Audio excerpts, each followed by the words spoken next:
Sage King. Sex has always been a way to satisfy my desires, never something deeper. However, sex with Maverick surely changes my entire perspective on what it truly is. A form of intimacy, fueled by immense passion and desire that it makes it physically impossible to not be together. Hence, why I feel the heat bloom in my chest as Maverick's eyes follow me everywhere. Through my laced midnight mask, one would presume he couldn't spot me among the crowd, but there was no doubt as he traced every inch of my body across the hall. The masquerade ball was in full swing, leaving Maverick and I less time to speak since this morning. I shouldn't have given in to teasing him with this dress, testing the bond between us and poking the lion with a grin. Secretly thanking Vera for perfectly choosing this dress, garnering his heated gaze that made fire erupt in my stomach. The dress was indeed my style, a signature color of the night. The corset lifted my breasts, straps that intertwined like vines around it and creeped up to my neck to form a laced choker. An array of crystals dripped upon my chest, the sheer material of a skirt flowing upon the tiles. It wasn't completely see-through until it reached halfway to the bottom, a crucial detail that went unnoticed to Maverick. Because the promise of devouring me was oozing off those darkened orbs. The sexual tension. Ravana whistles, coming to my side with a wicked smirk on her wine-stained lips. Reluctantly, I tear my eyes off Maverick and conceal my desire over the rim of champagne. There was no mistaking that Azrael and his wives are indeed royals, standing out among the sea of royalty with the upper hand, no doubt. This was an extravagant event for the royals of all supernaturals. What was more surprising is that everyone apparently had no grievances with conversing with another race. They didn't see each species as different. What separated them is the status of power and wealth that they craved. "Oh," I feign innocently, "you mean between you and Azrael?" I tease. She rolls her eyes beneath the emerald lacy mask. "We aren't eye-fucking each other across the room and wishing one would burst into flames." Sarcasm laced on her tongue. Arching my brow, I haven't been here that long, and I even know that's a lie. Motioning to the poorly concealed love bites on her neck, her palm catches it before growing red with embarrassment. "I told him not to do that tonight," she mumbles. I chuckle. "Azrael doesn't strike me as someone who would listen." He doesn't. Drusilla confirms, joining Ravana's side. She wore a golden mask with plush pink lipstick. On occasions like these, he tends to be rather possessive. It makes my heart warm, the amount of love Azrael has for each of them. "I think it's sweet," I comment, and their gaze shifts to something soft, almost like they were surprised by my words. Lilac hair blinds my vision as Vera bounces towards my side. "Someone has been ready to tear you apart since you arrived." A gleam in her eyes. I groan. "It's not that obvious." Vera wags her finger, shaking her head. I beg to differ.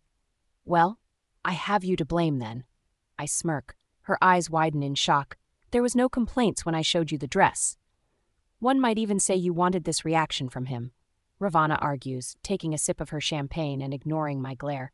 Ignoring majority of their immaculate perceptions of us, I mainly converse with them or drink copious amounts of alcohol, which doesn't create a buzz in the slightest. Maverick hasn't opened the link between us, leaving us stagnant, and somehow that frustrates me. No matter how many times I catch the anger flashing in his eyes, it infuriates me that he won't speak through the mind link. I found that I quite like our own version of privacy, strictly for us. Walking around aimlessly, past the bar and into the shadowed hallway. I should call it a night. Everyone was mingling with acquaintances while I lurked in the background. The only satisfaction of the night was garnering a reaction from Maverick. However, that seemed to fall flat towards the end of the night. Absorbed in my thoughts that I didn't register the hard grip around my wrist, my body being tugged into an empty room. However, the sparks initiated down my spine as he flung me inside and closed the door behind him. This was the room he supposedly resided in to give me privacy, much smaller than the one I was staying in. There was an iridescent glow from lights upon the ceiling, enough to outline his figure. One shouldn't wander alone in a castle filled with creatures ready to eat you alive. His voice penetrated every cell in my body, making my heart thud painfully in my chest. Maverick turned around, our masks long discarded and showcasing darkness in his molten ocean eyes. The silence is encompassed by heavy breathing, making it difficult to breathe. Goosebumps arose as he took predatorial steps towards me. The man mirrored a king in that black suit. Batting my lashes innocently, cocking my head to the side, who's to say I wouldn't devour them first? A humorless laugh escapes his lips. Further inspection, I see that his body is vibrating with rage as he opens the bond a little to feel the fire of anger in his chest. Those eyes are practically black now, perusing my figure slowly and eliciting a shudder of pleasure without raising a finger. He closes the distance between us even more, my nipples hardening against his chest. Even in heels, Maverick towered over me, but it's never in an act of power that makes me feel terrified. I relish in the fact that I can make him mad, that only I can make him erupt. "Did you choose to wear this for me tonight?" He interrupts, shifting his gaze down to me. I shrug. Maybe I did, maybe I didn't. The silence between us speaks volumes, air laced with lust and my body igniting with desire. "And what was the reason for blocking me out tonight?" I quiz. His nostrils flare, slipping his hand from the slacks and caressing the choker with precision. "Does that anger you, love? That I kept you from speaking to me, kept you from seeing into my mind?" Within a second, the choker was ripped from my neck and replaced with a new one. His hand. Maverick's eyes were pitch black, holding my essence within the palm of his hand. "Did it madden you to not be within an inch of me?" I swallowed, feeling the fire lick at my skin. "Yes." Leaning into me, heat emitting from his breath as he whispers, "Good. Then you know what it feels like to be me. To watch all those men eye you like they can have you, like you aren't mine to corrupt and devour. Now you understand the suffering of wanting something you can never have."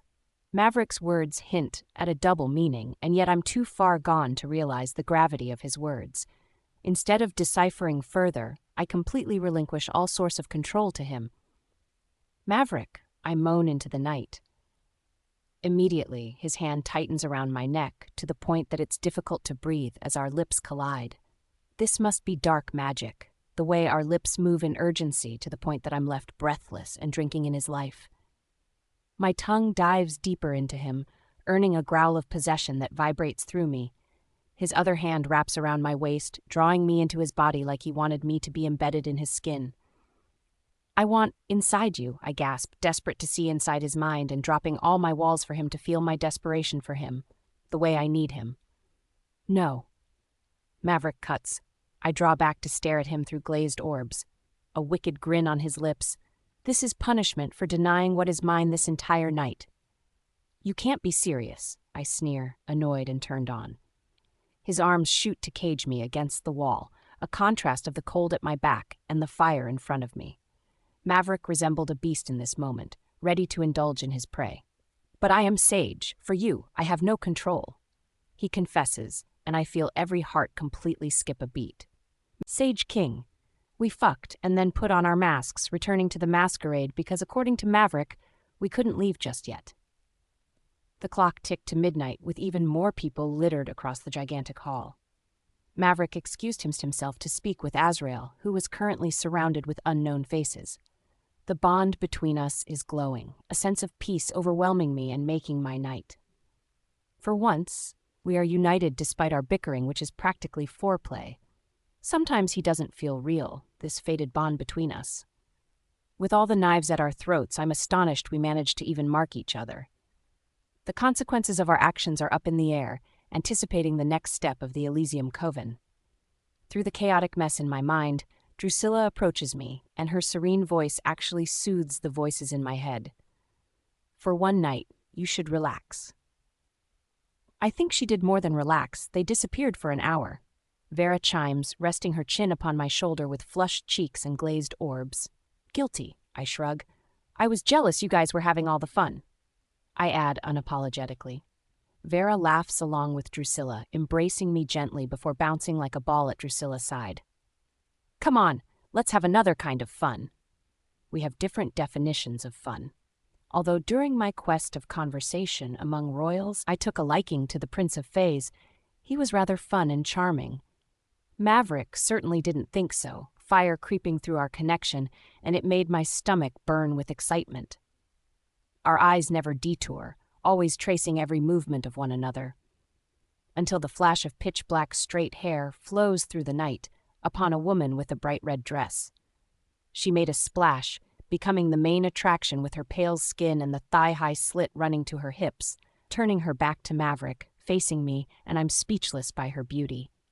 It wasn't soft or angelic. This beauty was the kind that mirrored sirens, heavy smoky shadows surrounding emerald eyes. A smirk lingered on her lips, giving me a view of her bare back to connect those eyes with Maverick's.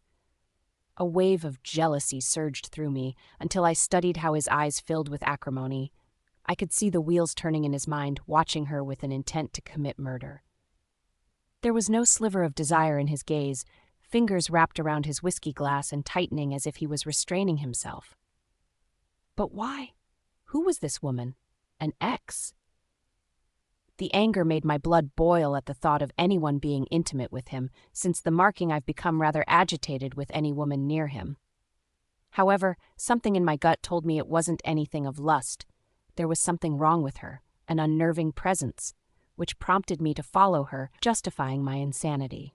My emotions were spiraling within possessions, protectiveness, and jealousy. Using that to fuel my actions, I follow her into the bathroom. Surprisingly, it was bright and colored beige. No one was inside, but I swore that red dress flowed past these doors.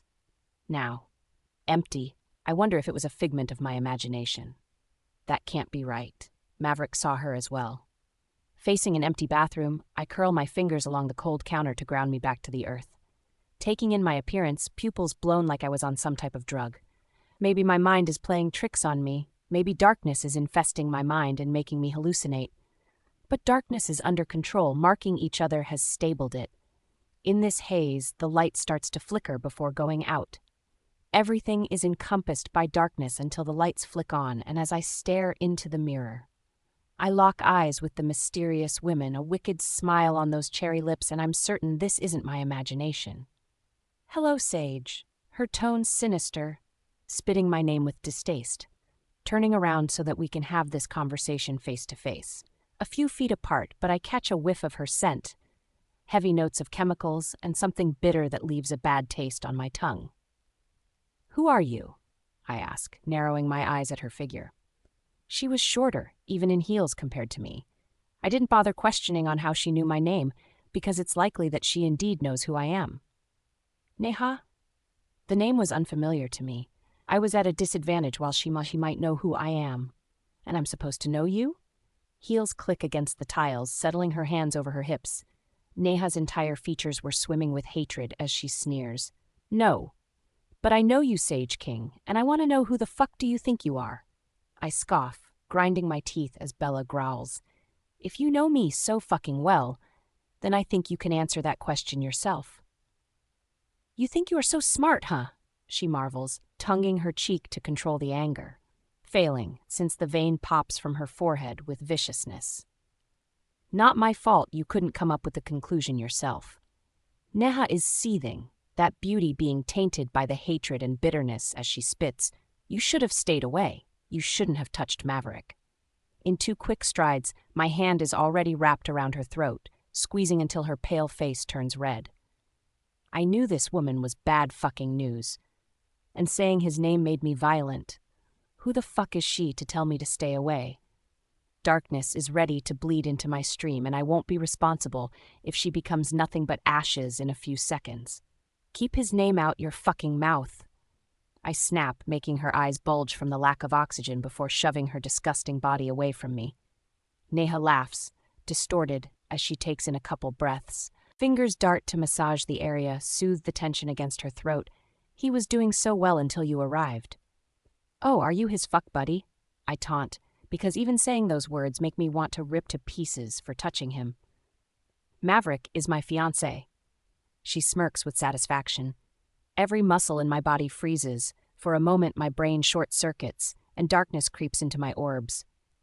The words are on the tip of my tongue, fangs piercing me and blood pooling in my mouth. I'm ready to devour this bitch until a memory replays. Maverick told me in the office of the Elysium Coven and how he is to take over if the leaders die, how he is promised to wed the daughter. It dawns on me, you are the daughter from the Elysium Coven. "So, you heard of us," she teases, almost pleased. Blackmail, death witches, using people, all along that list of what I know about your coven. Venom heavy on my tongue, spitting those words with hatred. Nehatsks. Then you should have stayed away from him. He is promised to me. Nothing will break this arrangement. The words are condescending. We look to be around the same age, and yet she assumes I'll listen to a child whining about not getting who she wants. Neha never lost anything from that spoilt attitude. I have lost everything. I'm sure deception had nothing to do with forcing him into this deal, I continue. You people are fucking cunning and took advantage of him, seeing an opportunity to exploit him. The rage making my body vibrate, I actually feel like I will burn alive from the anger. Did you ever wonder why we wanted him? Arching her brow in question. She didn't realize. My vision was bleeding red and the words sprouting out her lips are contributing to me fucking her up. Maverick is half witch, born from the leaders of Elysium, she announces. Magic flows through his veins and is only heightened by his special type of werewolf gene. I frown. Aren't you the daughter of the coven leaders? She nods eagerly, and my stomach churns painfully. The taste of bile rising, I'm close to vomiting at the realization. He's your half-brother, I choke. You are marrying your half-brother. I roar, feeling darkness pump inside my veins. I'm beyond rage. I'm downright shaking and seeing red. Neha waves her hand dismissively. We keep the bloodline strong. Our magic only grows more potent. Does Maverick know? Does he know about her being his half-sister? I'm not in control anymore, giving the reins to darkness. I can't comprehend time and space, in a state of trance, but hyper-aware of Neha in front of me. All I see is the intent to kill, to devour, and I watch the black hole continue to grow beneath her feet, ready to suck her into the abyss. However, she doesn't seem fazed. Neha wags her finger in warning. Naive sage, she taunts. You might have darkness, but you never had power. Mens cao debit dormire. The words echo in my ears, making me feel like my skull is being split open until my body grows heavy and only darkness creeps into my vision. The mind of chaos must sleep. Maverick hail. The moment I saw those sinister emeralds, I knew something was wrong. She's here. I announce in a haste to Azrael before following the path to Sage.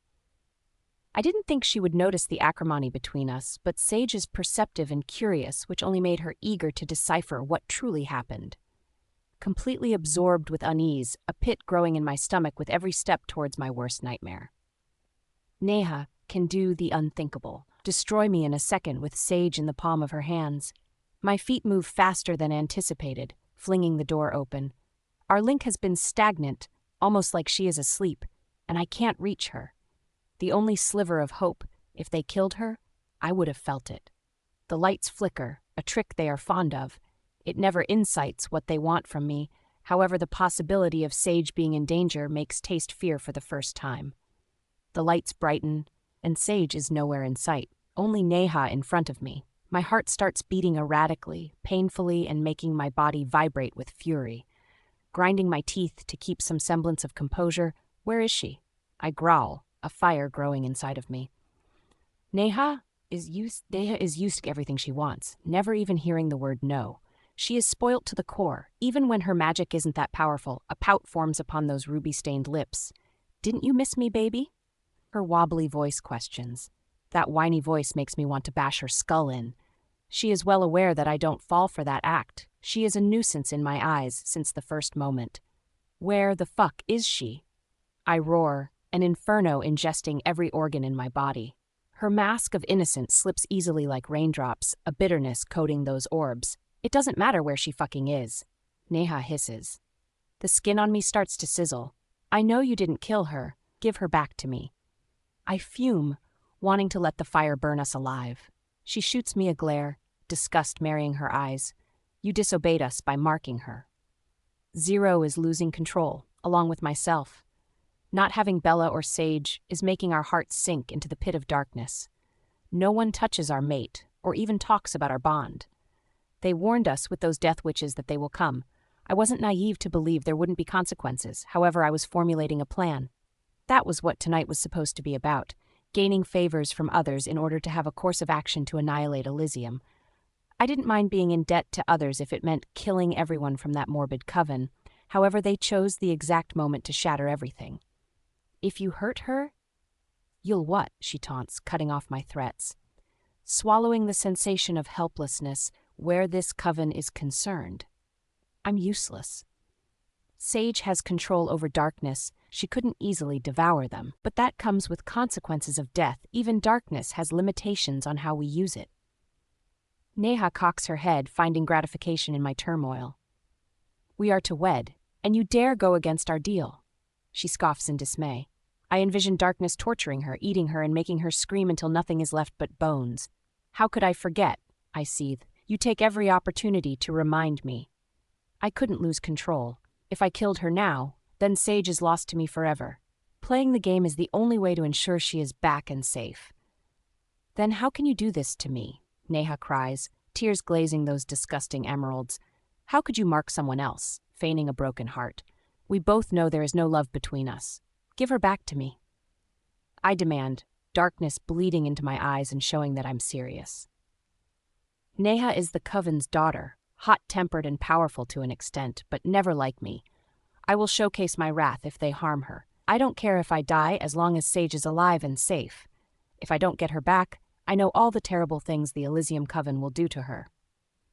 You went against me, she announces. Against us, and now you have to suffer the consequences.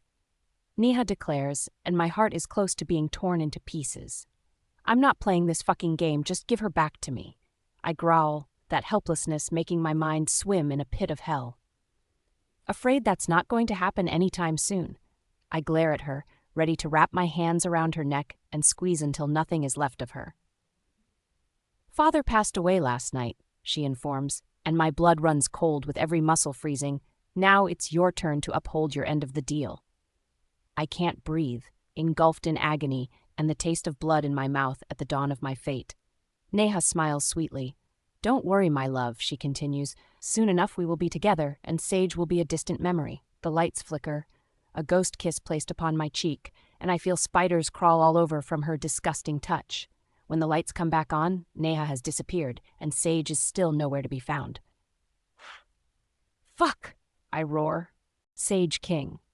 The pounding intensifies, making me delirious and incoherent to my surroundings. Everything is a blur. I distinctively remember the confrontation with Neha in the bathroom. Disgust churns through me, ready to vomit from the revelation that Maverick and Neha are half-siblings. It certainly seems to make her more possessive of him, and all I can think about is whether he knows. Does he know they are half-siblings and that he is being forced to marry his sister? My heart aches for him, an incredible loneliness that he has endured and sinking into a hole of despair. No one pulling him out. Maverick is a victim of his circumstances, making the deal with Elysium for more power to protect his pack, become the alpha that wouldn't make his people suffer. It inevitably doomed him. I told you I needed her conscious, not half dead. A penetrating feminine voice scold. The sound makes my ears bleed, akin to nails on a blackboard. As you can see, she is still breathing.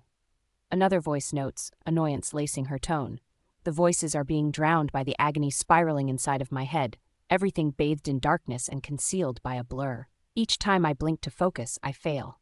The throbbing won't stop, a ghost of someone bashing my skull repeatedly and not being given the courtesy of passing out. Ugh, I groan, my tongue tasting like sand.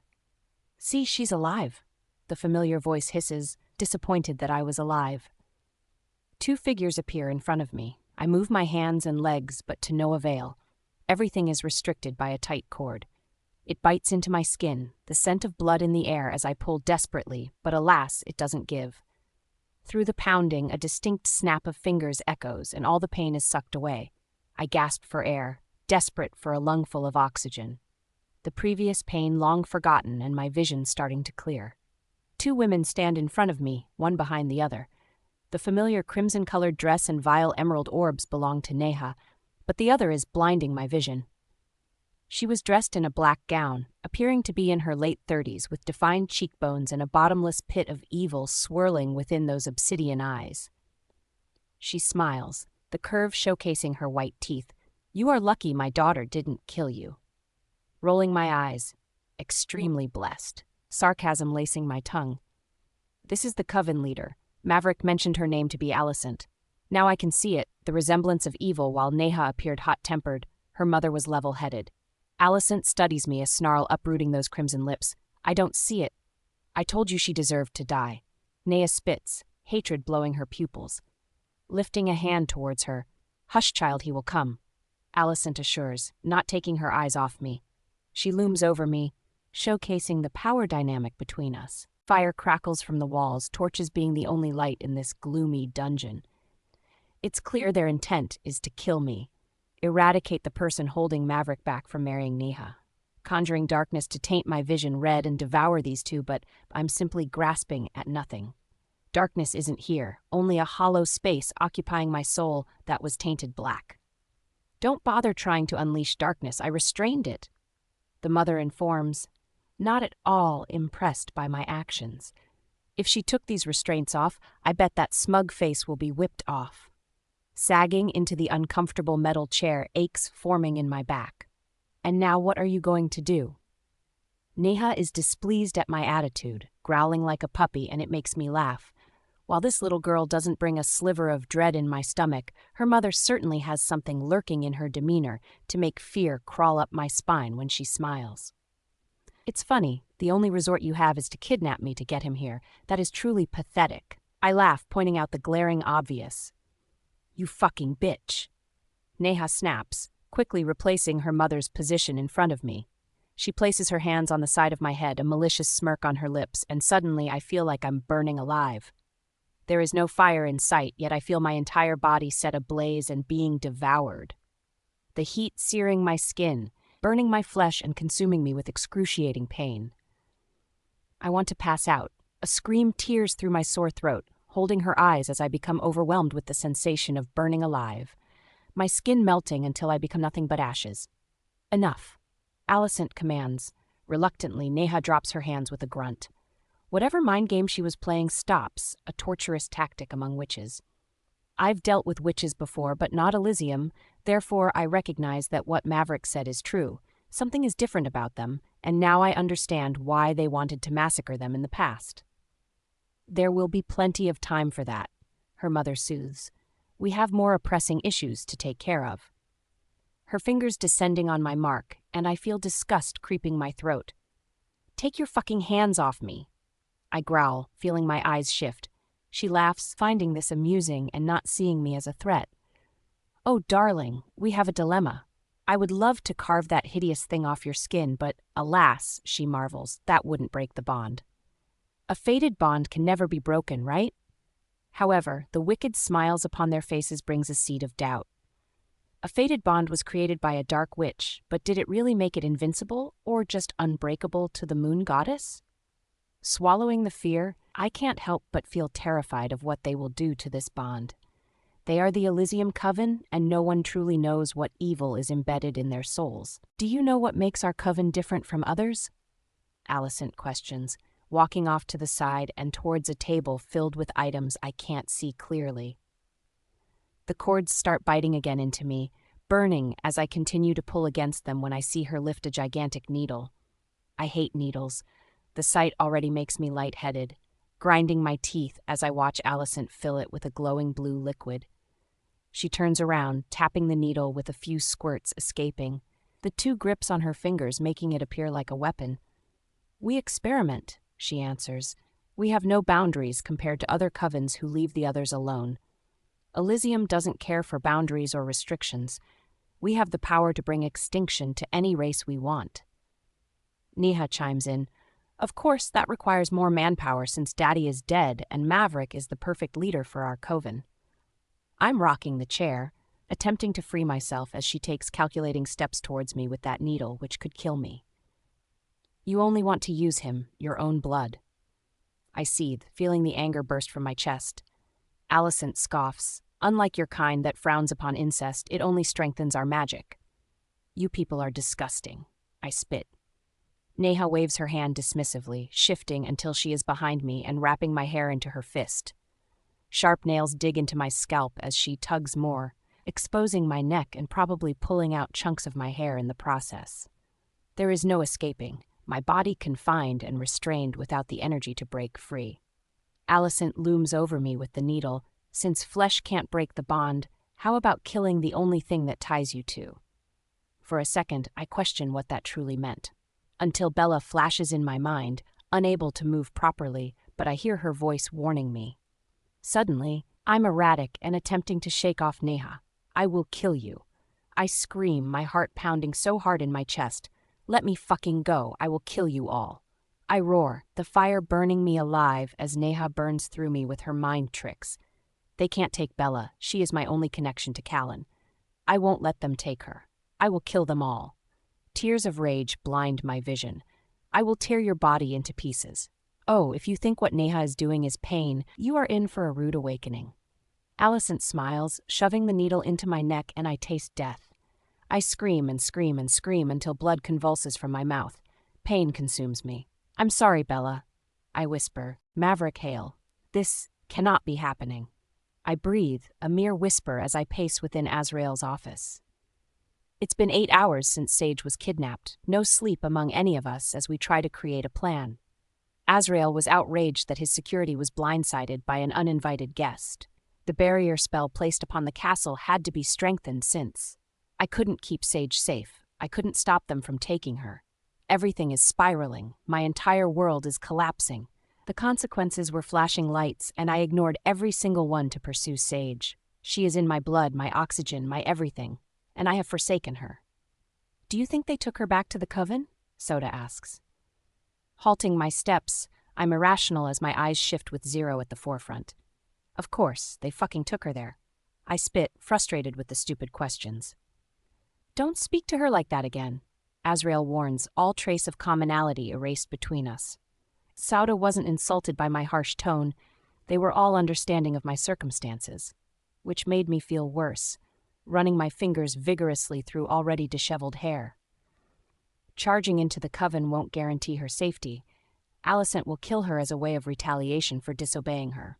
Elysium is impenetrable, even with werewolves and vampires working together. The witches always have an advantage, death witches that play mind tricks along with powerful witches at their sides. I'm losing my mind trying to find a way that ensures Sage will be safe, a plan of rescue that wouldn't implode in my face. The separation is causing an ache to initiate in my heart. Zero is temperamental without our mate, and that is not a good combination when we both feel liquid fire coursing through our veins. Darkness is rattling the cage, making me want to lose control and let it devour everything in its path. If only darkness wouldn't kill Sage in the process. Once unleashed, it's unstoppable. Fuck. I mutter, conjuring darkness to take physical form. Darkness molds itself into the frame of a person, matching my height. There is no face. There is nothing that gives it a human appearance, only the outline consumed by black. In the past, darkness could only take half shape but still be rooted in my shadow. Since marking each other, it seems that strengthened it more than I anticipated. However, darkness finds joy in our suffering, the sinister laughter grating my ears. You called, Master. It mocks, quite aware of my distress. What happened in Elysium, specifically with the warlock? Darkness chuckles. He died 2 days ago. Alicent has been poisoning him subtly for the last 2 years to ensure that if anyone questioned it, the death would be a natural cause. Fury courses through my veins, making my eyes bleed with a combination of Zero and I ready to tear the entity into molecules. Why didn't you tell me? An inhumane roar piercing through my chest. There is no fear. Darkness isn't hindered by humanity, raw power with no soul. You didn't call upon me. It replies, like I never ordered to relay every single detail. What does Alicent hope to accomplish by killing her own husband? I question, digging my claws into my palm to restrain myself from an outburst before getting any answers. The sinister voice rambles, she wants to solidify the coven with pure blood again, and that involves the marriage between you and Neha. I frown. They were cousins. How much purer can they get? Darkness is laughing, a soundtrack in nightmares, but you and Neha are half-siblings. Everything evaporates, every single thought evades my mind. I'm drawing a blank at Darkness's words. What? I ask to no one in particular. This couldn't be possible. This couldn't be real. Nothing affected me besides Sage, but this information has crumbled the entire structure of my life. What I remember from my parents, they were loving, and now that memory is becoming tainted by those vile Elysium witches. Maverick, focus. Drusilla snaps her fingers, and I didn't realize that she was standing between darkness and me. I knew everything. I knew everything about the coven, and I didn't know this. I mumble in despair. My past is constantly coming to haunt me. Drusilla's nails pierce my shoulders, honeyed orbs flaring. Focus, Maverick. We need to get Sage back before we kill them. They have to be killed. They should have all died the first time. Playing with death has made them invincible, but they aren't immortal. We need a plan before I can pick apart my entire life, shaking my head in an attempt to regain a semblance of control. Okay.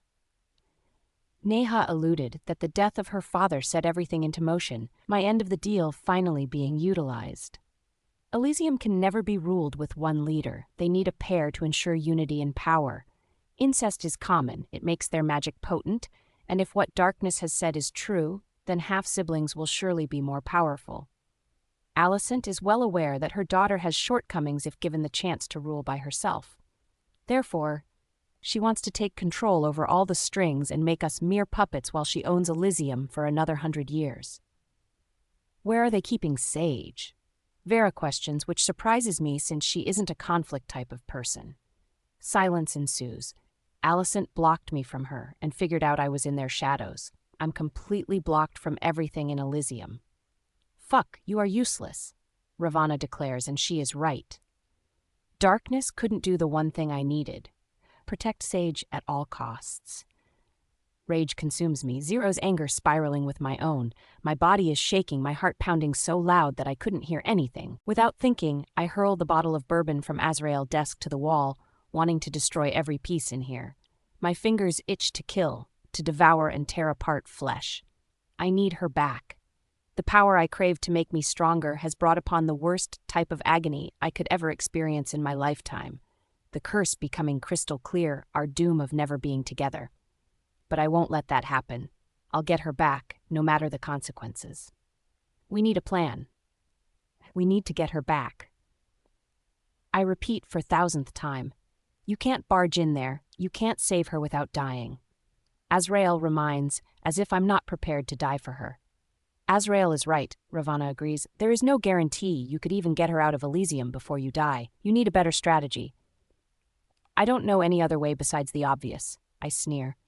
You really think if you marry Neha, Alicent will let Sage go? You marked her. They will do worse to ensure that Bond never lives. Drusilla explains. Everyone will be occupied with the wedding. It's the perfect opportunity to escape with Sage. I state, if Azrael and his wives help with just getting Sage out of there, and leave you? Vera fumes, eyes glistening with unshed tears. I exhale. Please, just get Sage out of there. I don't care what I have to sacrifice as long as it buys you guys time to escape. They all stare at me, a mixture of emotions glazing across their orbs. Besides my pack, they are the only ones I consider my family, and that's painful to admit because everyone that associates with me ends up dead. Please save her for me, I beg. However, I see their mouths moving, but no sound comes out. I can't hear anything besides white noise, a blaring siren piercing my eardrums. Fire ignites my entire body, searing my skin until I feel my flesh burn. But there is no fire in sight. My body isn't engulfed in flames, yet I feel like my entire body is being eaten by the fire. My knees give out, falling to the ground as I feel my soul being torn. The part that ties me to Sage, it's like someone is pulling and pulling, causing more pain to ensue. I can't breathe, choking in the sensation of my heart being torn from my chest. Maverick, answer me? A blurry figure in front of me. They are trying to break the bond. I wheeze, the pain becoming unbearable as Zero roars inside of me. Sage King. Pain. It's consuming me from the inside, fire flourishing and melting my insides as I scream. The torture is endless. Ever since Alicent injected me with that blue liquid, there has been war raging within me. Time is blending, or I couldn't care about the time because pain is infinite in this space.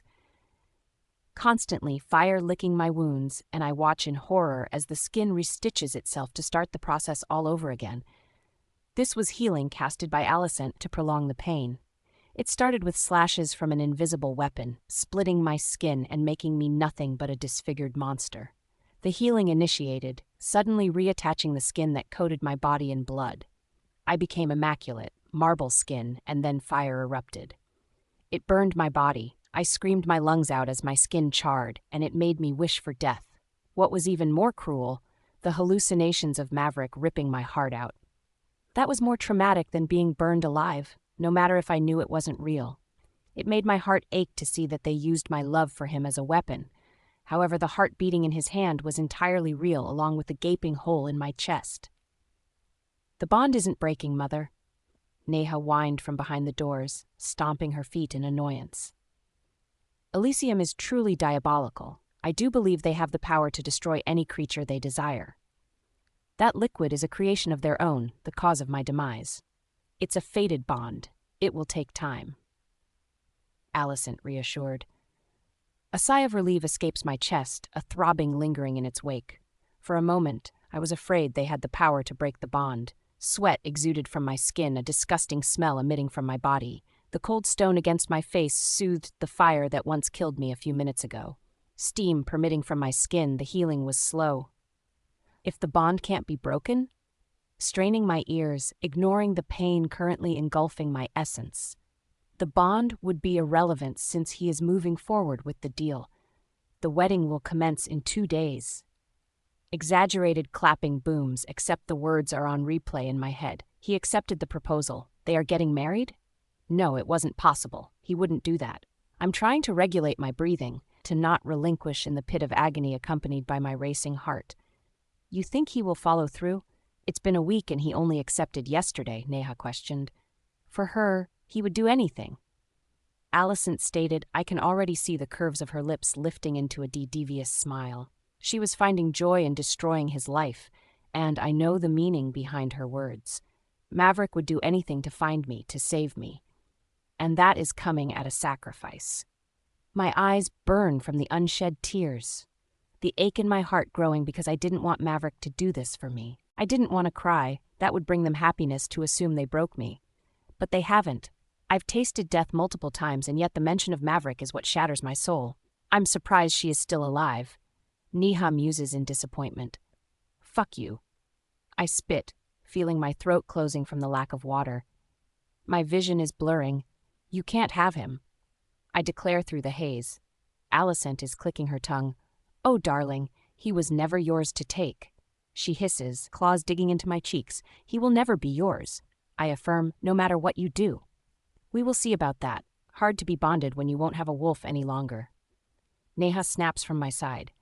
I have no energy to move, but I feel the needle plunge into my skin. Everything morphs around me, darkness encompassing my surroundings until I see Bella. However, she seems to be fading, and the distance between us is growing. Our eyes are locked in a state of trance, but I can no longer hear her voice. She whines, a cloud of sadness overhead, to showcase our communication has been tampered with. Gunmetal orbs peer at me, the image of her fading into a cloud of smoke.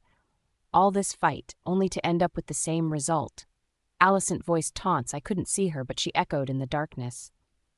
"Your wolf won't be alive for much longer." Neha adds. The fire starts spreading. I can feel the liquid coursing through and the pure fire igniting in my bloodstream. I want to cover my ears, a pounding so hard that it makes me scream. The cackles are impossibly loud. All my senses are on overdrive. Banging the heavy door with malice that it jolts my body. I can't see anything but darkness, yet I hear everything on steroids. The rattling of my chains, the scream from my throat, the pain from both Bella and me. Suddenly, Bella is directly in front of me. To my horror, the gray in her eyes are replaced with darkness that spreads onto her face and starts eating away at her form. A sorrowful howl flares through my ears. I'm drowning in the sound as blood leaks from my eyes. The nightmare doesn't end, as I watch her bones break and jut out of her, distorting her figure. "No, no, Bella," I cry, tasting the blood on my tongue as I try to break the chains to save her. The throbbing starts again, the heat emitting from Maverick's mark on my neck. It burns. I want to claw at my chest. I want to save Bella, but I'm not strong enough. I'm left helpless, watching Bella suffer because of me. "Goodbye, Sage." Her voice fading, and I cry even harder. I didn't realize that I was watching Bella morph into something I have never seen before. "Bella?" The words die on my tongue as an intense pain shoot through me, choking me. I feel my soul being torn in half, like that's when it settles that I've lost her. Bella is gone. There isn't time to mourn, my heart racing and pumping impossibly fast. The piercing pain stabs my heart like a dagger. Unlike any other, torture didn't come close as my bones started breaking. I was changing with the distorted figure in front of me. It was like a mirror, watching myself break like Bella. I felt hollow, dangerous, as the emotions that once consumed me suddenly melted into emptiness. I was transforming, only the pain was worse than mine of a werewolf. I was transforming into dangerous creature. I can see my entire body bend and break into something terrifying. Glowing red tails sprouted from my back, one by one until 4 stood up. My eyes faded, bleeding into darkness as my fangs elongated even more through my gums. An insatiable hunger settling in my stomach, greedy for blood. What have I become? Maverick Hale. This was an out-of-body experience, too surreal that I couldn't concentrate on anything beside the turmoil inside of me. I never imagined that I would be in this position, standing at the altar with Neha at my side as we wed. The air tasted of death, a mixture of fermented spices that wrapped around us. Everything was falling apart, a ticking bomb that exploded when I felt Bella being torn away from us. Alicent tried everything to break our bond. However, a fated one isn't easily broken, and upon that realization, she opted for the next terrifying thing, killing Sage's wolf. The death of a wolf within a regular bond would completely abolish the mark and our connection would fade. To my surprise, despite the loss of Bella, the mark remains intact upon my skin. That was the last straw, with no alternatives in sight other than letting Sage continue to suffer. I had to surrender. I won't jeopardize her any longer. I won't let her die here when I already am the cause of her losing Bella. She has suffered her entire life, cursed with me for a fated, and I continued to ruin her. No more. Hence why I stand here today, ready to marry Neha. With not enough time to cultivate a proper plan, I placed my faith in the hands of Azrael and his wives to save Sage during this celebration. This is a joyous occasion as we induct Maverick Hale into Elysium, Alicent announced, stretching her arms outwards that stirred a cheers and applause from the crowd. Alicent stood in front of us, the priestess for this marriage, and behind us resides the entire coven. They gathered tonight for this monumental moment, as Neha declared. The Coven of Elysium is extremely powerful, but they weren't large, approximately 100 people at this gathering. But that was the allure. Each person had a value to the coven. Everything became clear, how my magic was beyond the capacity a wolf could hold. I assumed alpha blood ran through my veins, only to realize it was a lie. The warlock was my father. That vile monster forced himself upon my mother, slowly peeling the deception that has clouded me my entire life. Alicent wasn't ashamed, wasn't apologetic. She confirmed the truth that I would be marrying my half-sister. Incest was encouraged in this twisted coven, and it only made me more disgusted with them. All my regrets resurfacing and eating me alive. I'm the cause of my own demise. Amethyst and Caden are the only fated that succeeded in being together. Each curse was unique, and while essentially dying, she was reborn and can live together happily with her fated. The same couldn't be said for the rest of us. Jasmine disappeared, leaving her pack vulnerable alongside the fact that Kaison essentially tied their souls together and ruined any chance of her fully mating with her fated. Brantley is beyond redemption. His demons are chaotic and self-destructive. I'm certain if he found his fated, it will only lead to death. We were truly cursed.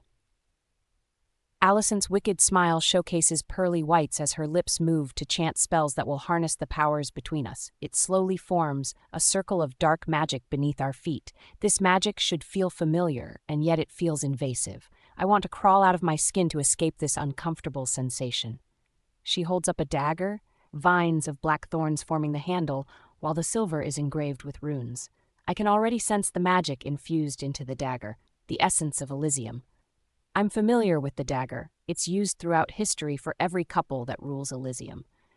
With the dagger of ancestors, please cut your left hands and intertwine so that the blood may combine to form the bond. Alicent instructs, handing it over to Neha first.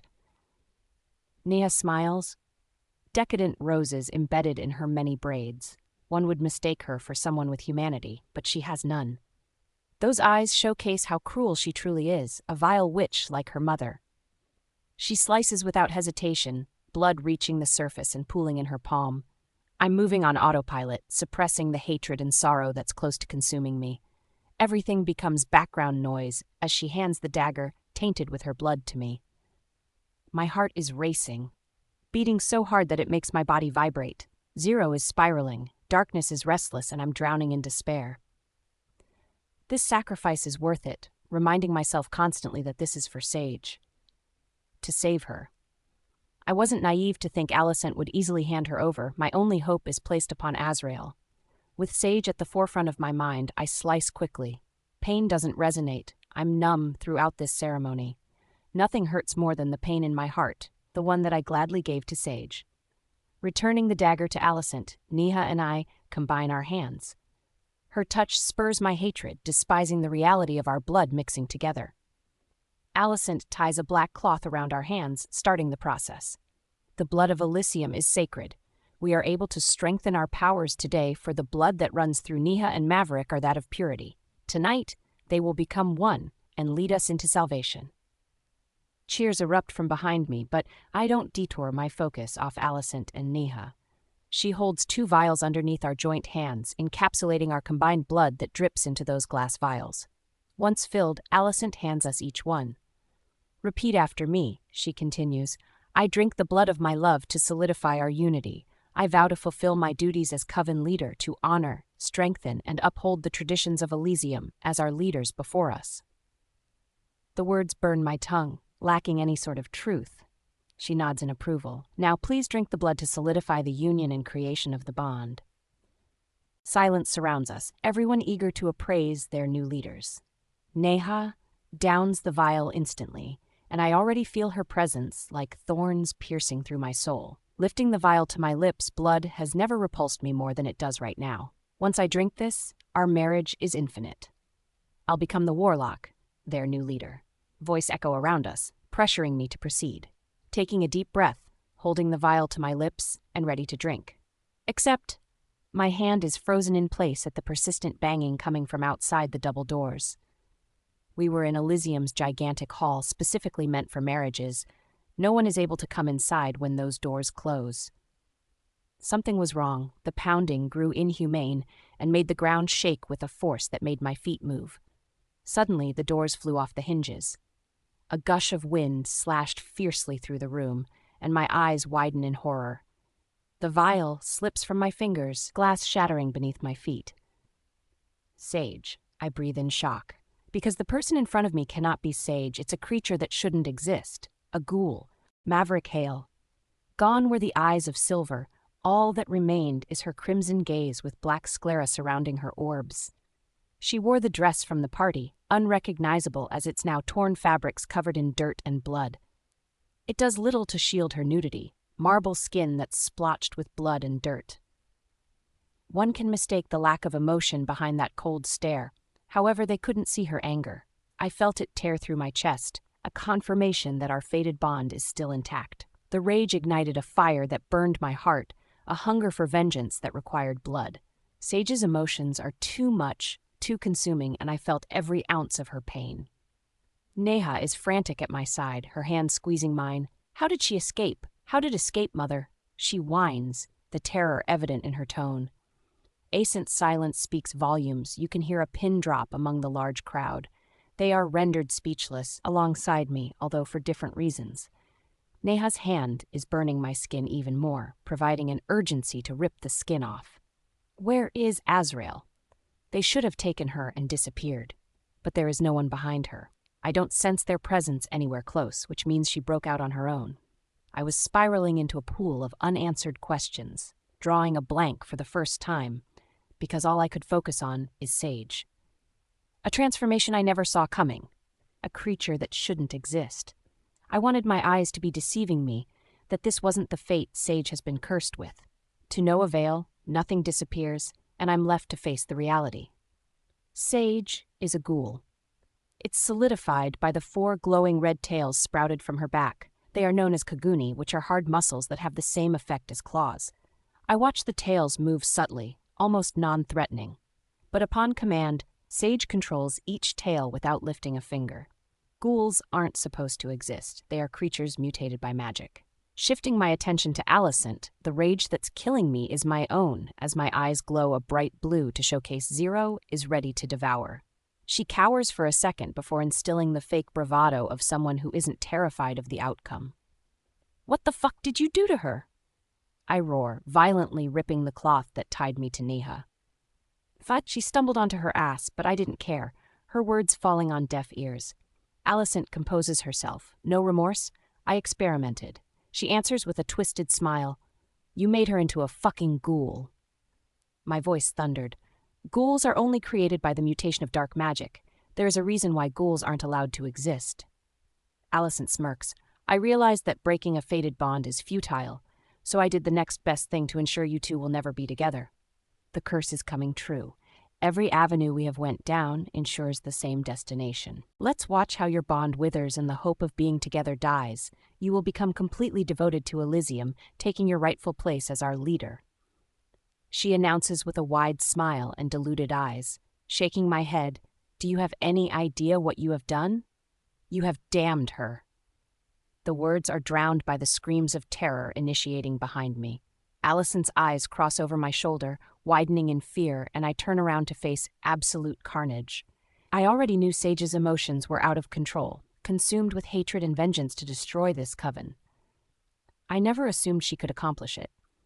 Until now. The four tails move in different directions, piercing through hearts and bodies without hesitation.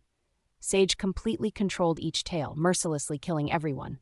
All I can see is the bright glowing fire flowing in her tails, moving faster than any supernatural creature possible. Sage remains in her position, yet her tails are moving faster and shedding blood like never before. She is killing them all without moving, with a viciousness that rivaled even me. She is at the center of this massacre, bathing the hall in the blood of her enemies. I hear the chants, the spells they all try to cast, but ghouls are resistant to their magic. They become immune to the very magic that created them, a knowledge Alicent wasn't aware of. "Mother, my magic isn't working. Do something." Neha screams, tears of fear coating her cheeks. It's mayhem. Sage is slaughtering everyone. At this rate, she will kill the entire Elysium Coven. Even I couldn't achieve that. They had restricted darkness and even Zero from emerging the moment I stepped onto their land. Something terrifyingly cold captures her features, contrasting to the deepened sorrow flooding my heart from her. Sage can't even look at me, almost like she feels ashamed if our eyes meet. One of her tails skits past me, capture Neha's waist in a punishing hold. Alicent isn't quick enough to react as Sage drags Neha towards where she stands. "Don't hurt me, please." Neha cries on a loop, along with Alicent begging, "Leave her alone." Sage marvels them with zero interest. "I said those same words to you. I begged you not to kill my wolf, but you didn't listen." My throat tightens, guilt consuming me because I wasn't quick enough to rescue her. The image of her crying to save Bella, it breaks my heart even more. "Should I spare you?" she asks Neha with a monotoned voice. Neha nods furiously. Yes, I'll make sure to bring your wolf back." She pleads with false promises. The ebony hair casts a dark shadow over Sage. My wolf is gone. She tilts her head to the side, watching Neha cry and beg for a life. Too late. Sage plunges her hand into Neha's chest, wrapping her fingers around the heart and squeezing to hear Neha gasping, "This is not even a fraction of what I felt." Before ripping the heart from her chest, Sage holds the heart in her bloody hands, flinging Neha's body to the side, letting her tails mutilate it. She observes the heart carefully. You would think it was black from how evil she was. Mumbling to herself before dropping it to the ground. Alicent has no time to react, no time to run because another tail captures her. She is enraged, failing to fight against the punishing hold. The silence echoes, and I realize that Sage accomplished her goal and killed everyone. Elysium is dead. The only person left is Alicent. She attempts to summon death witches, but their powers are useless against Sage, and they sink back into the black hole they came out from. In an instant, Sage appears right next to me, but she doesn't turn my way. Her focus is completely on Alicent, and the tails pierce through her body as the other crushes her spine. Sage wants her death to be painful. She wants justice for Bella.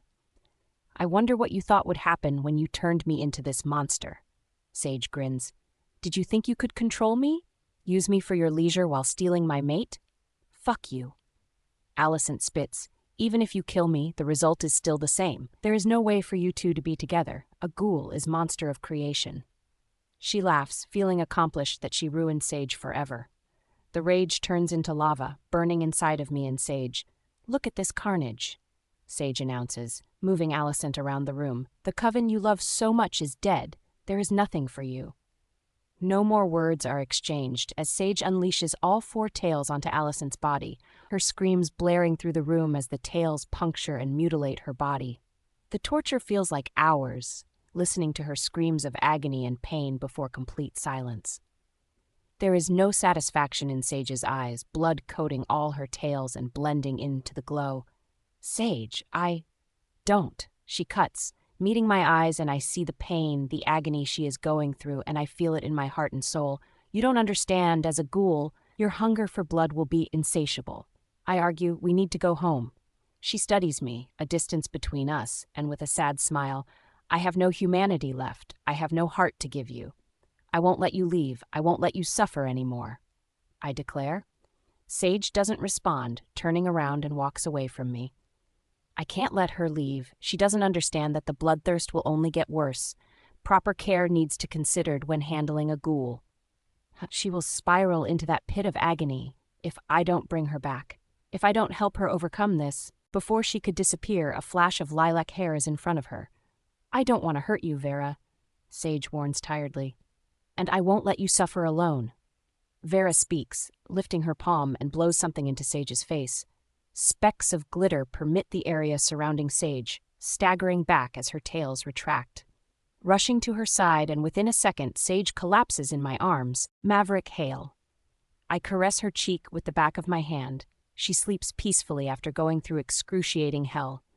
The presence of Bella has been eradicated, mourning a loss and being grateful that Sage is alive. It's quite a strange place to be in. Zero and I feeling the reminiscence of Bella and yet overflowing with love for Sage. Night has descended. This will be the 2nd day that she remains in this sleep state. The potency of the powder that Drusilla created has lasting effects of 3 days, which left us with only a day to give her hope, to pull her out of the pit of despair where happiness is fleeting and beyond her grasp. Pressing my lips against her forehead, "Good night, my love," I mutter, closing the door on my way out. There are many things I have endured, pain that seems to follow me, and yet watching Sage suffer is the most difficult, especially when I can't help her. Our fated bond remains intact, but that won't be enough to save her. She doesn't realize how strong she is, destroying an untouchable coven and enduring the loss of her twin. Anyone would crumble under the pain. Everyone was trying to find a cure. However, that hope is misplaced, which is the reason why none of us mention the truth. Once someone has transformed into a ghoul, it's irreversible. With current knowledge of Sage's intent on running away and living in solitude, we have to help her live with who she is despite the countless deaths she has experienced at such a young age. Azrael, along with Drusilla and Vera, reside in the throne room to exchange pleasantries to our guests. Purple eyes collide with mine as I step foot inside. Amethyst and Caden arrived a few hours ago. I'm surprised they managed to come within a short time frame. "How is she?" Amethyst hastily inquires. "Asleep." Azrael had filled them in on the details I couldn't elaborate on over the phone. Worry plaguing their orbs for Sage.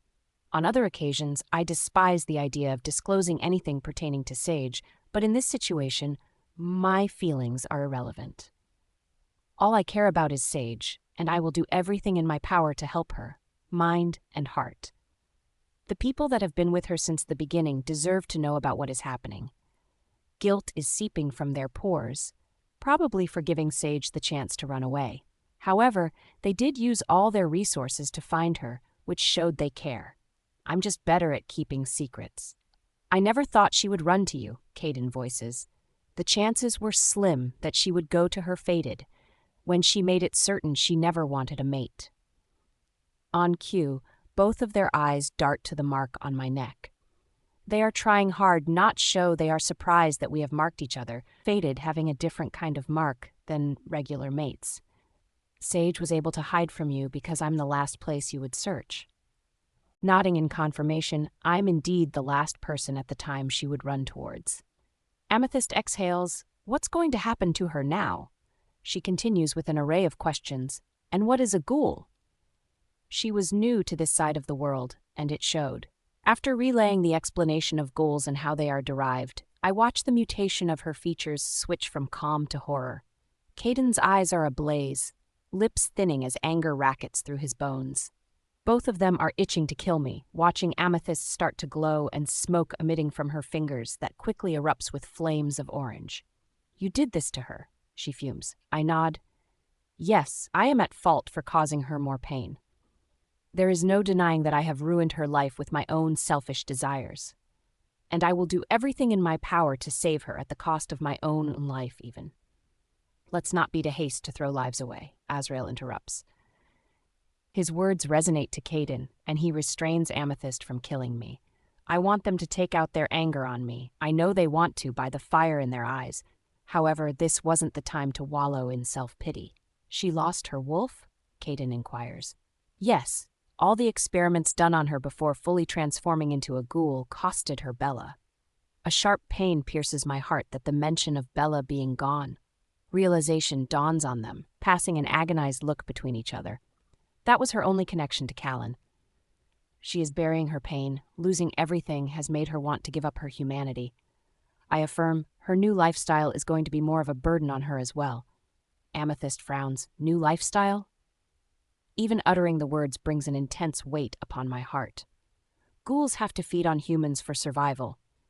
Think of it as vampires on steroids. Vera chimes, popping her lilac hair in between us before retreating into position.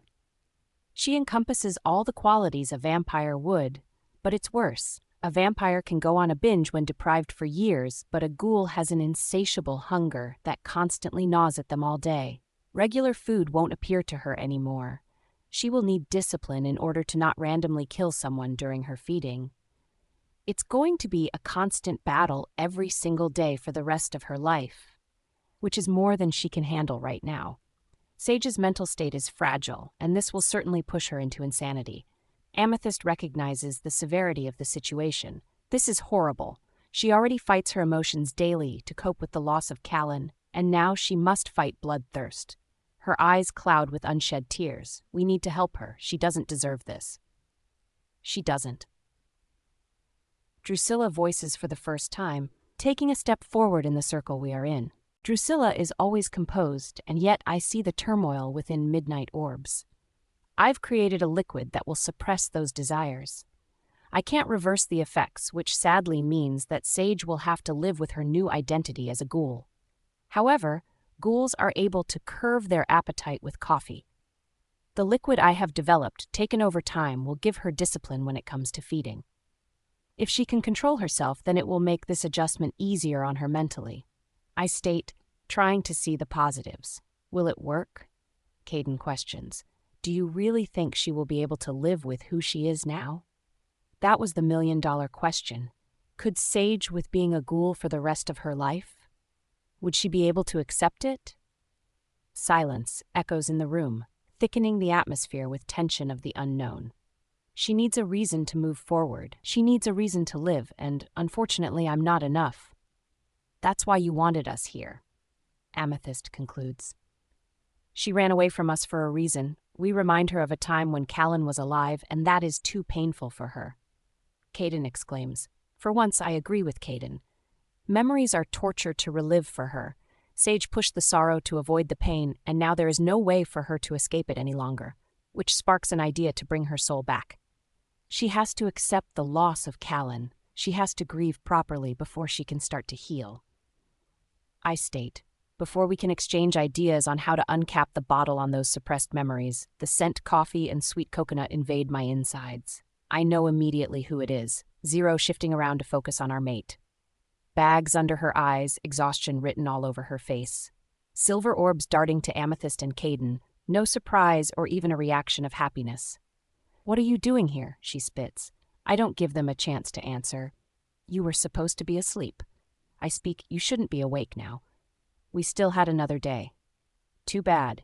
I heard what you wanted to do to me. Haven't you put me through enough? She chokes and my heart breaks into a million pieces. Sage King. My mouth is dry, exhaustion setting in my body as I stumbled towards the familiar voices. I should have used this opportunity to escape. That attempt would be futile considering Azrael's security is top-notch. Ignoring the throbbing in my skull, I realize how empty it is without Bella. Mere thoughts that lead to my undoing plague my mind now. She has to accept the loss of Callan. The rest of the sentence falls on deaf ears. Despite my attempt to not be affected by his name, I'm weak. I can barely even say his name without wanting to tear my own heart out. Reaching the entrance, Maverick is the first to detect my presence. Turning around and I realized his appearance is disheveled. The man was always composed, and yet here he stood, a mess. Midnight blue eyes that have been my savior burn into my skin. However, his eyes aren't the only ones on me. The people behind him make me swallow the tension, purple eyes that immediately thrusts me back into the past. What are you doing here? I spit, my temper rising from their presence. Maverick intercepts in my mind, soothing words that fall on deaf ears because my mind is currently spiraling into agony, painful memories that I don't want to remember. I want to bang my head against the wall, rid myself of the anguish. I never wanted to see Amethyst and Caden again because of this exact reason. Without realizing, they bring back memories of him, and I don't want to relive that. I rather stay in denial. Too bad. I heard what you wanted to do to me. Haven't you put me through enough? Choking on the emotions that stab at my heart, those words are a knife straight to the heart for Maverick, lips parting and guilt oozing off those crystal orbs. The last thing I ever want to do is hurt him, but I must cut ties. There is no way of ignoring my broken heart. A sliver of remorse for the pain I'm causing him. I should be grateful that despite everything, our bond remains intact through some miracle. The revelation is squashed by the truth. There is no heart left to give. Sage? Cutting his next words, don't. Maverick swallows his words. I can see him closing the distance between us. Vera and Drusilla want to be by my side, but Azrael shakes his head. They hesitate before staying rooted in their position. I wouldn't allow anyone near me, rage coursing through me that I'm a ticking time bomb. My tongue started to feel like sand, a hunger overwhelming me. I don't recognize these feelings of hunger. However, Maverick does and attempts to calm me down. Stop trying to save me, grinding my teeth to distract myself from the thirst for blood. There is nothing left worth saving, I reiterate. Maverick moves in careful steps towards me, shielding me from the everyone. Yet, I'm short enough to peer over his shoulder. I see the worry in their eyes. I see the concern. There is nothing we wouldn't do to save you. Amethyst states heavy-heartedly. Caden nods firmly. We are here for you, and we care about you. Don't you get it? I roar. There is nothing left for me to live for. I might as well save everyone from this creature I have become. Arms envelop me, tugging me into his hard chest as I hear the rapid beating of his heart. For a moment, it is soothing to my soul. I want to relinquish all the chains pulling me away from him. I want to let him in. A burn initiates in my eyes, tears threatening to fall, but I won't let them. His scent of pipe tobacco and sandalwood grounds me, brings sense of comfort in his embrace. I feel safe in his arms, the absence of Bella leaving a big hole in my heart, making me question if the effects he had on me would change. I want Maverick to make the pain go away, but that would only endanger him. Don't worry. Everyone is here to help you. I will help you, he assures, rubbing circles on my back. I'll never leave you to suffer alone anymore. It's you and me. Reluctantly, Maverick retracts his arms when I don't answer. Everyone around me always dies. I'm a magnet for death. I'm shredding myself into pieces when I reject us. There is no you and me. I'm not going to stay here. I want to be alone. I don't want to hurt others anymore. I admit. Tears are already cascading down Amethyst's cheeks as she stomps her feet in retaliation. Stop saying that, she chased. No one is better alone, and no one here is better without you. We searched nonstop for you. Did you think running away didn't hurt us as well? I laugh. The sound inhumane. Do you think I'm a good person? Because I'm not. I hated seeing you guys. Both of you can move on from his death without suffering. I have to live without him. I have to feel the loss in my heart. I didn't want to see you happy because then it's like he never existed. I wanted to scream, his death doesn't affect you. He was all I had. My words would hurt. I wanted them to. I wanted them to see the monster I really am. Under the surface, I've always been this cruel person. Now my insides reflect in my exterior. Instead of anger, I find regret and shame in their features, a cloud of darkness above us. You weren't the only one to lose Callan. We all lost him. Nothing is the same without him, Caden says. For the first time, I see glassiness in his orbs, the unshed tears. Do you think I don't have a hole in my heart because of him? Do you think Amethyst doesn't miss him? We miss him every single day. We lived under the same roof for years. Callan had a significant impact in our lives, and that isn't just forgotten. My throat constricts from the emotions resurfacing, the pain becoming too much, and I cover my ears in a futile attempt to block everything out. No, you don't miss him like I do. Sparks emit from Maverick's touch on my skin, his hands pulling mine down by force. Yes, we do. Amethyst responds. Callan will always be family to us, Caden states, like you are. I don't want to hear this. I don't want. The words are barely able to leave my lips. I'm unable to breathe properly, words dying on my tongue. Short breaths escape my chest. I'm drowning in the ocean of emotions I've pushed down. My knees give out, hitting the tiles with force that shakes my body. Maverick embraces me. I barely register his heartbeat because the loud thumping of mine is all that I hear. It feels like my heart is being crushed. I can't breathe without feeling the pain. Guilt. It's all I feel. I'm the reason Callan is dead. I sob. I'm the reason he is dead. The truth is what destroys me. I blamed everyone around me to escape what I couldn't really admit. I ran from Caden and Amethyst because the truth is much worse. The salty taste of my tears and the storm in my heart don't subside. It's not your fault, my love. Maverick's words are gentle, are honest, even when I don't feel like I deserve it. No one blames you. Callan gave his life for yours, and you would have done the same. Any one of us would give our lives for family. Caden announces. Those words break me. I'm screaming into Maverick's chest. I'm breaking apart and practically in hysterics as images of Callan's gentle smile floods my mind. Let it out, darling. Maverick encourages. Give me your pain to bear. Callan has always been there for me, my only family. Yet I forget that the people around here are also my family. I forget that Callan wouldn't want me to push them away. He saved me for a reason. In all these months, I still never truly accepted that he was gone. I ignored it. I waited for death because no one would miss me but Callan. But I was wrong, Sage King. I would have never guessed that Maverick was friends with Azrael. I mean the actual vampire king, Amethyst comments. He doesn't seem friendly. He isn't. I affirm, our laughter filling the room. Maverick isn't friendly in the way that is acceptable. His approaches to friendship differ from others, which ensures that if you are in his close circle, there is no limit to his loyalty.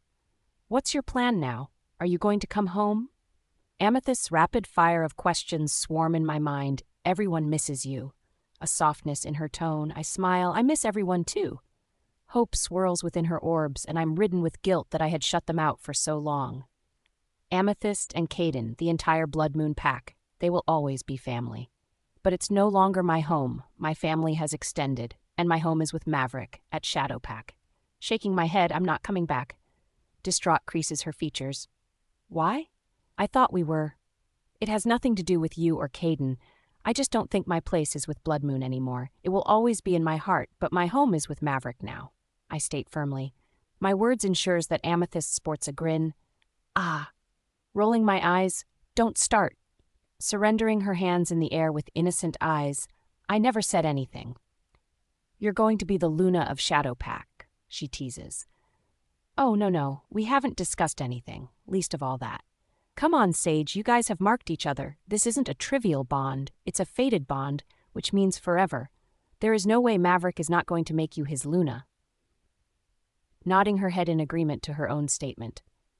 First, I need to understand what I have become first. There is no time to entertain other thoughts. I sigh. When Maverick and Drusilla gave me a full explanation on ghouls, I became overwhelmed. It's been 2 days since that night of my massive breakdown, and I'm close to another. Bella was gone. I had to accept that and learn to live with what I am now. That alone takes time and effort to not spiral into insanity. Yeah, Maverick gave us a brief rundown on ghouls.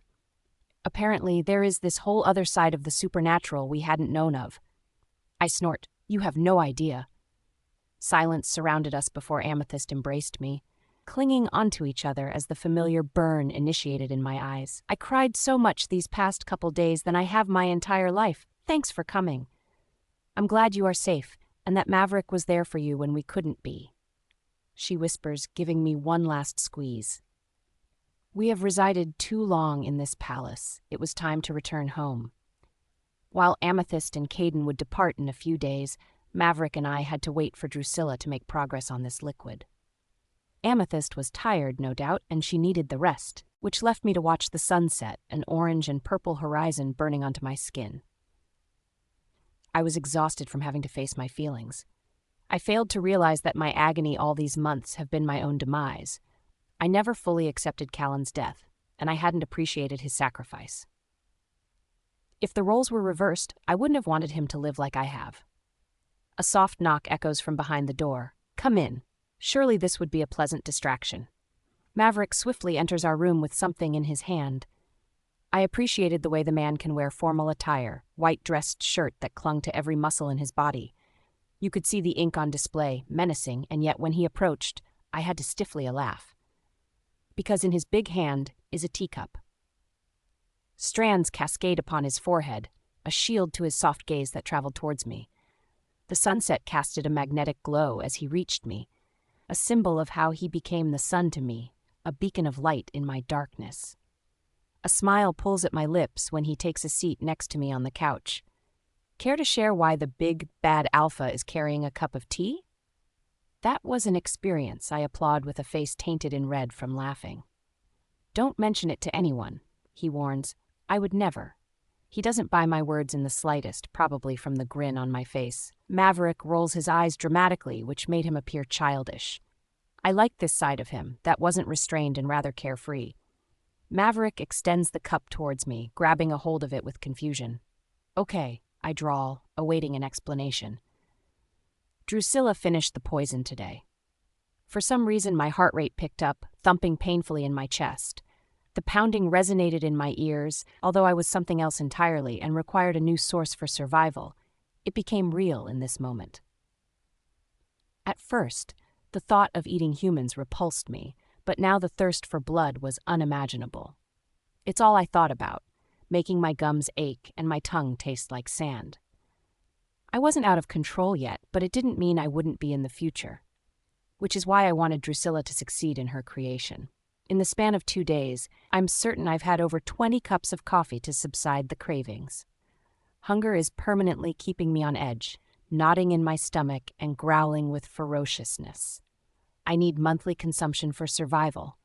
Hopefully Drusilla's poison is a success to ensure it stays that way with no carnage. While this drink wasn't an actual poison that would kill me, nor an antidote to being a ghoul, it enabled control for the future. The scent of coffee and blood mingle within the black liquid, along with another flowery undertone. We're going to have dinner tonight. Human food won't satisfy you, but this will suppress the urge to binge. Maverick informs. The taste of human food won't be the same on my palate. Nothing will satisfy me unless it's blood or flesh.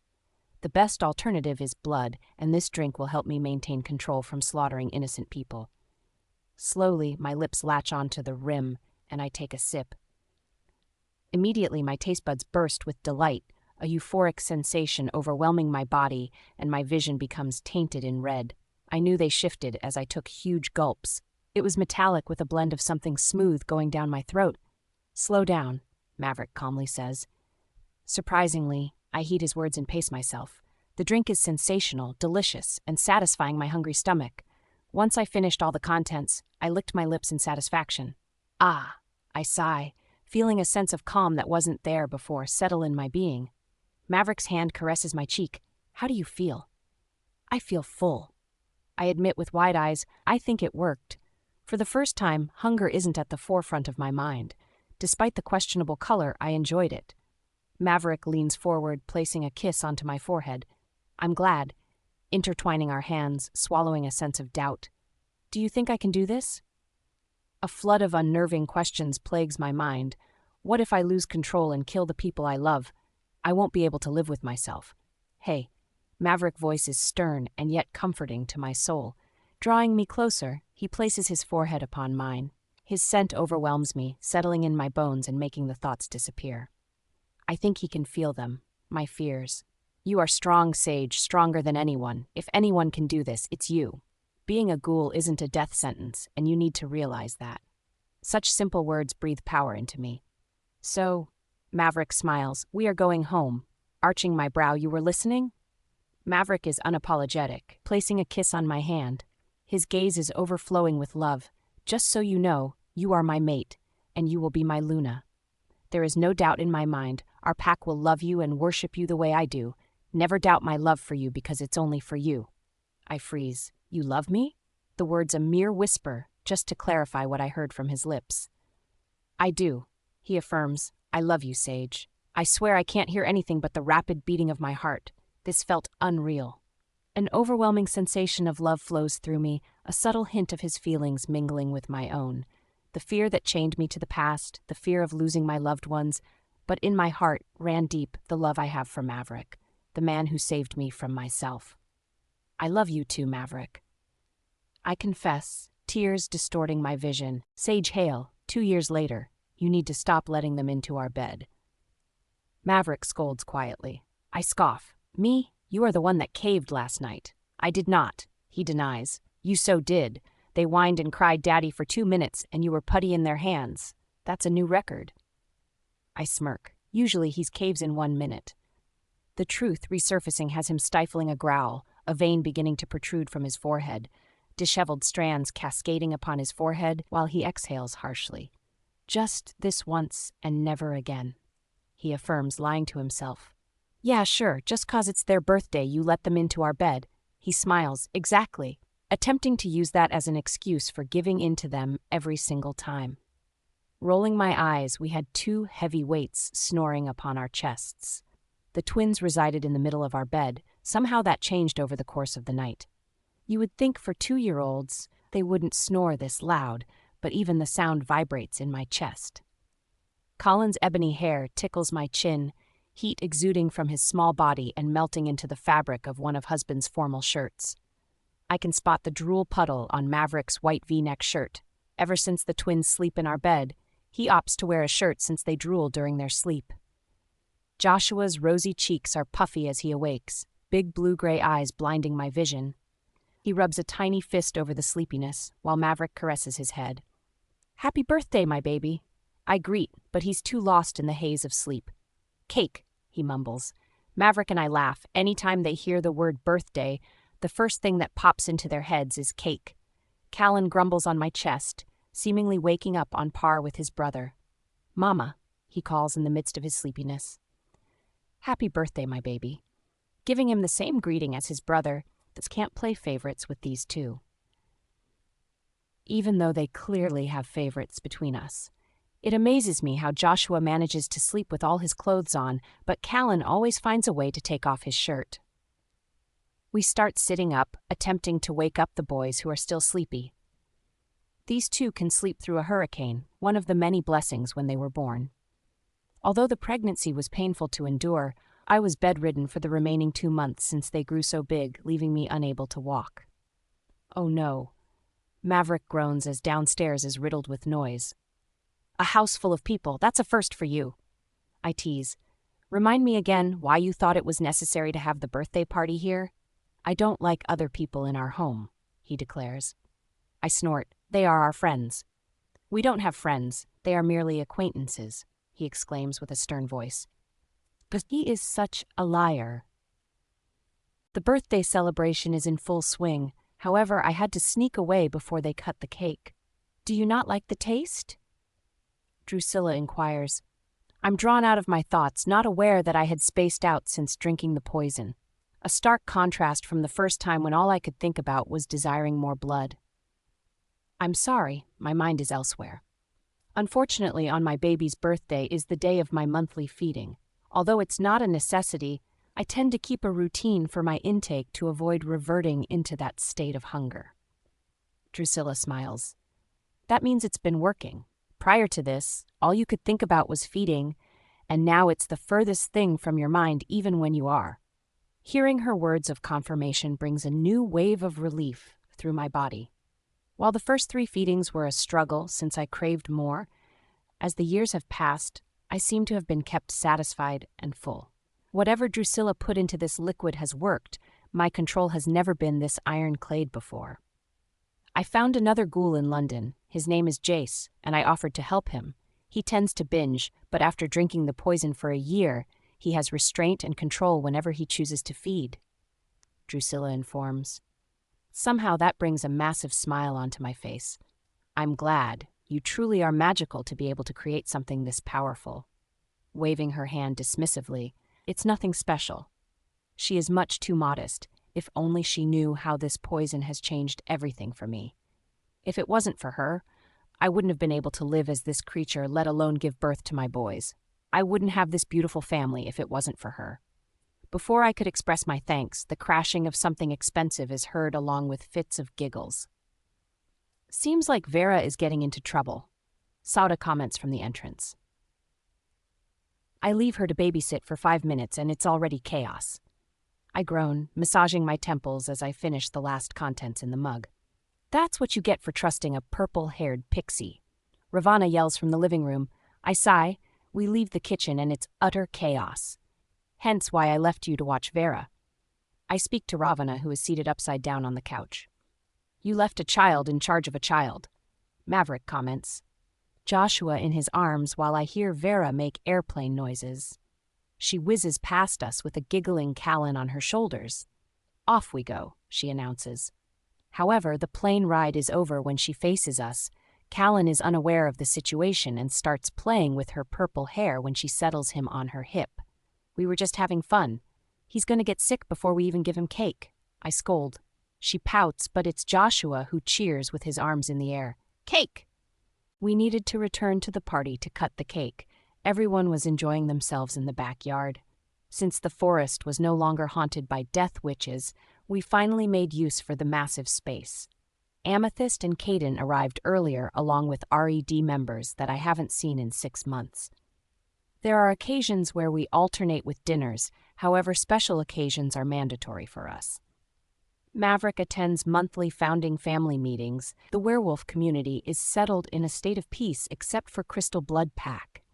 Since Jasmine's absence all those years ago, no one has heard from her or Kyson. The relations between vampires and werewolves aren't openly welcomed. However, Azrael and his wives have become friends with Amethyst and Caden, along with Brantley. Mark Ravenstone doesn't give them an opportunity since in his perception, vampires and werewolves shouldn't be allies. Azrael interrupts our conversation. Oh, Sage, you're back. Colin whines in Vera's arms. Reluctantly, she hands him over to me and mumbles, traitor, sticking her tongue out before skipping through the sliding doors and calling for Amethyst baby girl. Maverick arches his brow, taking in Azrael's appearance, which is in formal attire. Sounds like you want to tell us something. If it's bad news, then it can wait for tomorrow. Azrael's eyes widen. You think I would deliver bad news on their birthday? You think I'm that cruel? Swiping at invisible tears. Yes, Maverick deadpans. Azrael places a hand over his heart, fawning distraught. Only you can hurt my feelings, Maverick. Bouncing Callan on my hip. Care to share the news before I lose my mind from curiosity? This back and forth between the pair will never end. They play too much with each other. Azrael closes the distance between us, poking Joshua's rosy cheeks and smiling lovingly at my sons. I had their blood tested. My throat closes instantly. When I found out I was pregnant, I cried endlessly because I didn't want our kids to inherit traces of a ghoul. I had struggles with being a ghoul. While I am content now, I didn't want Joshua or Callan to suffer the same fate. Silence settles in the living room, noise initiating from outside as everyone celebrates. The atmosphere grows thick, suspense seemingly suffocating me. Well, don't keep us waiting too long, Maverick says. They are 100% pure werewolves. A wave of relief washes over me. The knots that squeezed my heart has finally untangled. Callan wiggles in my arms, whining for his father, and Joshua reciprocates. We switch, and I bounce Joshua on my hip. Really? Azrael nods with a genuine smile on his lips. Yes. Switching my attention to Maverick, my eyes already glistening with tears. I couldn't be more happy. They wouldn't have to fight internal battles when it comes to hunger. They can finally be normal. Well, normal in our world. The room clears with only us in the room. Callan giggles and Joshua wraps his arms around my neck. Maverick, they are free from this curse. I choke, the tears already cascading down my cheeks. Maverick rests his forehead against mine, midnight orbs settling in my soul. Our boys are the perfect combination of us. Even in their eyes, it's a mirror of our love brought to life. I love you so much, darling. You gave me happiness when I never knew what I was. You gave me 2 beautiful boys when I never saw myself as a father. You gave me love when I never thought I could ever have it. Thank you. I'm full on crying. Thank you for giving me this beautiful life when all I endured was darkness and sorrow. I am truly grateful that Maverick is my fated. Without him, I wouldn't have this wonderful life that I cherish so dearly. Amethyst Thornton, 1 year later, from the previous epilogue. Morning sickness is a myth, I declare, heaving over the toilet for the 2nd time today. Caden caresses my back gently, ensuring he doesn't aggravate my nausea. I should call the pack doctor over. You can barely stomach anything this past month. Waving my hand dismissively, no, it's nothing I haven't dealt with before.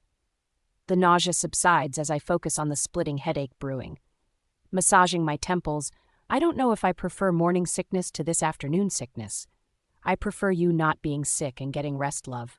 Caden adds, twisting me around to place a damp cloth upon my forehead. This cold compress is bringing me relief. Ah, that's the stuff. I sigh in content as he dips it in cold water again and presses it onto my neck. You barely ate today. I'm worried about you. His concern laced in the tone. Holding my hand in the air, don't mention food. I'm going to throw up again. The twisting in my stomach finally subsides as I relish in the freezing temperature. Pushing all thoughts of food away from my mind, ensuring the nausea will only appear tomorrow if I'm lucky. I should worry that I'm practically a mess on the bathroom floor, but this pregnancy leaves me with little fucks to give. Do you want an orange popsicle? My depleted energy slowly rises at the mention of orange goodness, taste buds immediately craving the icy heaven. Yes. Caden chuckles. It's a good thing I restocked the freezer. Much to his dismay, I changed into a new set of clothes and brushed my teeth to rid the taste of bile on my tongue. Keeping my mind distracted is my only safety to ensure I don't end up dry heaving tonight. When I open the door of our room, Caden is standing in the hallway with an orange popsicle in his hand. The sight brings me a buzz of joy, a smile forming on my lips.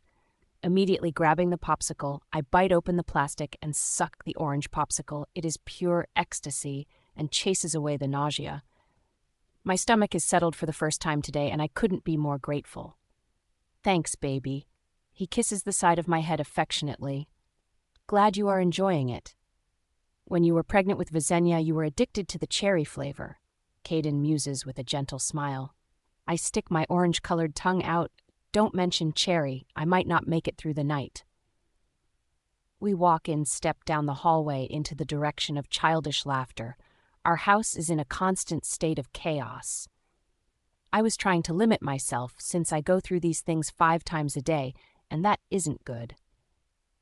This is your first for the day, but I think we should see the pack doctor tomorrow and get another IV drip. He frowns. Caden doesn't like when I have to get needles stuck into me, but it's the only source for me to get vitamins. I nod in agreement. We enter the lounge, and to no surprise, all Visenya's toys are scattered everywhere. Speaking of the little troublemaker, she collides with Caden's leg and wraps her arms around them. Daddy, Uncle Lion is going to eat us, she cries through her fits of giggles. Alice appears from the kitchen with Taylor clinging on her leg, and here is the second victim. She motions to her daughter. Come on, Mommy, don't let Daddy catch us. Taylor whines. A chuckle escapes my lips. Uncle Lion is the monster today?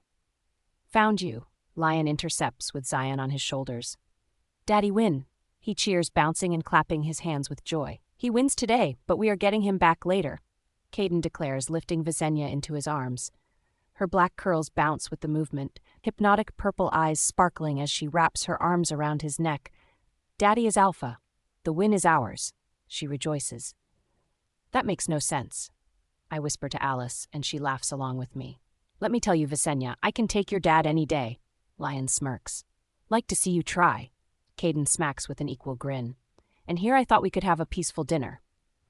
Alice exhales, picking Zion from Lion's shoulders as the girls pull their dads into the play area. Zion giggles, playing with his mother's long hair. He looks exactly like Lion, I voice, kissing his cheek. He is almost 2 years old and still a ball of sunshine. Why you think I named him Zion? Alice teases. Taylor is the mirror image of Alice. One could mistake either for porcelain dolls. However, Taylor has Lion's attitude while Zion inherited Alice's personality. It's rather enduring, watching the chaos ensue. Everyone says Visenya looks like you. I'm probably the only one that will say she is the perfect combination of Caden and you. Alice compliments, and I appreciate every single word. While Visenya and I share the same eyes, everything from her features reminds me of Caden, and her personality is a combination of both of us. Caressing my slight bump as I finish the popsicle, I'm 3 months along in this pregnancy, and I couldn't be more ecstatic to meet our baby boy. A mini Caden, and it makes my heart squeeze with happiness. Caden loves our baby girl, and this will be a perfect addition to our family. Visenya will be an amazing big sister. She is already protective over Zion and Taylor, which shows her loving nature even at such a young age. Dinner is in 5. Want another popsicle? Caden asks. Alice takes a giggling Zion into the dining room, where he screams, "Tay!" With a smile on my lips, yes! I don't get a chance to turn around because Caden draws me into his chest, the scent of rain bringing the comfort like no other. It's so nostalgic and my kryptonite. Wrapping my arms around him, I can already feel Jade sighing in contentment along with Axel. The mark on my skin starts to ignite with sparks, warmth flooding through my bloodstream. I like being in your arms. I voice, although the words are muffled. The steady beating of his heart overwhelms me, bringing tears to my eyes.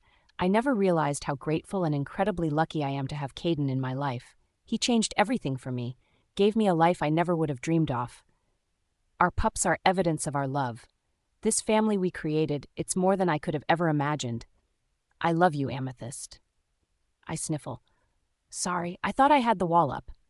Caden retracts, encasing my face in his hands. Tears stain my cheeks as I peer into his sapphires that are overflowing with love. I can feel his emotions, the way our hearts are in sync. There was a time when he couldn't express his true feelings, suppressing them while minds clawed to surface and became unrestrained. Look how far we have come. You better love me. I ain't carrying our pups and eating popsicles all day for nothing. I tease. Our lips collide, and I feel his smile, making my heart bloom. I love you too. I say through our mind link. Ooh, Mommy and Daddy are kissing. Visenya interrupts, intercepting the space between our legs. Our life together is indeed more entertaining than one might think. Come on, love. Let's have dinner. Caden intertwines our hands as he perches Visenya on his arm. Please check out The Alpha's Cursed Mate, which is book 3 in the Fated series, and it follows Jasmine and Kyson. Jasmine Ravenstone. I thought it was over. I was wrong. The ground beneath me violently shakes like the earth will split open any second. Everything hurts. Every muscle aches and burns. I'm glued to my spot, unable to move as I watch the scene unfold before my eyes. The witch is tainted with blood, drawing her hands up and placing them onto the sides of Kyson's head. She leans into his ear, whispering something only for him. That's when the abyss of darkness leaks from his eyes, goosebumps arising on my skin as the darkness explodes from his eyes and mouth. It's like nothing I've ever seen before, the darkness being unleashed from within his body. A catastrophic annihilation of one powerful individual. Kyson drops to his knees, but everything is still spilling out of him. It's never ending. The witch laughs menacingly, staring down at him in delight.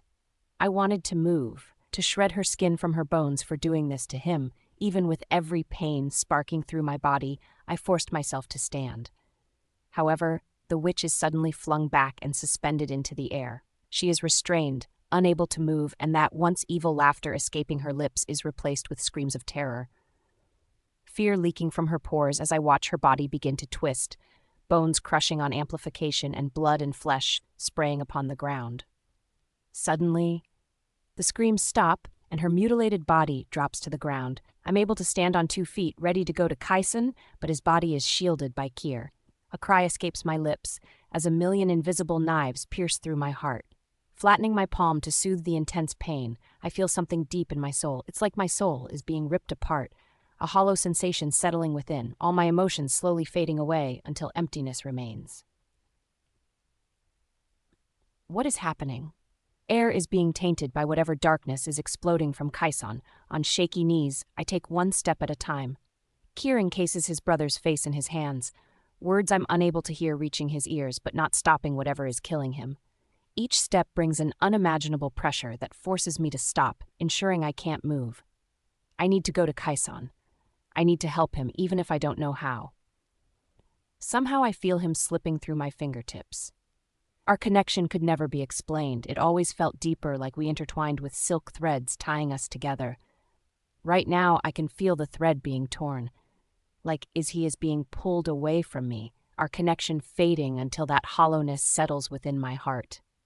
The more that feeling grows, the more I can sense his soul dying. The wind picks up, spiraling around them and keeping anyone from getting too close. It's a powerful force that can slice through flesh if we got any closer to Kaison and Kier. With a heavy body, my mind splitting in two, and the resistance of the wind, I continue to place one foot in front of the other. It is taking every ounce of my energy to not collapse and give in to the pain. However, if I stop now, I will never get back up. On their left, I see a black hole emerge. This isn't any ordinary one, it's Kier's black hole. The man has the ability to eat anyone's power. There is a reason why we could never find him. Kier will make himself known in the oddest times, because he is the one that finds you. And the same can be said for Kaison. I know that once they go through that black hole, there is no telling when I will ever meet them again.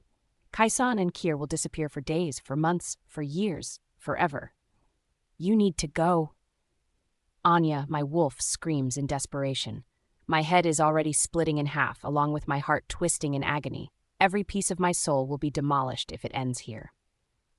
Anya knows him better. She knows that if we lose this connection now, there will never be another chance again.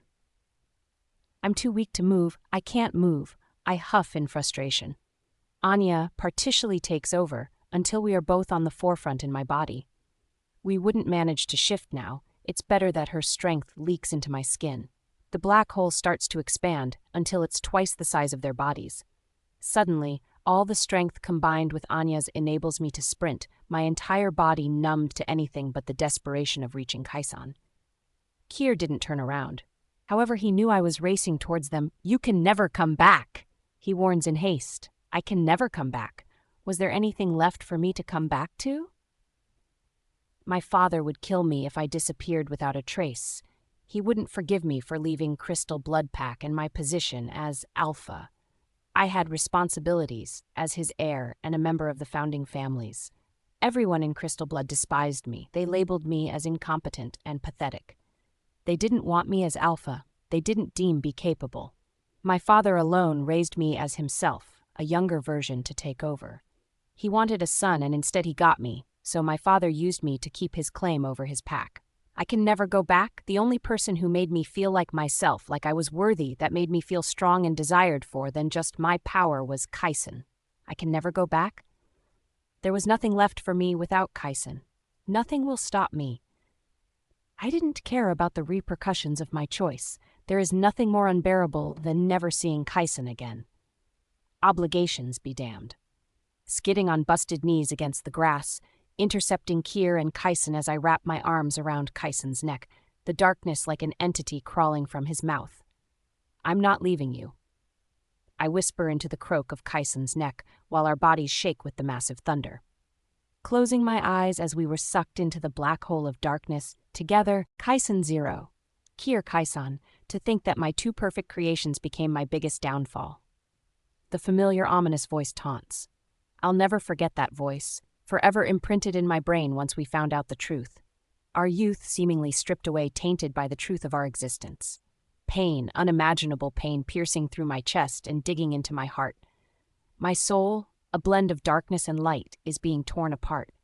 I desperately wanted to scream, let my torture be known. I wanted to cry, beg for mercy upon this hellish nightmare. But I'm unable to speak, nothing but my Latin tongue. A curse that's ridden countless half-breeds, first derived from me. begging for mercy, screaming until our lungs burned. We weren't blessed with that luxury. I've been given a gift of dark magic, but it was indeed a curse. My magic went beyond surface level. It delved deep into the pits of hell, and all with the consequences of never being able to speak. Kier and I were born because of our father, the first dark witch. He fooled everyone, even us, into thinking that he indeed wanted children from the woman he loved. That was a facade. Magnus was a master of deception. His ultimate purpose of having twins that reflected both sides of the moon against the dark sky was for revenge, one that he has been plotting for centuries. Our souls chose the worst kind of parent, the worst kind of fate. We were destined to live out a prophecy that was unveiled to us on our first 18th birthday. Ever since then, we have derailed our father in every life. We have constantly been battling him throughout our eternal life, suppressing him and ensuring he didn't wake. But the seal has been broken and he has risen. We are no longer cursed with lifetimes to prevent him from causing utter annihilation to the supernatural race. Kai-san, can you hear me? You have to stop. Kier's panicked voice reaches my ears, becoming distorted as the pain overwhelms me. What are you going to do now? It's only a matter of time before I finally execute my lifetime's work. The sinister voice announces. Didn't have to see him to know the evil lurking behind the tone. Darkness is swallowing me, ensuring that I drown. Realization dawns on me. The seal had been broken and the witch took me by surprise. I let my guard down. We were fighting another war without keeping track of the one we have been fighting for centuries. It's an inferno, black flames burning me alive as I watch my skin begin to peel away, exposing the pink flesh beneath.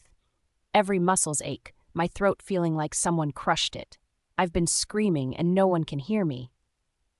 My eyes ablaze with thousands of needles piercing through, continuously stabbing into me. I fear this torture will never end, that I'll be stuck in this hell forever. I shouldn't think about what will happen to the world if one of us dies. I should worry about myself, but it's never been about me, nor Kier. It's always been about Magnus. White eyes blind me, glowing within the abyss, and I recognize them immediately. The ground sinks beneath my feet, letting me fall deeper into the darkness until I see his hand reach out for mine. Without question, I grab a hold of it, and suddenly everything disappears. A million bolts of electricity shoots through me, jolting me awake. Springing upright, hyperventilating as the air feels suffocating in my lungs. Blinking away the black dots, the first thing that captures my attention is the ancient runes engraved into the gray-stoned wall. I already knew where I was, in Kier's real home, a revolving one to ensure that he never stays in one place. You're back. Kier exhales harshly, relief clouding his features as his head bows forward. The pounding in my head intensifies, like a hammer is bashing my skull in. This is surely a few of the side effects, much worse to come than the aches in my muscles. The structure of this room is built in the shape of a cylinder from stone, ones that are infused with our magic over the centuries, hence why it's difficult to breathe. The air so thick that each molecule is part of ancient magic. The seal broke. I confirm through our mind link. There isn't much to decipher from Kier's eyes.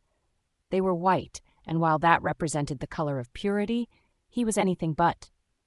Everything mirrored darkness, the promise of destruction. I know, he says, attempting to dampen the already flaring anger festering inside him. Nothing will bring us relief in this moment. Only we knew the true repercussions of the seal being broken. The end is already beginning. The seal was the only thing keeping him locked away, ensuring that he wasn't awake and annihilating everything in his path. Kier and I had the seals engraved into our souls, which meant that every time we were reborn, that seal would remain intact with no disruptions.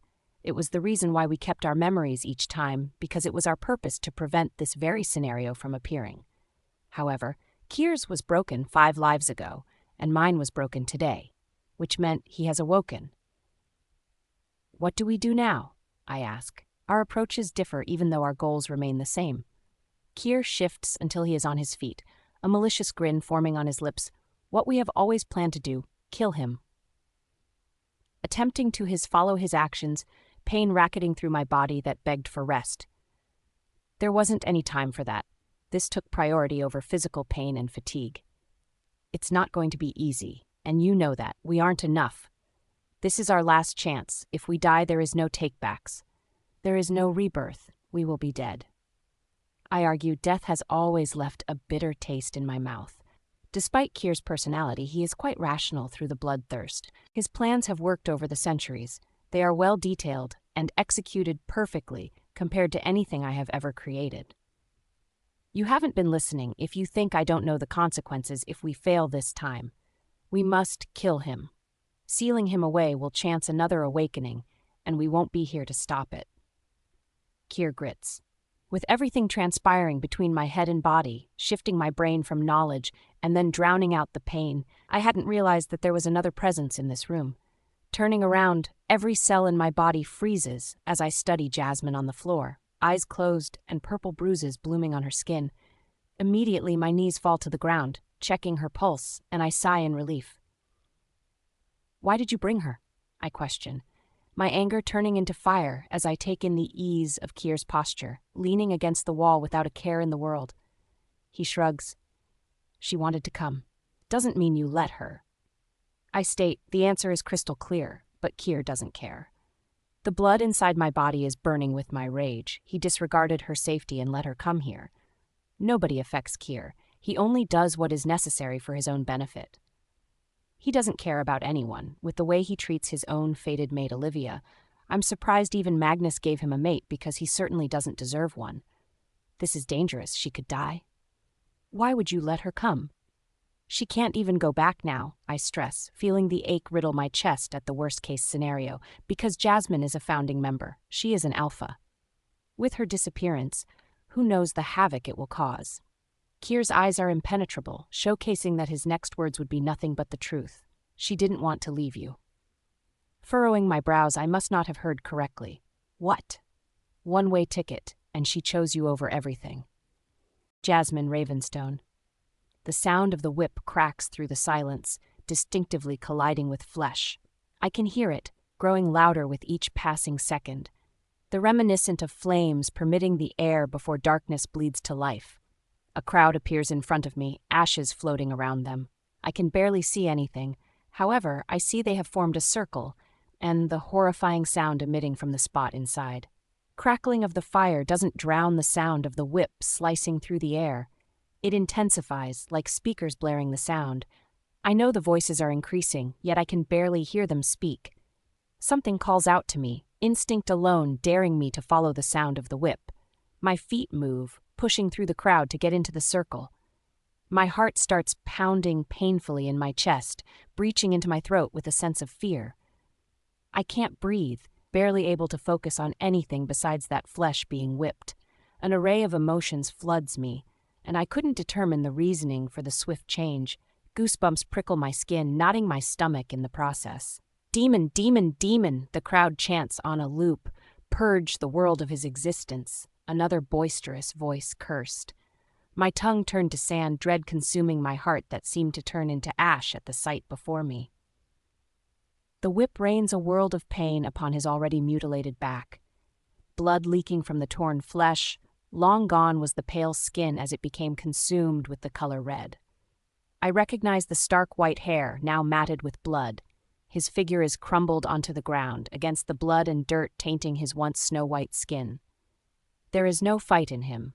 The only source of restraint secures his hands below his back. He could easily get out of it. He could cast a spell and disappear from this evil group. But Kaison doesn't do anything.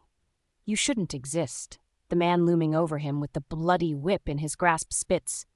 No, this can't be happening.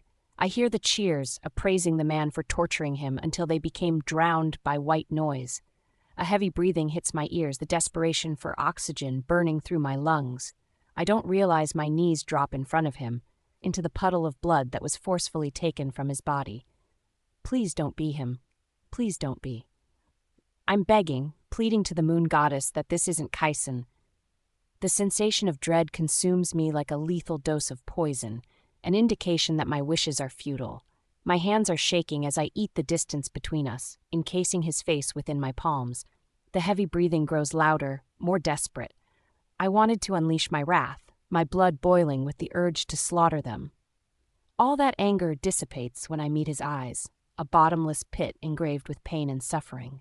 He was drowning in agony, and no one cared. My heart shatters into a million pieces, Kaisan. I cry, his face distorting from the tears. He recognizes me, and that awareness makes his eyes widen. Leave. His voice rings through my mind. No one cares that they are torturing him. They don't hear the pain in his voice like I do. These people are destroying him, deeming him the devil to justify the torture they are inflicting. Leave, he roars, and the ground starts shaking beneath me. Kaisan. I gasp, jolting awake. Everything is a blur. All I can hear is my own voice searching for Kaisan.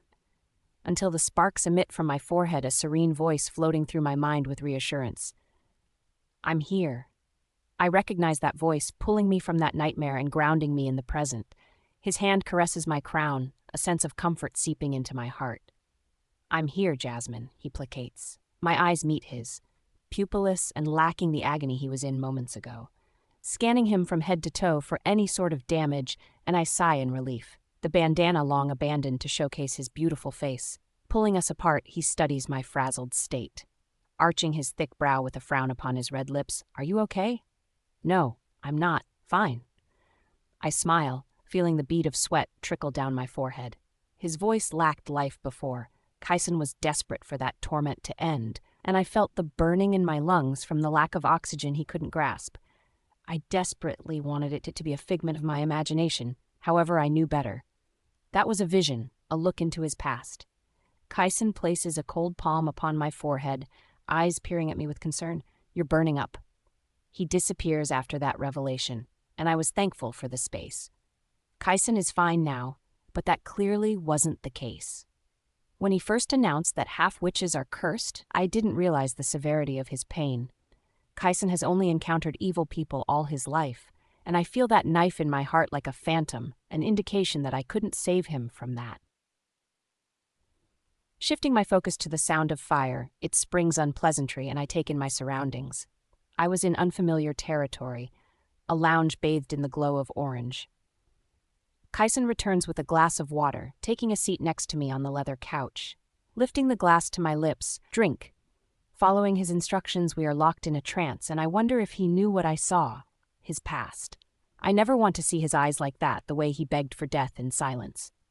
Dread fills my stomach, black dots tainting my vision as I fight the urge to pass out from the horror. "Where are we?" I ask instead, suppressing the memories. "In Kier's real home." I nod mindlessly, Kier's words ringing in my brain of never coming back. The black hole we disappeared into, and I remember losing all sensations and surrendering to the nothingness. I forsake my duties as alpha for Kaisan. His eyes study my reactions, analyzing the depths of my soul. While I don't regret my decision, there is a barrier upon Kaisan at the realization. I gave up everything to follow him into an unknown fate. "Are you sure this was the right decision?" There is vulnerability in his words, whether he intended for it to come across. "Yes, I am," I affirm. My words have the opposite effect, an awkward silence stretching between us. Kaisan's features morph into distress, a slew of questions accompanied by a rain of anger that he wished to descend upon me. However, he tugged on his bottom lip to restrain himself from unleashing his concerns into my mind. Footsteps breached the silence, with Kier leaning against the wall with a lack of interest. Those white eyes unreadable, a complete contrast to his brother. I had questions that needed answers. All of this acrimony could wait for another day. "What happened back there? You weren't even conscious." Diverting my question to Kaisan. He is reluctant until Kier closes the distance between us. Might as well tell her. Much to his dismay, Kaisan proceeds to explain that seals were engraved into their souls. It was essentially a lock that suppressed Magnus from re-emerging. Since both of those seals were broken, Magnus will now start his uprising. "Now, we have to wait and prepare," Kier states, and I didn't realize that he could hear Kaisan's voice as well. Maybe it's a twin thing, a connection that is special. "Can you both do it?" "He is your father, after all," I emphasize. They were preparing for war, a fight to the death with their father. There needs to be no hesitation when they kill Magnus, as cruel as it may sound. "He was never a father to us," Kaisan comments, leaving Kier to his silence. The words are unnaturally cold, initiating a shudder down my spine from terror. Magnus had a purpose when he created you, a combination of light and dark. Why? I remember Kier explaining this back when we weren't on mutual terms. He has been searching for something, and I refuse to be kept out of the loop. My life is at stake now. We are in this together, whether Kier or Kaisan accepted it or not. Kier's shoulders relax, taking a seat upon the single leather chair. When you create something, the best outcome is to have two halves become one. Magnus is greedy, having twice the power made him hungry because, when combined, we are unstoppable. But you and Kaisan, shaking my head, I don't understand what you mean by this.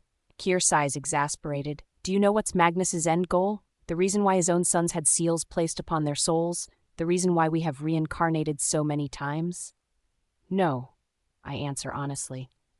Kaisan's voice gives me the answer, one that makes my stomach drop. Magnus's goal is to end all supernatural creatures and create a new order.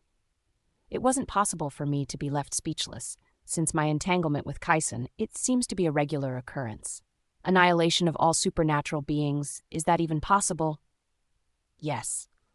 How can one even be this powerful? I shouldn't be second-guessing his nature. After all, Magnus grew bitter to the moon goddess and created fated mates as an extent of his hatred. The first witch in existence, could he have that power? The power from his sons, I whisper, eyes widening in realization. Your powers are enough for him to bring every creature into extinction. Now you are a quick thinker. Kier notes, a hint of appraisal in his tone accompanied by a smirk. If I wasn't completely devastated by this news, I would have thrown an insult in his direction. How can he take your powers back? I don't want the answer, looking to Kaisan for any sort of answer besides the terrifying one flaring inside my mind. Kaisan doesn't assure me. He doesn't placate the tsunami raging inside of me. He needs to kill us in order to gain our powers. Jasmine Ravenstone. All the air evaporated from my lungs. I could my heart leap into my throat. In order for Magnus to acquire the power he needed to fulfill his end goal, he needed to kill Kaisan and Kier, his own sons. Suddenly, my throat began to close from the severity of the situation. Their lives were hanging on by a thread. They have reincarnated so many times simply to keep Magnus at bay. While other people can view it as blessing, it is truly a curse. That can't happen. I whisper. When Kaisan left the first time, he stated that while his views differ from Kier, they have an understanding when it comes what they want to achieve. They share a common goal, which is to kill Magnus, and none of the founding families realize the burden they carry. We have to tell the... No. Kier snaps, burning those white eyes into my brain. You tell no one. He instructs, the only reason I told you was because of Kaisan. A fire erupted within my heart, threatening to melt me from the inside. I had no right to argue with Kier. After all, their lives were on the line, but that is precisely why I let my thoughts be heard. Kier, we don't have time for this bullshit. Magnus is going to kill you both, and we need all the help to ensure that doesn't happen. They can help us. Kier retracts from the chair, standing to his full height and closing the distance between us. His body looms over me like a dark shadow, Kaisan appearing at his side and pressing a palm into his brother's chest. They were having a private conversation. One look, and Kier snapped his gaze, fueled with hatred towards me.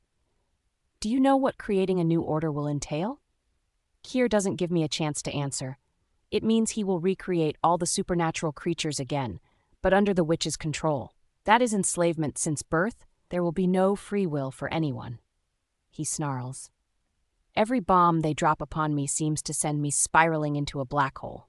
The more I learn about Magnus, the more I see of the world that never existed beyond our territory.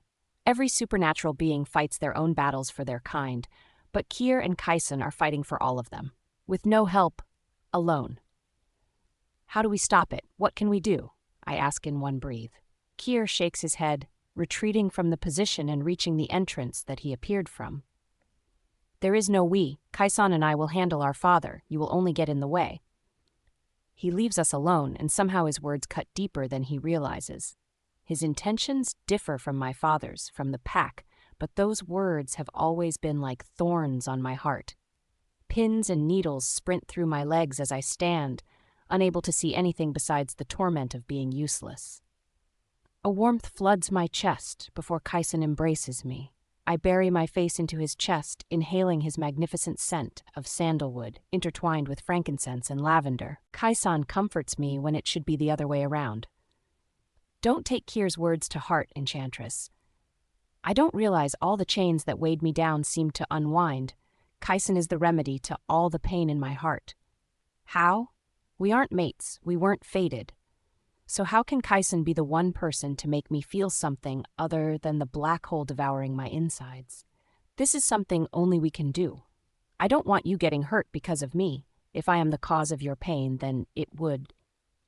Kaisan doesn't finish that sentence, swallowing the words. He didn't need to say it. If the roles were reversed, I would be broken. Seeing Kaisan in pain because of me, it would be the worst kind of torture. I want to help you. I don't want you to die. Kaisan's eyes melt at my words. I can feel the warmth blooming my chest, and I couldn't determine whether it came from me. His hand caresses my cheek, the scorching touch igniting something in my soul.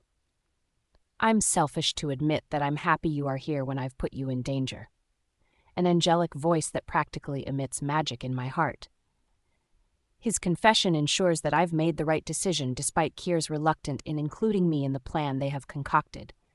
I will find a way to be useful, to ensure they don't suffer the fate of death. I shouldn't be focused on this matter. There are lives at stake, and my main priority should be strengthening my powers to prevent Magnus from committing mass murder. I would sacrifice myself in the midst of this madness for Kaisan and Kyr, but mainly Kaisan. These two don't divulge their secrets, and something tells me they have plenty. We were surfing through dimensions. I wasn't even sure that was possible until I looked outside the window and waves resembling the ocean of black and white were engulfing us. The destination is unknown. However, I know Kyr is planning something that shouldn't be shared with me yet. Kyr's true home floats through rifts of reality, time moving impossibly slow. Sometimes I view this as unreal, and Anya snorts at my words. Yeah, considering you have me speaking to you in your mind, and your lover is practically mute, with the only means of communication through the mind link, I would say the possibility of a floating house is much more grounded in our reality, she sasses. Kaisan isn't our lover, I state clearly. I can see her smirking, hues of emerald dancing in her fur. From all I just said, that's what you decided to comment on. Clearing my throat as my cheeks burn, probably turning a shade of red. Anya manages to rile me up within a space of a minute. Don't say any of this in front of him. I warn, I still wasn't fully aware of Kaisan's power, especially when it came to communication. Therefore, he could easily hear this conversation if I'm not careful. We were approaching the early hours of the next day, and I couldn't sleep. After Kaisan led me to my room, the nightmare seemed to replay every time I closed my eyes. Why was I having visions of Kaisan? These two were taking on burdens for the greater good, and nobody knew. Is that why I'm having visions of Kaisan's past? Any particular reason that you are staring at the coffee machine for the last 10 minutes? Kaisan's deep voice inquires, pulling me out of my thoughts. Turning around, I'm faced with Kaisan standing at the opposite end of the island. He mirrors me, the lack of sleep showcased by the eye bags. Not especially. I lie. His eyes are the embodiment of the night sky, lacking the stars that only appear whenever he showcases his emotions. They become distorted by the agony I saw in the vision of the past he is concealing. Sliding the fresh coffee towards him, Kaisan accepts it without hesitation. While we've expressed a sliver of our affection towards one another, there is still a massive gap between us, unspoken tension. We toe the line, but neither particularly crosses it. Kaisan's snow-white hair is disheveled, black sweatpants with a matching hoodie. He attempts to stifle a yawn, but his tiredness pushes through. In this moment, he resembled a puppy. Tired? I tease. I slept enough. He lies. I craved for more of our conversations. I need to get my priorities straight, because whenever I'm around him, it's like he consumes me. There are rarely moments when Kaisan doesn't wear his bandana, and when his entire face is exposed, then I savor every second. The carved jawline that could slice my finger if I trace it on the path, plush blood-stained lips and impeccably long lashes that make me envious. I could admire him for days without getting bored, except when his eyes meet mine. Every muscle stiffens as the vision skits to the pain in his eyes from that dream. I can't get it out of my head, reality molding with dreams. Clutching my chest, breathing becoming too difficult as I try to pull myself into the present. Squeezing my eyes shut, praying that when I open them that we are back in the kitchen and not in that horrible nightmare. "Jasmine, open your eyes," his voice commands. Immediately, my eyes spring open and I feel sparks ignited from his hold on my shoulders. Concern flickering in his gaze, brows furrow as he excels, arching my neck upwards in order to take in his appearance. "What happened? You kept shaking your head and saying no." The words choke me. Should I tell him? Should I ask if it was real?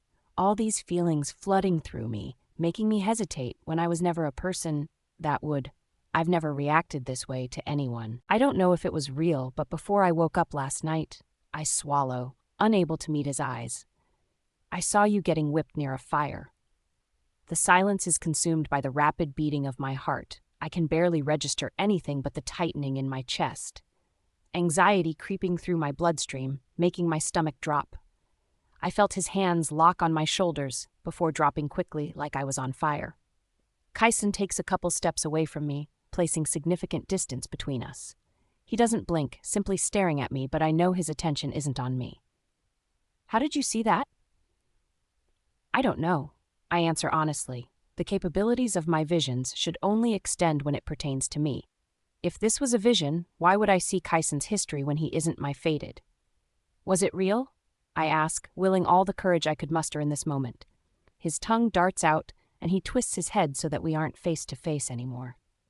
"Yes," he answers, not able to look at me. The black hole in my stomach grows, nausea crawling up my throat, and I have to fight the rage sizzling through my chest, clenching my fists to restrict myself from unleashing the static that thunders in my heart. I don't like bringing Kyson pain. I don't want to make him relive something horrible. That was a nightmare for me, seeing him in that pit of agony and helplessness. "I should have seen this coming," Kyson's distant voice mumbles. "See what coming?" "Nothing. Please don't worry about it. I'll find a way to prevent you from seeing my past. You don't have to worry." He rushes, leaving the kitchen in a haste that my hand is left hanging mid-air towards his ghost of a figure. Kyson 0. This cannot be happening. Dread creeped from the pit of my stomach and practically choking me. My vision started to blur, tainted by black spots. I don't care where my feet take me, simply unable to comprehend anything besides the urge to fight the nausea.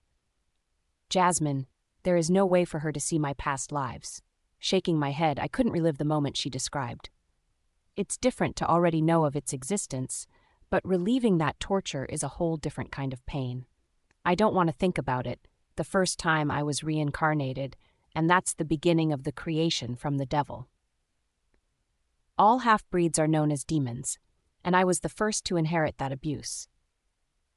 While half-breeds can live without scrutiny, witches are another form of evil. They are filled with hatred whenever their bloodline is tainted, and that began with me. One would assume that Kier would suffer the same fate I had, except he didn't. Kier is Magnus's perfect creation while I am the defective twin. I was a mere test subject, all the stuff he needed to tweak in order to create the perfect combination. My past is filled with suffering, and the last person I want to see me at my weakest is Jasmine. People have weaknesses, and seeing me at my lowest, in the pit of despair and begging for death, is mine. Jasmine doesn't need to see that she gave up everything for someone who is defective. "I'm not into sharing feelings, nor do I care about yours, but can you stop pacing outside my room? It's distracting." Kier scolds. I was absorbed within my own mind that I didn't realize I was directly outside of Kier's room. He swung the door with complete agitation marrying his features. People struggled reading Kier, a constant state of unknown, but I knew everything when it pertained to him. It's a mirror when we see each other, except our contrast showcases that we are indeed not the same person. Kier is annoyed by my actions, and I wasn't in the mood to care about his reactions. "If I ask you what's wrong, will you leave?" he inquires, leaning against the doorframe. There isn't an ounce of care in his eyes. Kier just wants me to disappear. Pushing him aside as I enter his dimly lit room, he enjoys the darkness way more than he should. "We have a problem." I inform through the mind link. He closes the door behind him, leaning against it. What's your problem now? Jasmine suffocating you to death with her possessiveness? He teases. You aren't funny. Don't even try it. Pointing my index finger at him. Anyway, you left your fated stranded in the midst of a fight. You have no room to judge me. I accuse. Kier shrugs, disinterested. Sometimes I wonder why he was gifted a fated when he barely cared about her. I practically stole Jasmine from her fated. Maybe I am the monster everyone says I am. Jasmine has a vision of my past and not a pleasant one. There is no shock in his features, not an inkling of surprise compared to the panic springing in my chest. I'm close to passing out, nerves rattling my heart. Well, what did you think was going to happen? He yawns, balling my fists at my sides in frustration. She isn't supposed to see that. Jasmine is supposed to have visions of her fated. That is how it works. I exclaim. Kier arches a questionable brow at me. You took away her chance to meet her fated when you tied her soul to yours. Jasmine will have visions pertaining to you now, since the curse is practically non-existent because you aren't her fated. The word shouldn't sting the way it does. It shouldn't feel like a knife plunged into my heart. Hearing the words that I'm not her fated aloud brings me despair, a painful reminder that I'm not worthy. I didn't have the right to pity myself. I stole her free will, and that's unforgivable. Kaisen, this should be easy for even you to interpret, so why are you acting surprised? Kier asks. I'm unable to answer the question, my silence speaking louder than ever. I'm not logical when it comes to Jasmine. I'm wishing for someone that wasn't mine in the first place. If she ever found out what I have done, then I will lose her. I was prepared for that until she gave up everything to follow me into an uncertain fate. Kier tsk, shaking his head in disappointment. You are too soft. Guilt shouldn't be something you feel by now. He alludes to the past where I've seen only the worst of people. I stole her from her fated, I confess. Yes, you did. He agrees. What is done. You wanted her, and now you have her. But Jasmine can't know of my past. She can't see me as... I don't have the courage to admit the truth to Kier. He is powerful. He doesn't have weakness. He's never faced the torment I have. He couldn't understand my pain. Kier wouldn't understand the emotions spiraling inside of me because he has always been strong. He has never been subjected to the horrors I have. Kier doesn't speak the obvious aloud, for hearing those words might make me physically ill. You can't change what's already been done. Jasmine will have more visons pertaining to your past, and you can't hide it anymore. I swallow, unable to process the truth. Too many things are spiraling out of my control. Too many obstacles are flooding my path all at once. Jasmine being able to see my past shouldn't be the problem. I should focus on the fact that she is sired to me. The only reason she even has a semblance of feelings for me is because of the sire bond. I clarify. If it wasn't for me tying our souls together, Jasmine wouldn't care at all about me. She must have had some attraction towards you. Sire bonds are only created if they had feelings prior.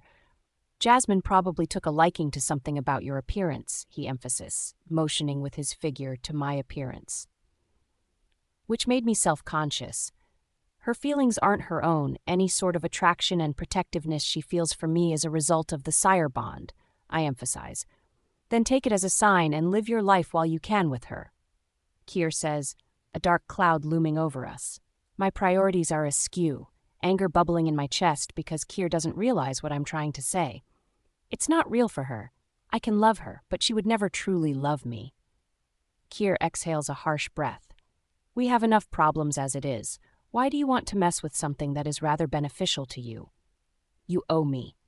I remind him I've taken the brunt throughout our lives. His eyes are brimming with rage. Fine. I will help you break this sire bond, and it's not because you are my brother. It's because the sooner we fucking get this done, then we can focus on killing Magnus. I nod in agreement, a sense of relief flourishing. Okay, so how are we going to do this? Kier sighs. We need to meet Sasha. Jasmine Ravenstone. They were hiding something. The only semblance of inclusion they provided was telling me we were visiting someone that can be of assistance to us. With the lack of information and Kaisen avoiding me, then I assume seeing his past triggered him, hence why we might be visiting this mysterious person. Visions aren't something I can control. I would never betray his trust and invade his privacy like this. Reluctantly, I gave him the space he needed while we traveled through dimensions for 2 days towards our destination. Outside resembled darkness through textured ocean waves, complete silence besides the voices in this house. I believe Kier's home is haunted, mere whispers traveling through different sections and always finding me. I don't understand the language. Similar words of Latin that Kyson speaks are picked up, but I am barely able to decode what they say. I have nothing to fear with Kyson and Kier near, although those whispers are way creepier at night. The plan wasn't to sneak up on them. However, the opportunity arose, and I snatched it. Someone tell me what's going on? Why are you both being secretive and avoiding me? Questions poured out of my lips like a faucet. Their heads immediately snapped to me with a sliver of surprise. There is no secrecy. You just don't need to know what we are discussing. Kier counters, stretching his arms over the back of the couch to exude his authority. Really? Considering I'm here with no means of returning home, I think I deserve to be in the loop. I argue. Kier expels a harsh breath, clear agitation visible in his white eyes. Jasmine, we have a plan, and your contribution is to do nothing.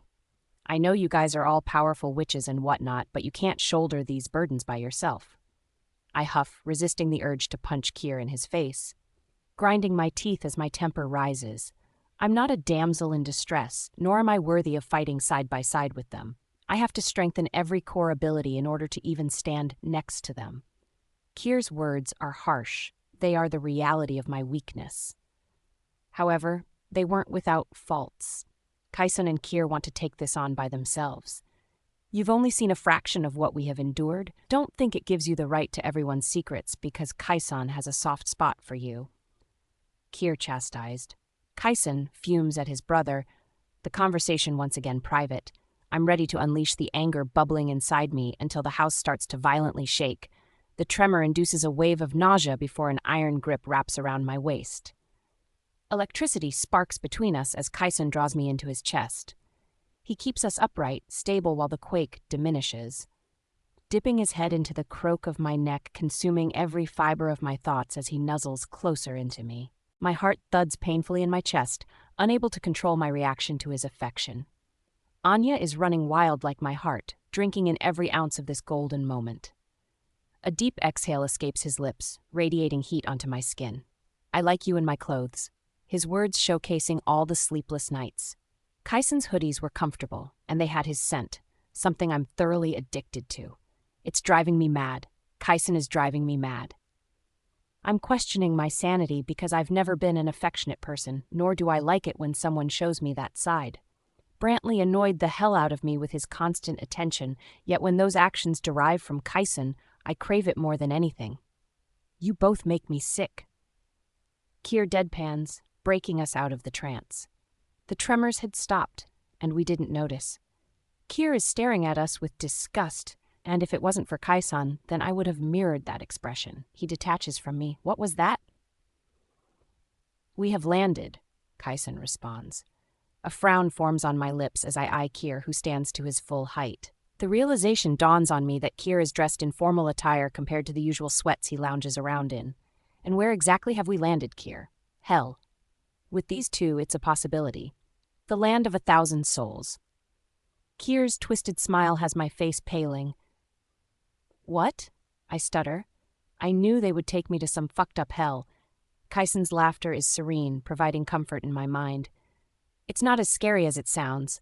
Sasha likes her theatrics, and it warns off unwanted guests. Somehow, that doesn't settle the knots twisting in my stomach. Well, I don't believe you.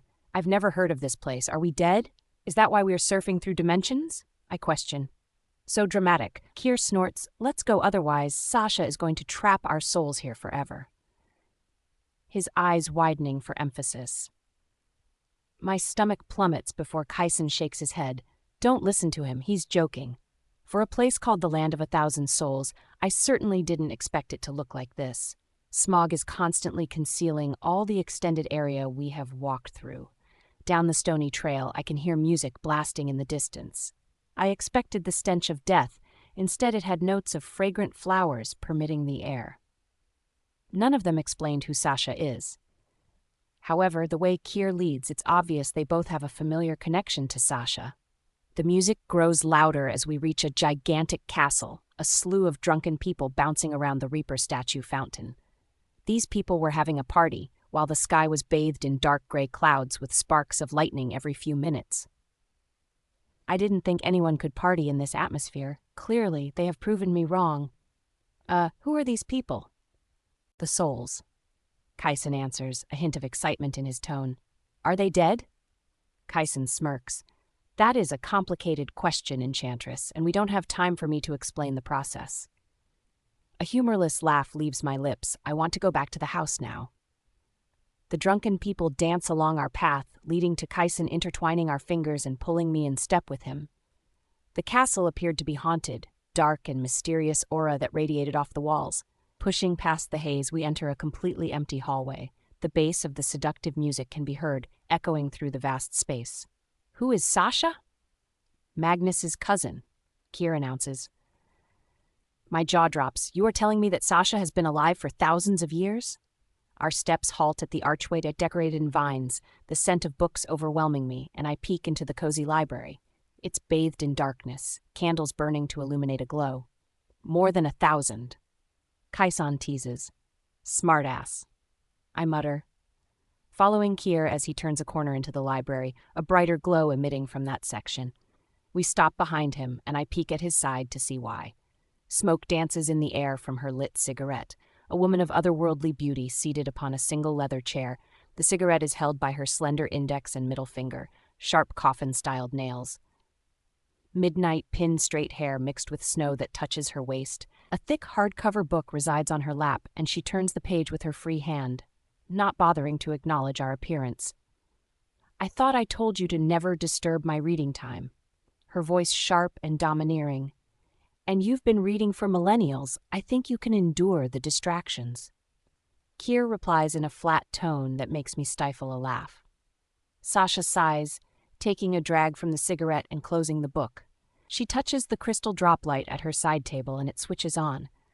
The light is bright from such a small piece, spotlighting the area we were in. For the first time, she lifts her head and I'm instantly captivated by the honeyed orbs. They were liquid gold, potent and completely unnatural. The contrast made her appearance even more ethereal. Cocking her head to the side with a chestier grin, it's funny how you two always manage to ruin my peace and quiet. Kyson 0. Jasmine exudes a mixture of fascination and intrigue over Sasha. I understand her apprehensiveness. Sasha is intimidating upon first encounters. There is no striking resemblance between us, besides the black and white mingling within her pin-straight hair. Those eyes are the depiction of her unnatural powers, a shade of liquid gold that cannot be recreated. One has even compared the color to the sun, bright and enticing. During our first reincarnation, I distinctly remember Sasha guiding us through the new life. She did her best to ensure we had a smooth transition. However, you cannot escape the curse we carry. We were never meant to have new lives because we would always be chained to our past. If we never disturb your peace, your life would be dull. I tease through our already established mind link. Sasha quirks a brow at my dig, a smile perching on her blood-stained lips. Her gaze flits between me and Jasmine, curiosity at our closeness. She doesn't reveal that I can speak to her, another secret added to the long list that I keep from Jasmine. Kier turns around, white eyes filled with disgust and judgment, crossing his arms. They make you sick too, right? Sasha laughs, a raspy sound due to her many centuries of smoking. Do I detect a hint of jealousy? He twists so fast to face her that I'm surprised he doesn't get whiplash. Jealous of that, pointing at us for emphasis. Fuck, no. There are only a handful of instances where Kier acts immature, his cage being rattled. Sasha brings out that side of him since she knows all the buttons to push. The entire ordeal has me pressing my lips together, suppressing a laugh at Kier losing his sanity. Sasha indulges in teasing Kier for a few seconds before gracing me with a mischievous smirk. You got yourself into trouble, Kyson. I can feel Jasmine's body stiffen at my side, and much to my reluctance, I nod. Dread injects itself into my stomach, feeling like a creature is crawling around inside. Coming to Sasha with the intent of breaking the sire bond will require me to reveal majority of my secrets to Jasmine. Fuck, I'm going to be sick. Same could be said for Kier. I mean, both of their seals were broken, so it isn't entirely his fault. Jasmine snaps, ripples of fire exuding from each word, her tone harsh and defensive. My heart starts fluttering with purity magic flooding through me. I've never felt something this pure and divine. No one has defended before, and it tastes like the sweetest torture. Jasmine has caught Sasha's attention now, a beckon of divinity. I catch a smile dancing on her lips. We weren't discussing the seals, but Jasmine took it upon herself to protect me from ridicule. Except, she wasn't aware of what we were truly discussing. I always knew the seals wouldn't stay forever. It was merely placed upon their souls to delay the inevitable. She informs. The wickedness shines in her golden eyes, and I wasn't referring to that. I was referring to the mess that Kaison created. I simply wished for a black hole to appear beneath my feet, swallow me whole so I wouldn't have to face the consequences of my actions. I dreaded Sasha revealing to her something I should have told her since the beginning. Sasha senses my agitation, the heat rising and making my hands sweat. Jasmine switches her focus upon me now. What did you do? One wouldn't notice the crackling of rage edging in her tone. Constantly keeping her out of the loop is testing her self-control. Jasmine doesn't realize that I'm doing this for her own benefit. I'm trying to break the sire bond. I can never do anything right. I destroy everything I touch. Sweat trickles down the side of my forehead. I desperately crave to put the bandana on my face. The cool air tampered with the fire burning my skin. I want to conceal myself from the disappointment in her emerald eyes. Clapping initiates. Come on now. I'm not being a very gracious host. You must be exhausted from all that travel, Sasha gushes, diverting the spotlight upon herself. I was thankful, faint black dots disappearing from the immense pressure I was placed under. Raising her hand in the air, she snaps her fingers. Ambrose. She commands. The fog resurfaces, dancing around the library before a thin sheet conceals the space around us. Within seconds, a silhouette appears at her side. Ambrose makes his appearance in a bowing position. You called, my lady. His smoky voice appraises, tone filled with admiration for Sasha. Who is that? Jasmine asks through our mind link. I'm stunned by the serene voice filling my mind. We are only able to communicate through mind link if I initiate it first. Constantly, she is leaving me speechless. Sasha takes it upon herself to do the introduction. This is my butler, Ambrose. On cue, Ambrose stretches to his full height of 7 feet. While Sasha barely reaches 6 feet, the height difference is rather comical. In spite of the difference in build and height, it doesn't diminish his respect and loyalty towards her. Ambrose is protective of her, especially around new company. Pitch-black orbs burning with an unseeable fire, Jasmine is a stranger, and therefore his eyes view her as a threat. It's rather disturbing the way his eyes depict no emotions. No one sees that insight into the depths of his soul. It's chaotic. The only semblance of emotion he showcases is when it pertains to Sasha. Ambrose, please show Jasmine to our tea room and prepare some delicious pastries. Her tone sweetened in a way that placates his already defensive stature. Subtly drawing Jasmine behind me to distort Ambrose's view of her. I don't think that a good idea, I say to Sasha. He won't hurt her even if he wants to. Ambrose will never disobey me. Sasha affirms with complete confidence. Yes, my lady. Sasha points to him with a teasing smile. See. Turning around to face Jasmine, her eyes spiraling with awe and fear at the sight of Ambrose. Kaison Zero, I will come with you if you don't feel comfortable. I offer. Jasmine refocuses her gaze upon me, cocking head to the side as if she is peering into my soul. A jolt of pleasure surges through my spine at the sight of her teeth biting into her bottom lip. I know what you are doing. You are trying to get rid of me to speak with them privately, Jasmine speaks, eyeing Sasha behind me. Smart wolf, Sasha grins. Her features twist with annoyance since we are once again leaving her out of the conversation. Expelling a harsh breath, Jasmine settles her eyes on me. I will go with Ambrose. However, I expect both of you to reveal the truth of whatever you are hiding from me after, because this seems highly unfair. I'm not going to placate both of you by doing nothing, especially when your lives are in danger. Pointing her finger between me and Kier to ensure her declaration was heard. Emotions consume me, an array of feelings that threaten to dismantle the structure of my mind. Jasmine is exquisite. A primal desire to keep her all to myself pierces my heart. I've never experienced this sort of attention, this sort of affection that short-circuits my brain. Pulling her into my chest without thinking, placing a kiss onto her forehead that's filled with tenderness. I will tell you everything. And I mean that. Jasmine softens in my grasp. Okay. She mutters into my chest, and we detach. Ambrose escorts her out of the library, the tea room, a few steps further into the castle. Despite my reluctance to leave her alone with him, I needed this conversation to take place without her. I like her very much, Sasha gushes. She is annoying, Kier adds, and I'm restraining myself from punching him. Sasha laughs at his words. Ah, she marvels, you like her too. She worries for both of you, never thought I would see the day. Kier rolls his eyes at her analysis. It was much better when we never had to answer to anyone. Right. Rolling her eyes, unbelieving. Now, care to explain yourself, Kaisen? I performed a spell that tied our souls together, and now I've stolen her from her fated. I summarized. And she is sired to him now. Kier discloses. I'm sure the sun would have melted my skin if Sasha had that power, her eyes widening in surprise. Are you crazy, Kaisen? You stole a founding member? Rubbing the back of my neck to swallow the anxiety creeping into my throat, all this attention is becoming unsettling. I didn't steal her physically. She came willingly. You could say emotionally I maybe could have. Oh, she rolls her eyes exasperatedly, because that sounds so much better. Sasha is gearing to annihilate me, I'm certain of it. Except a deep sigh escapes her lips filled with exhaustion, massaging her temples as I disturb her peace. Binding of souls comes at a cost for supernatural creatures.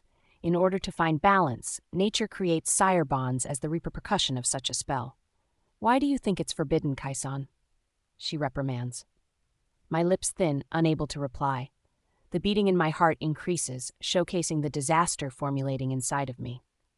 We need a way to break the sire bonds since Kaisen wants her to have real feelings for him. Kier announces in a flat tone, taking a seat on the chair Sasha resided on previously, opening the book on the side table. She snatches the book from his grasp. All that disinterest and judgment. Do you think I haven't noticed that you have found your fated? Kier graces her with a sinister smile, an indication of his twisting tongue. It's scary how you know everything about us and yet nothing at all. Mind games don't work on me. I'm older than you, Kier. She chastens. Sasha expels a short breath. Desperation for a smoke. She quickly lights one, the smoke dancing across her features as the silence warps around us. Sire bonds are difficult to break. You do know that. You did it with Ambrose, Kier announces.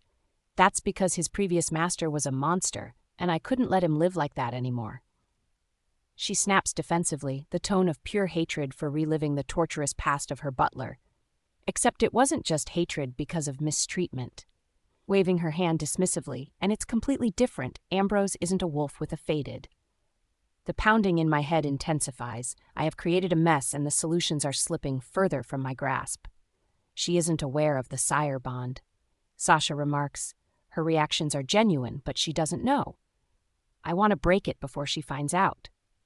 I confess, none of them realize how much it will destroy me if Jasmine sees the black glass of monstrosity that everyone else sees in me.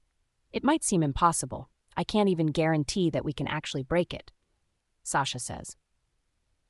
If you are asking for my opinion, Kier disrupts, I personally don't see a way out of this. Closing his eyes and shutting us out. Good thing no one asked you. I snap into his mind.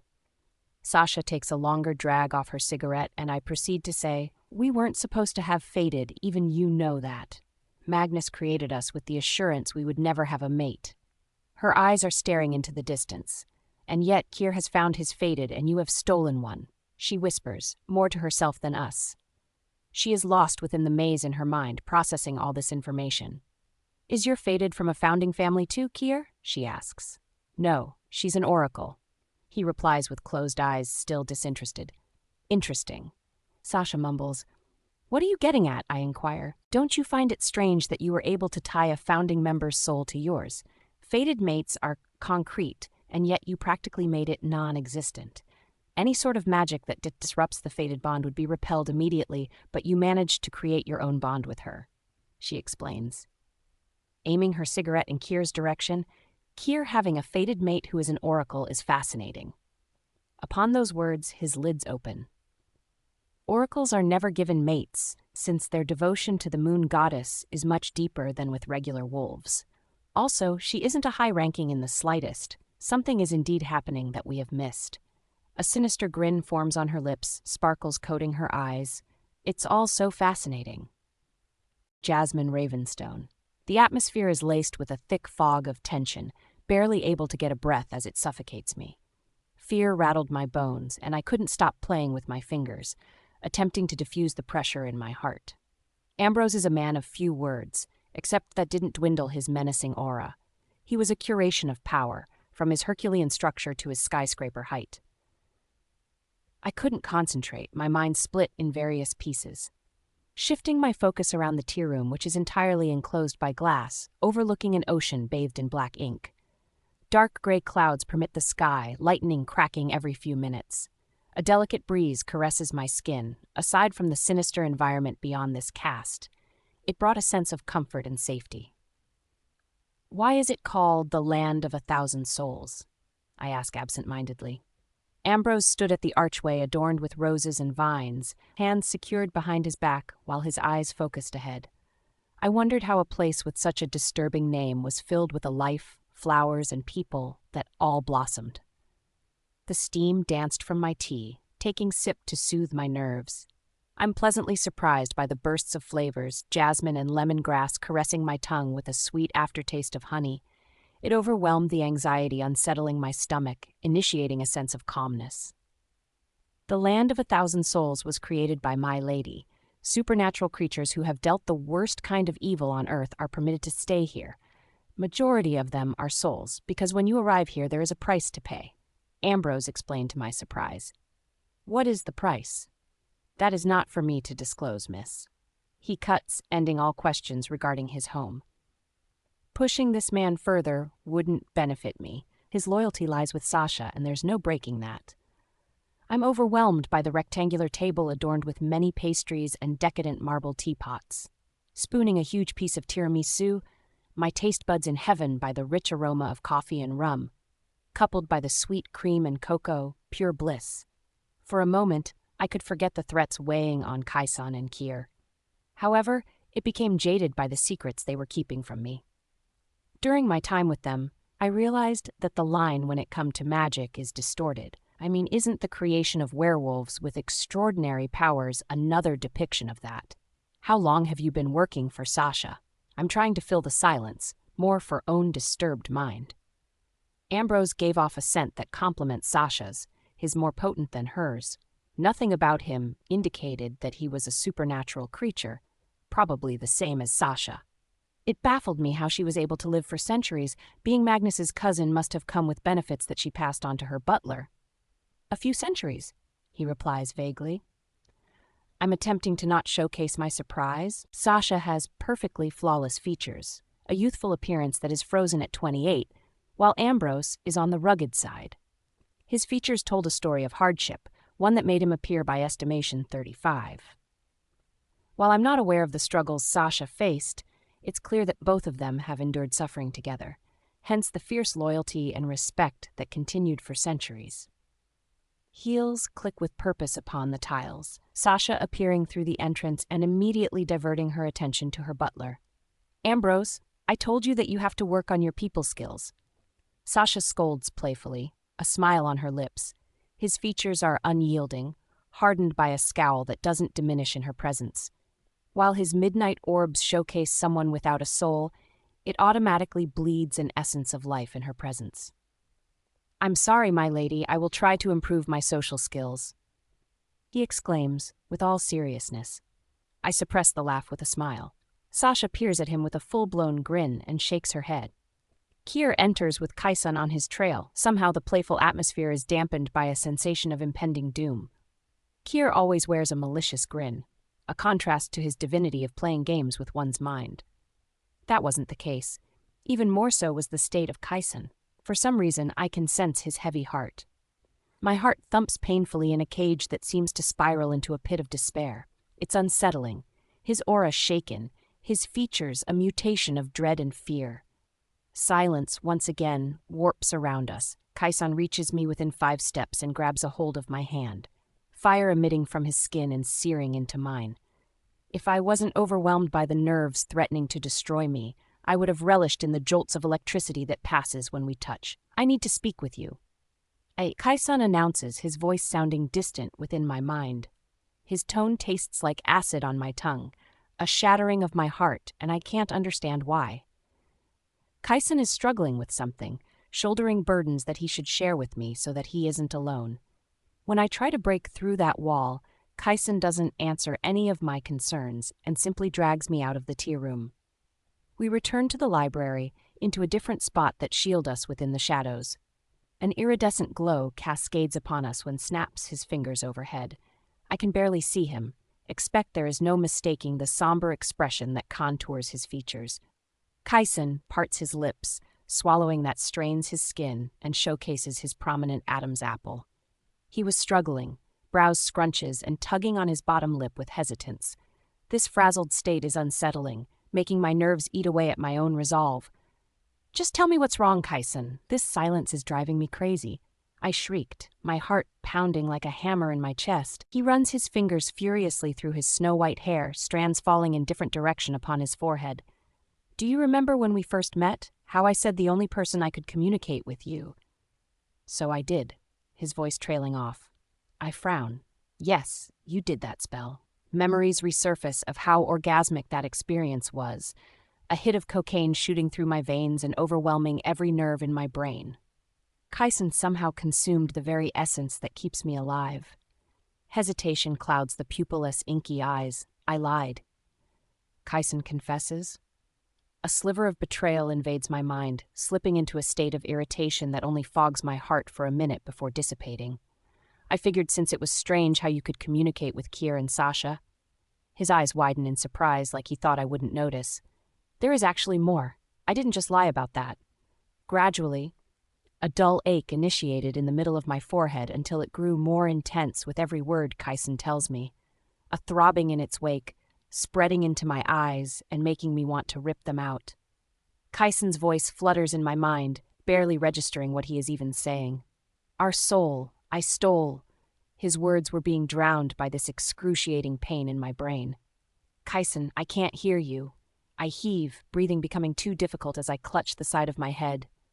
My vision becomes distorted, tethering a line of darkness. I can't hear anything, his voice drifting like I'm drowning in the ocean. Shaking my head, barely able to recover from this pressure that intensifies with each breath. I feel a searing touch, Kaisan's hands, and it does nothing to stop the pain. A burning in my lungs, I can't breathe as my knees give out below me. Kaisan's arms are around me, but I can't see him, nor can I concentrate on anything besides the penetrating sword slicing through my mind. He's lying. A sinister voice whispers, and I block my ears instead. "He took something from you." It continues. I don't recognize this voice. I don't understand how it flares when I can't concentrate on anything besides the pain. It feels like my body is being doused in gasoline with Anya roaring in a state of despair. Reminiscent of a knife piercing my heart as a figure appears in front of me, consumed by the abyss. There is an urge to go to him, like I should seek him. Except, this man becomes distorted with the static of white hair and midnight eyes. Kaisan is facing me, replacing the man that was there before. "What is happening?" I whisper, a different kind of pain torturing my heart. I'm blasted into an inferno, my mind being shredded and my soul being torn. "Make it stop!" I scream into the unknown, already feeling my energy depleting. "Jasmine!"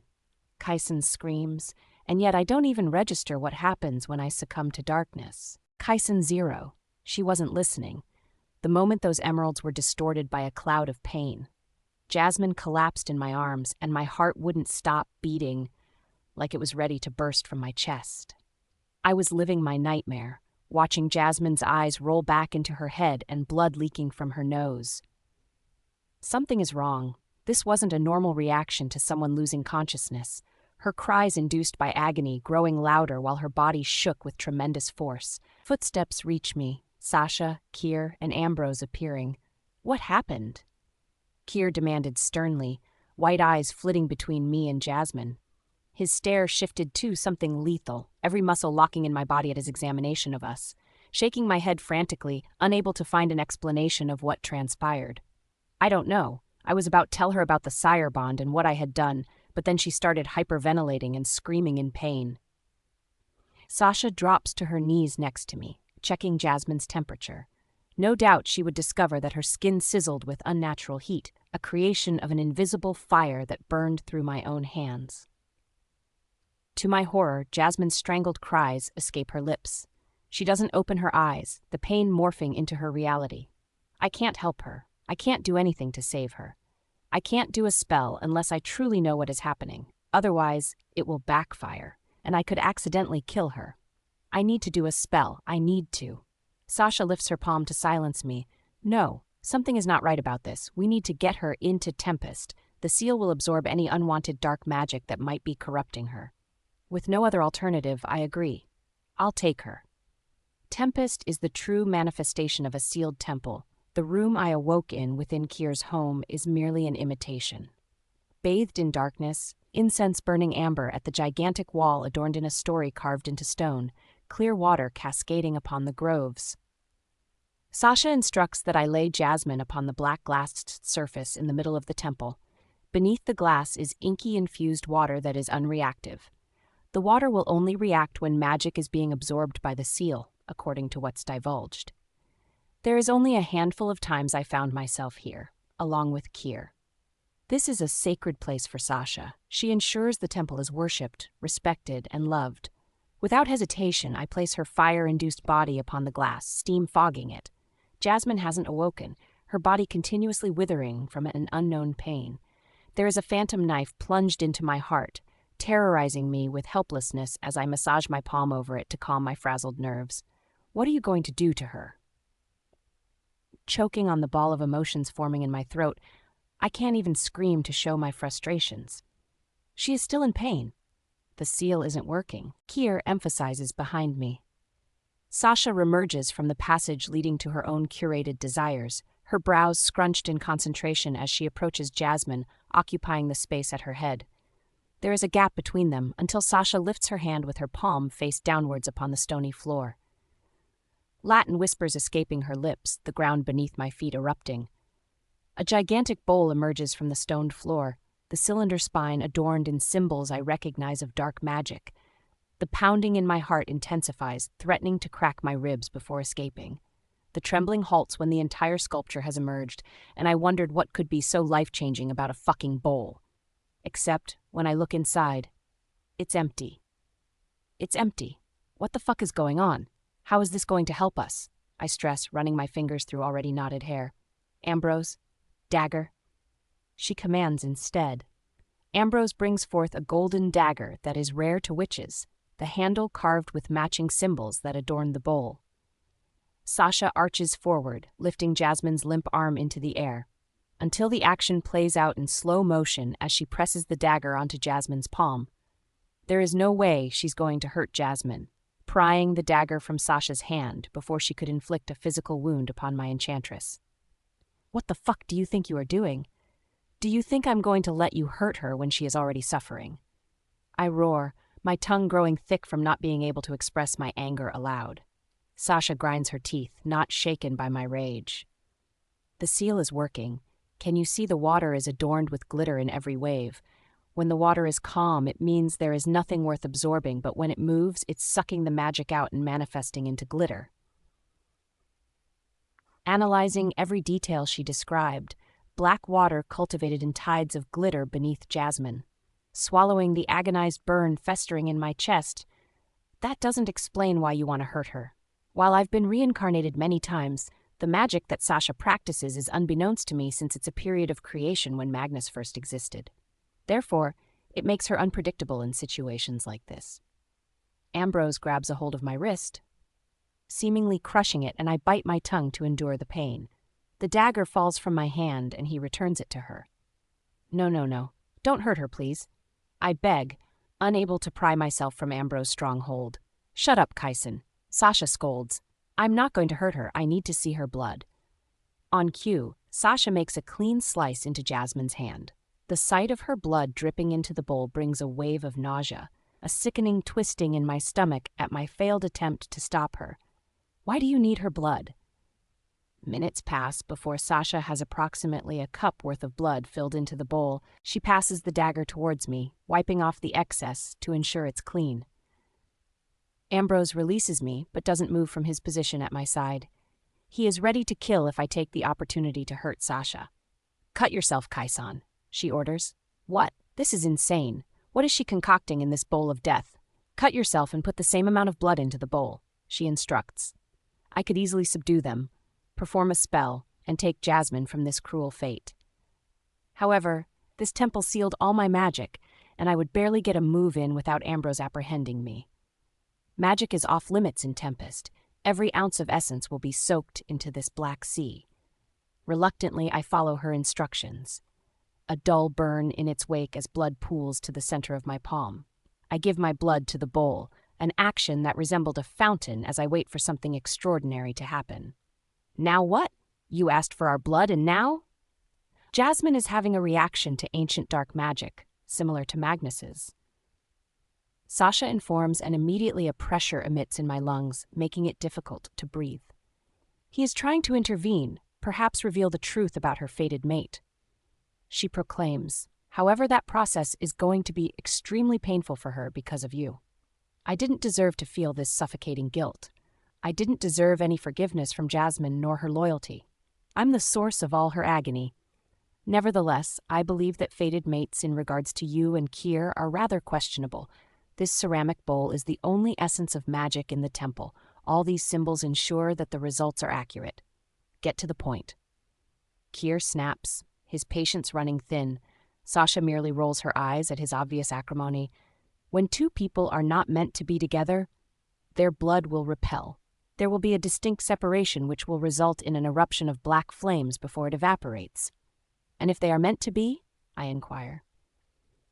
If they are fated mates or mates created by the moon goddess, they will combine, and that will confirm they are indeed soulmates. She simplifies, shaking my head. This is pointless. We already know that we aren't soulmates. I stole. Stop talking. Sasha shushes, all our eyes focused on the bowl. Nothing happens. A deep pool of blood with no action. That sliver of hope seemed to shrivel and die in my heart. I always knew we were never meant to be. Jasmine is too pure for someone tainted by darkness. See, I told you that Jasmine and we were never meant to be. Sasha expels a harsh breath, disappointment marring her features. I just thought that. Her words are cut off by the static emitting from the bowl. I'm practically gripping the edge as I watch our blood spiral, cracking with sparks of blue erupting from crimson. It's vicious, almost like there is an urgency to combine our blood, until everything comes to a halt and I'm left in a state of confusion on what transpired. What does that mean? Sasha's eyes are wide, filled with shock. It's never done that before. It means you two are soulmates. Jasmine Ravenstone. There is a familiarity surrounding this man, like we have known each other a long time. We were encased in darkness, no soul in sight besides the two of us. He was heavily built, enormous, and consisted of strong muscles. The midnight suit molded against his body, fabric straining to contain all that bulk. His hair a shade of blue-black, barely making an appearance, and yet I could determine that grave detail despite the distance between us. Curiosity to see who this man really is, I take a few steps until I'm halted by a glass wall separating us. It wasn't real glass. Of that I was certain, since upon further inspection one could pass through with a sheet of black smoke emitting from it. However, I wasn't given that privilege. A honeyed voice started to whisper into the air, a mangle of words I couldn't comprehend. Before sinister laughter began to echo, it felt like poison in my veins as it grew louder. A sickening twisting initiated in my stomach, a reaction I wasn't anticipating.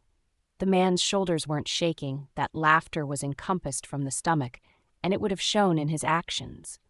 Therefore, it didn't derive from him. Then who? Foolish boys. They never learn their lessons. The rough voice taunted, accompanied by a deep chuckle. Who are you? The question dispersing into the air, traveling towards the man in front of me. Whoever was speaking, it wasn't the stranger in front of me, beyond the glass. Tell me who you are. with a more forceful tone that might make the stranger look my way. That garnered a reaction, and he makes a move to turn around, his sharp jawline coming into view as his body twists to my direction. Except, the moment his identity is to be revealed, another body obscures my view of him. Snow-white hair highlighting the black orb we are in, pupilless eyes earnestly burning my skin. Kaisan is standing directly in front of me on the other side of the glass. Kaisan?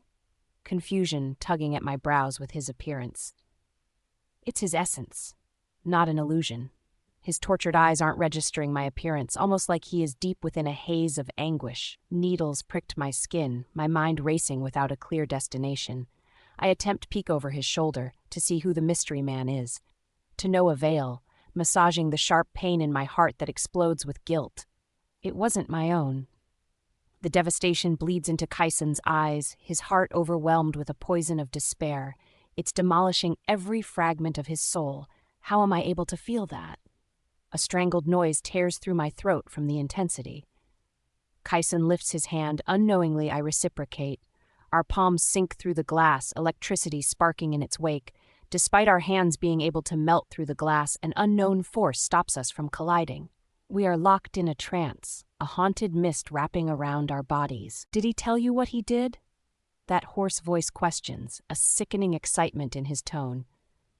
Whoever is speaking is hidden within the darkness. Shouldn't you show yourself? All these words, but you are a coward to say it to my face. I hiss. He laughs again. You are a mere child. You are not worthy of my presence yet. Grinding my teeth from the irritation crawling like spiders on my skin. My attention is immediately averted to the shadow emerging behind Kaisan, shaped into a person, but still an object of darkness. A shadowed hand from the figure conceals Kaisan's mouth, but he doesn't react. I'm frozen in place, eyes widening at what is transpiring before my eyes. This wasn't simply an illusion. Something in my gut recognized the fear settling around us. It was terrifying, a kiss before a death encounter. Kaisan wasn't reacting to the hand, accustomed to not being able to speak and accepting of it. A force stronger than us started to repel our hands, a fierce action that resembled two magnets who forbid colliding. Oh, he did something bad, the man announces, skiing in disappointment. Who are you talking about? The words grating my tongue. What are you even talking about? Instantly, my skin erupts in an inferno of invisibility. I feel it sear my skin, sizzle the flesh, and yet I remain pristine. My stomach twists agonizingly, a crushing force that makes me want to vomit. A phantom of a hand thrusting into my chest, fingers wrapping around my heart, and ready to rip it out. Your precious, defenseless mute Kaisan. He cajoled, a manic laugh of delight dancing around us. Anger bubbles my blood, a volcano ready to violently destroy everything that seeks to harm Kaisan. Kaisan is pleading with silent anguish, the suffering evident in the midnight sky of his eyes. Gasoline pumping through my veins, ready to ignite the anger in my heart. He is not defenseless. Don't speak of him ever again. The roar echoing in the distance as my eyes flash with a veil of red. The monstrous voice continues without tasting a lick of fear. You dare speak of Kaisan like he is weak when you are the one hiding. I fume. My, so protective, he comments. Fucking pathetic. This man speaking of Kaisan when he is the one hiding in the shadows. Do you ever wonder why? The man asks, and suddenly I feel the presence of someone behind me. Goosebumps arise and fear creeps up my spine from the horror awaiting me. The aura is downright demonic, alarms flaring in my head that it's ready to kill. Pressure emits from my chest, another shadowed hand appearing from behind me, and I'm frozen as it wraps around my throat. Whoever this shadow is, they start choking, and I'm barely able to form words as the taste of blood coats my tongue. Do you ever wonder why you are so protective of him, so willing to die for him? For a split second, I'm ashamed to admit the question grew claws and latched onto my mind. Since our first encounter, I've been drawn to him like a moth to a flame, like my soul merged with his, and we descended into a twisted wonderland. Ah, he purrs. That your answer. Your soul and his have become one. The force that refused to let us touch suddenly repelled with an intensity that propelled us backwards, my feet melding into darkness while Kaisan's figure grows faint. The vast distance between us continues to grow despite me not moving. I see the chains spring to life behind him, shackling him at the wrists while another shadowed hand covers his eyes. Whatever entity that is behind him starts to drag him away from me. Do you know why your souls have become intertwined? His tone much deeper, a viciousness in his words with evil of unbeknownst caliber. I wasn't even registering the man's words, too absorbed in trying to save Kaisen, but the presence behind me keeps me restrained from doing so. It's because he took it. He discloses, the man you want to protect stole you for himself, tied you to his fate of death. I can't breathe. I can barely feel anything as my stomach drops. What? There is no way it's possible. One couldn't simply do that. Kaisen stole you, darling. That undying devotion you have for him is because he made it so. The taste of bile rises on my tongue, mixing with the blood and making me expel all the emotions exploding inside of me. What do you mean? I ask, completely incoherent of what this man is saying. Black dots taint my vision, energy depleting. I can't hear anything but the slow thumping of my heart, like I'm facing death. A sire bond, he states clearly, the words playing on an endless loop as my lids close. An animalistic cry escapes my lips, morphing into a blood-curdling scream. Kaisen Zero. How, what? Huh? I stumble over my words, unable to breathe properly with this bomb placed upon my chest. Sasha is mesmerized by this revelation, captivated by the divine soulmates. Her cheeriness could not be contained. It sparkled within her orbs. This revelation is consuming me from the inside, testing the ground of something enchantingly fragile. Clutching the fabric of my hoodie, expecting to feel my heart and rip it out to know the graphic details of my connection with Jasmine. Sucking a breath through my teeth, a whistle in its wake of my violent emotions ripping apart my sanity. But how? How? Is that possible? I pant, fire blanketing my skin. I think I'm having a panic attack, control over my body slipping from my grasp. Sasha's smile is gentle, filled with kindness. This is good news, Kaisen, she reassures with an angelic voice.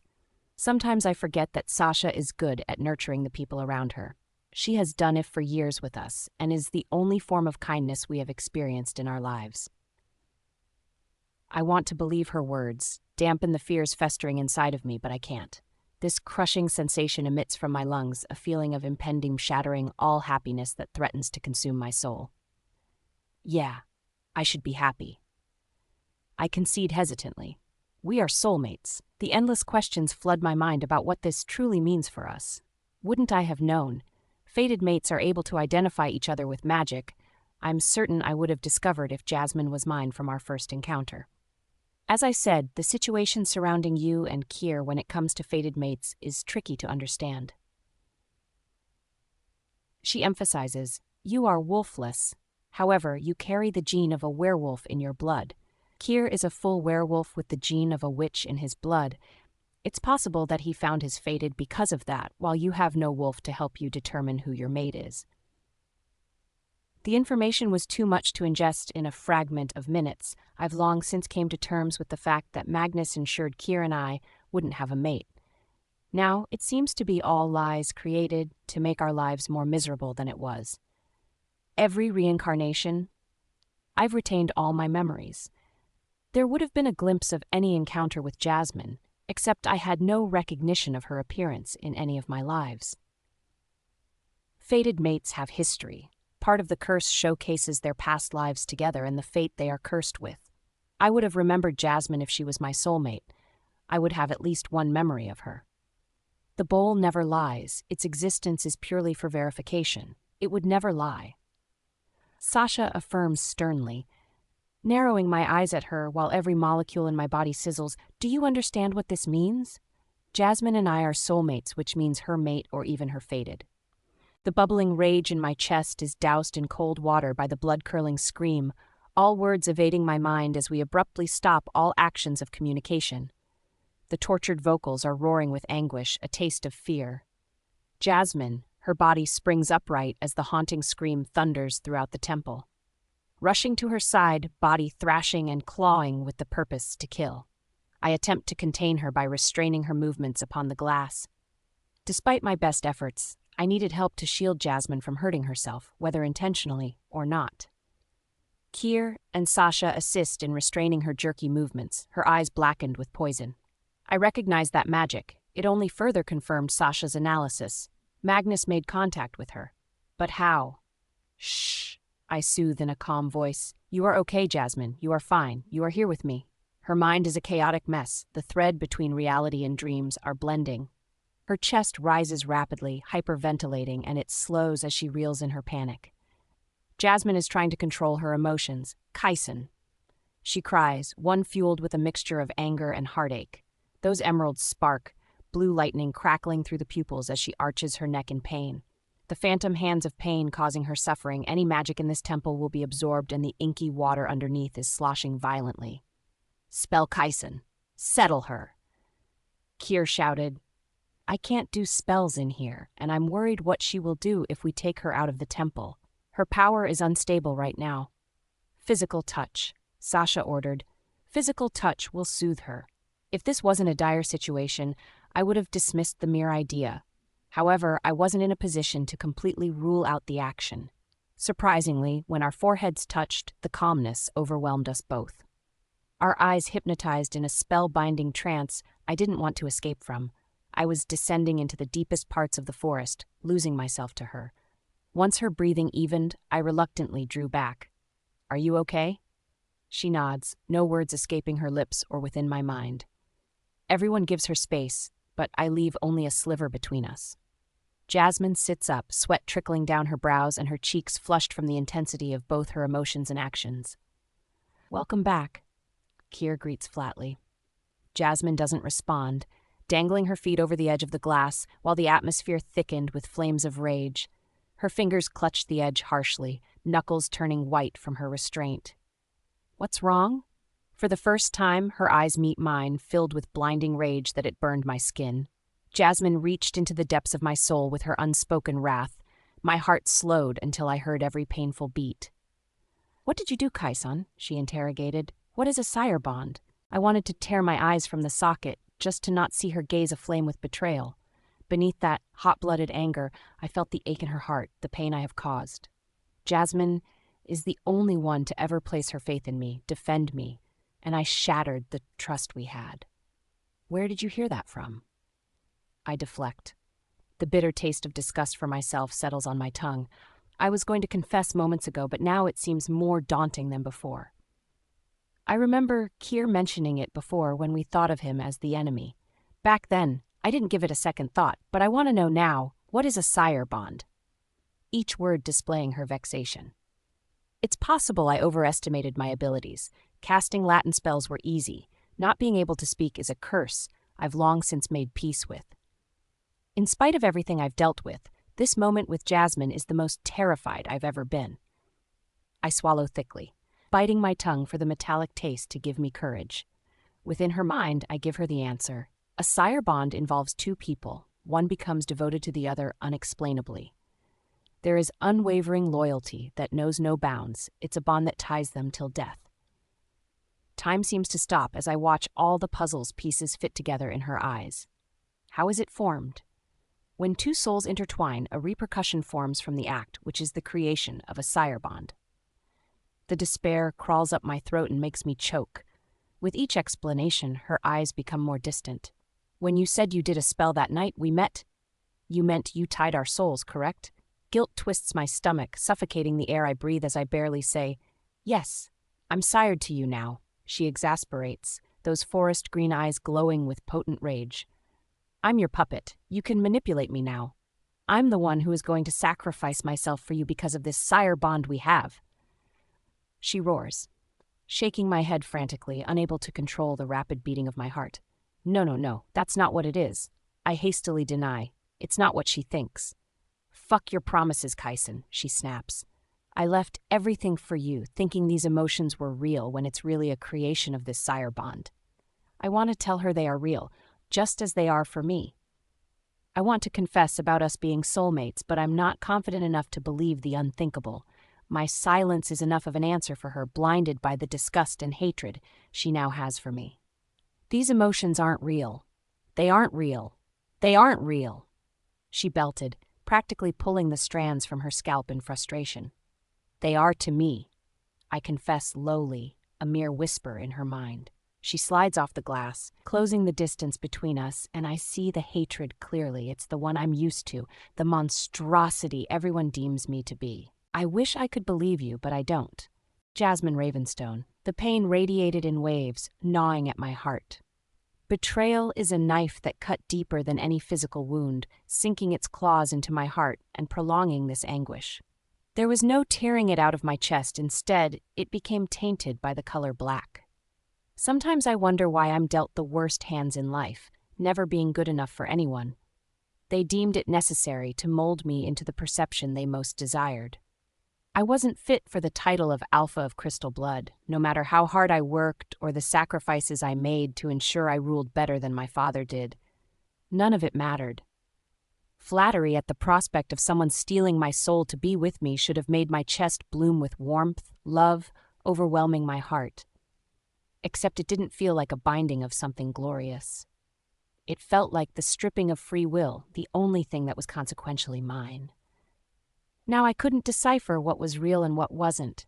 I'm losing bits of myself that I was secure in. My feelings were the only part of myself I kept under control. But when I met Kyson, all that self-control disintegrated.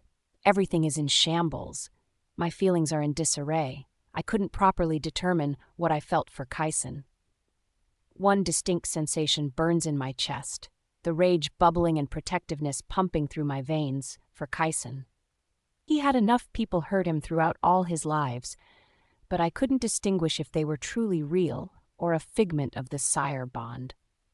I had no direction when I left them. All I needed was an escape from the suffocation of Kyson's presence. It propelled me into the castle, and I wandered with vexation. I didn't realize my path led me onto a balcony, the night sky bathed in lightning and thunder. Taking a seat upon the cold concrete, dangling my feet between the bars as I fight the urge to not fall into the Black Sea. Fierce hatred pumped fire in my veins, melting into a state of anger and sorrow. I wanted to rain chaos upon him. However, I couldn't hurt Kyson, no matter how much I wanted to. My stomach sinks with dread. The mere thought annihilates every part of my soul. I would prefer if you didn't jump. There is already enough on my plate, Kier remarks in a monotone voice. I'm not in the mood, Kier. I speak, hoping to steer him away. This was my time to process all this information, to relinquish my anger and let it eat me alive. I wasn't completely selfish, which I deemed my worst quality. The battle with Magnus is my first priority, no matter my feelings towards Kyson and Kier. The fate of the supernatural race hangs in the balance. However, what happens next? I forsake my title and place in the founding family for Kyson. I don't have a place to return. Kier's presence is to force me into submission, and I wonder how Olivia managed to follow his words without retaliating, until I realize they share the same blood, one bred of evil from the first witch. Do you think Kyson has feelings for you? He asks, taking a seat next to me. Throwing a tantrum wouldn't solve anything, especially considering Kier would absorb all my power without a scratch. He is selfish, I state, loud and clear. Tying our souls together only proved that he is indeed selfish, taking away the opportunity to discover what I felt. Now, I know those feelings I have for Kyson aren't real. Probably, Kier responds. I told Kyson not to tell you. Our fight with Magnus is one of death, and I thought it was better that he enjoyed his time with you. I swallow thickly, emotions crawling into my throat with purpose, blinking away the fear, the nerves threatening to suffocate me. He would sacrifice me to save himself anyway. That's what the sire bond is. I would do anything he asks. Is it? Kier questions. Wasn't Kyson the one who said you shouldn't have come? Do you really think he would have brought you into this fight with Magnus? Expelling a harsh breath, the past creeping over my shoulder. When Kyson realized that I chose him over everything, panic and guilt devoured him. He is doing everything to keep me away from Magnus. Kyson never wanted to put me in danger. Our focus should be on Magnus, but Kyson couldn't focus on anything besides you.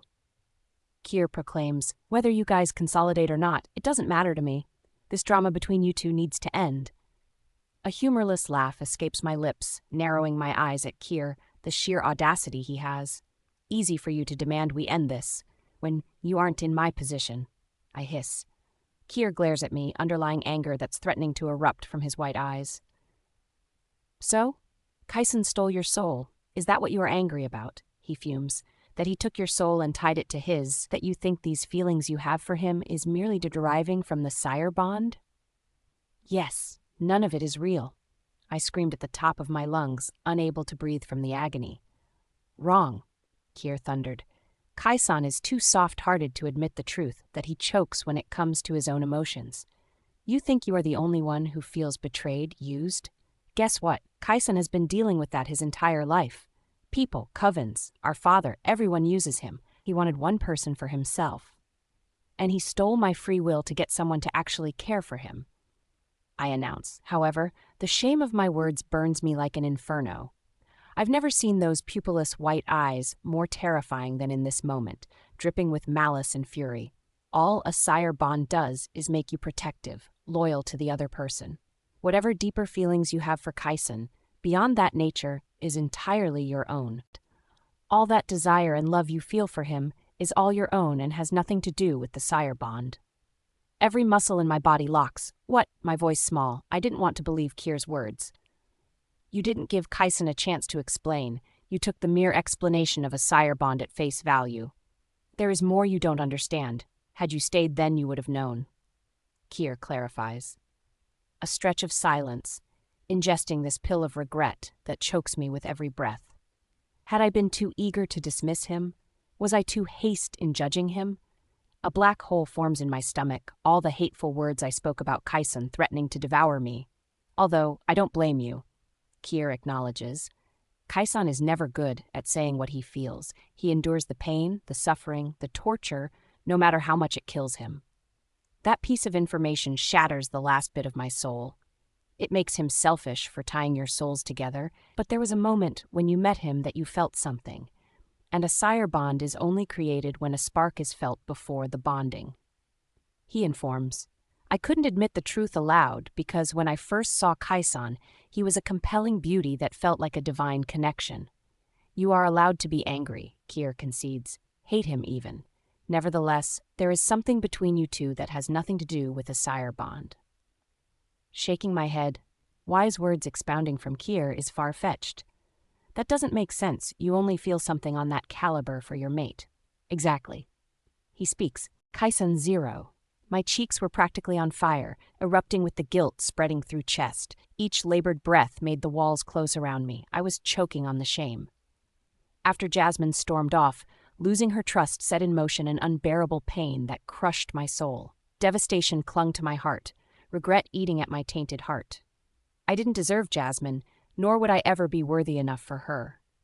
I was the embodiment of evil, Magnus's creation after all. Jasmine had all the ammunition to destroy me, and I deserve every ounce of her hatred. The revelation surrounding the crucial aspect of us being soulmates lingered in my mind, leaving me in a state of confusion. Sasha could provide a better explanation on what it truly meant, except I didn't give her time because my head is clouded with Jasmine, an encompassing black hole that devours me piece by piece. Standing outside the door, possibly for the last 30 minutes, makes me a stalker of sorts. I couldn't hear any movement, yet I knew Sasha escorted her here for the night. Courage evaded me. Each time I raised my hand to knock on the door, I reluctantly didn't make it that far. Suddenly, the door flies open, leaving my heart skipping a beat. Jasmine stands on the opposing end, a mirage of emotions flashing through those jeweled emeralds. I could hear you breathing for almost an hour. Did you plan to stay outside forever? Swallowing the balloon of nerves that threatened to explode at any moment, shaking my head, unable to provide an answer as words failed to reach my brain. I'm captivated by her beauty, intertwining with her viciousness and desolation. I was coming to see if you are okay. I stumble, wincing at how idiotic that question is. Oh, she smiles menacingly. Well, I forsake everything for a man who coincidentally tied our souls together, and now I'm sired to him. How do you think I'm doing, Kaisan?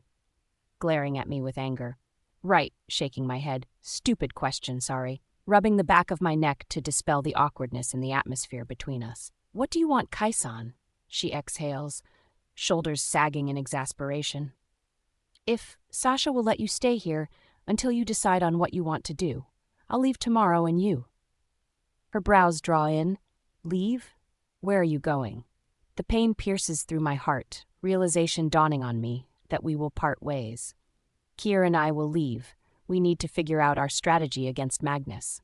Jasmine shakes her head, her fingers wrapping around my wrist, and I don't argue as she drags me into her room, closing the door behind us for privacy, not like anyone was even in the hallway during my time outside.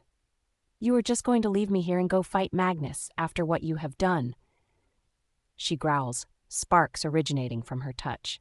I didn't want her to let go. I wanted to indulge in the sensation of waves splashing inside of me from Jasmine's mere touch, her presence. You deserve so much more. I owe you that. Sasha can help you, whatever it is that you want, I emphasize, hoping to placate her troubles. She processes the words I've said. It lingers in her mind like my voice drawing an echo. I assure you that the land of 1,000 souls is safe, and that Magnus won't be able to hurt you. Sasha will protect you. Her eyes aflame, molten lava overwhelming every emotion. You were going to leave me here. We have things to discuss, Kaisen. You can't run away from this. I swallow the tornado of fear, my stomach sinking with dread, the consequences of my actions threatening to rip me apart. I can't handle the rejection again. I deserve it. I'm a coward for wanting to run men and hear the words from Jasmine that she doesn't want me. You can have a new life. A mere whisper in her mind. Jasmine squeezes my wrist, a softening in her gaze that I don't deserve. We are in this together. Our souls are tied now. There is no escaping, so don't give me that whole new life bullshit. Taking in a deep breath, I don't deserve this reaction. I deserve her wrath. Slipping my hand from hers, you should be angry at me, I declare.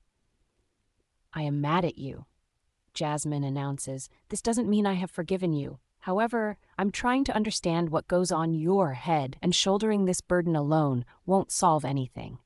You will try to escape this confrontation, but you cannot. My eyes widen. She seems the depths of my damaged soul and still wants to be in my presence. Jasmine should jump at the opportunity of my departure with distance placed between us. Then she can hopefully find her fated mate, and I will become nothing but a nightmarish memory. You can find your mate, Jasmine. Time away from me will make the sire bond grow weak, I inform, even though it brings upon a sickening twist in my stomach. I don't want to meet my fated. Whatever I feel for you is entirely my own, isn't it? Shock jolts my body, short-circuiting my brain. You don't mean that. Whatever you feel, it's because you haven't met your fated yet, I implore. Her spine straightens, a fierce fire erupting in her eyes. Kier told me. She says he told me about the sire bond. Every cell in my body reacts, doom washing over me. What did he say? About how my feelings of protectiveness and loyalty are magnified by the sire bond. However, whatever I feel for you is entirely my own emotions, she explains. For some reason, heat flourishes upon my cheeks as I try to reel in the rapid beating of my heart, suddenly overwhelmed with embarrassment and the urge to flee from this room. I shouldn't read into it, considering the less that desirable circumstances. Jasmine had just admitted that she has some sort of feelings for me that wasn't anger. Are you blushing? She muses with a playful smile. Averting my eyes away from her. No, yet my words do little to contradict my actions. You are so cute, she whispers, a shimmer of ethereality. Electricity spikes along my spine, grating my nerves and tranquilizing my soul. Please stop looking at me like that. I implore. Our close proximity is making my heart thunder in my chest. Jasmine's smile radiates purity, one downright beauteous. She doesn't say another word, but I'm desperate to peek into her thoughts. However, they are something I would never have access to. The sheer acrimony that burned within her orbs in the temple has vanished. A profound sense of understanding I couldn't interpret from a woman I've deemed unpredictable since the moment we have met. I should have given you time to explain yourself. It's just the dream freaked me out, she mentions. Nodding my brows, your dream was created by ancient black magic. Magnus was trying to mess with you, make you see the truth before I had the chance to tell you about the sire bond. She cracks her fingers one by one, probably in dire need of a cigarette. Jasmine was frazzled, unable to comprehend a single thought. Tell me what you saw in the dream, I ask. There was someone else there. A man, she continues hesitantly, eyes glazed as she recalls the significant details. He was dressed in a suit, bulky with black hair. There was little distance between us, but I had no recognition of him, nor was I able to see his face before you appeared. I was in your dream? My eyes widening. She nods. There was an echo of this voice. It was filled with evil that I felt it in my bones. The man I saw, he didn't feel like a stranger, but I never saw him. There was a familiarity I couldn't place. I've known Magnus to play tricks on one's mind, shatter the resolve until even you can't determine what is real. That voice must have been Magnus, except the man you described wasn't him. We were bubbling in a state of confusion, searching our mind for an answer that wasn't flourishing. We need to tell Kier and Sasha about this. I have my theories, but we need a second opinion. Jasmine nods her head in agreement, silence passing between us as she fiddles with her fingers, her scent of vanilla and rose permitting the air, my own addiction that threw me into an enchanting abyss. I'm still angry that you stuck us in this purgatory of a sire bond, she reminds, balling her fists. You have every right to despise me. A sire bond complicates everything for us. My selfish actions have left you lacking trust in me. But I assure I will do everything in my power to earn it back if you let me. I promise, if I can dispel the sire bond, I will try. I won't let you suffer any longer, Jasmine. Those forest green orbs were studying me more intensely than before, a perplexed ray coating her features. You would take upon the suffering to ensure I do not, correct? Yes, I answer immediately. It wasn't ever an option. I will protect Jasmine to my last breath. I can handle pain, I'm accustomed to agony, and when it comes to her, I'll gladly endure the horrors and consequences. If the path of her happiness led to her fated, then I will protect that sacred path for her. Jasmine crashes every tower with her declaration, no. What do you mean, no? I question, not being able to read her. There is no disarming the sire bond. I will not have you suffer anymore, she declares in one breath. This is non-negotiable. Don't even waste your breath, Kaisan. I didn't realize she could easily interpret my reaction, not letting me get a breath in. I exhale harshly. There's more you need to consider, she groans. Now what? This wasn't the best time to tell her, given that our relationship is already skating on thin ice. However, I don't want any more secrets between us. While you were asleep, we couldn't determine what was happening. Sasha did something with our blood, and it combined much to all our surprise. She came to the theory that it was a verification of our soulmate connection. Her jaw drops, complete bewilderment running through her eyes. Wait, she chuckles humorlessly. Are you saying we are soulmates? It seems so. I swallow, feeling my throat constrict even though I haven't spoken a word aloud. How is that possible? She questions. What does that even mean? Are you my mate created by the moon goddess or my fated created by Magnus? I don't know. There is possibility I'm neither or I'm much more. Jasmine Ravenstone, taking in a long, languid drag from the cigarette, relishing in the essence of nicotine filling my lungs as my mind dances in pleasure. Everything slipped away for a moment, bliss welcoming its path from the amber glow burning with ash falling onto the tiles below. We are soulmates, I reiterate, and a magical bowl told you this? Every word leaving my lips sounded like a creation of fiction, except this was my reality. We were gathered in the library, less than 24 hours passing before my life took a drastic turn. Ambrose certainly wanted to permanently silence me from questioning his master, the tide of frustration leaking off his orbs. Despite my less than pleasant attitude, Sasha wasn't fazed. Her patience displayed that of a saint. She became our crystal ball of wisdom, even if we couldn't see it yet. Putting out the cigarette on a glass dish, I'm barely able to contain the already frazzled nerves jittering inside of me. Yes, she answers with absolute certainty. Kyson stood at my side, his scent of sandalwood, frankincense, and lavender formulating an aura of calmness, an exquisite scent that graced me with divinity, truly magical in every way that one could describe.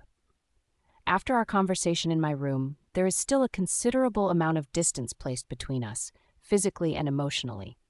I despise it. Grasping onto the flames of rage was starting to burn my fingers.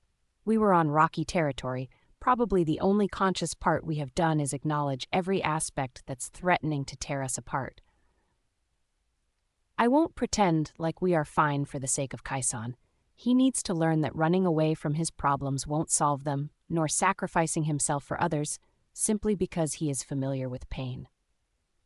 Okay, I level calmly, reeling in the storm brewing inside of me. Now, what does that mean exactly? What does it mean for Kaisen and I, this soulmate connection?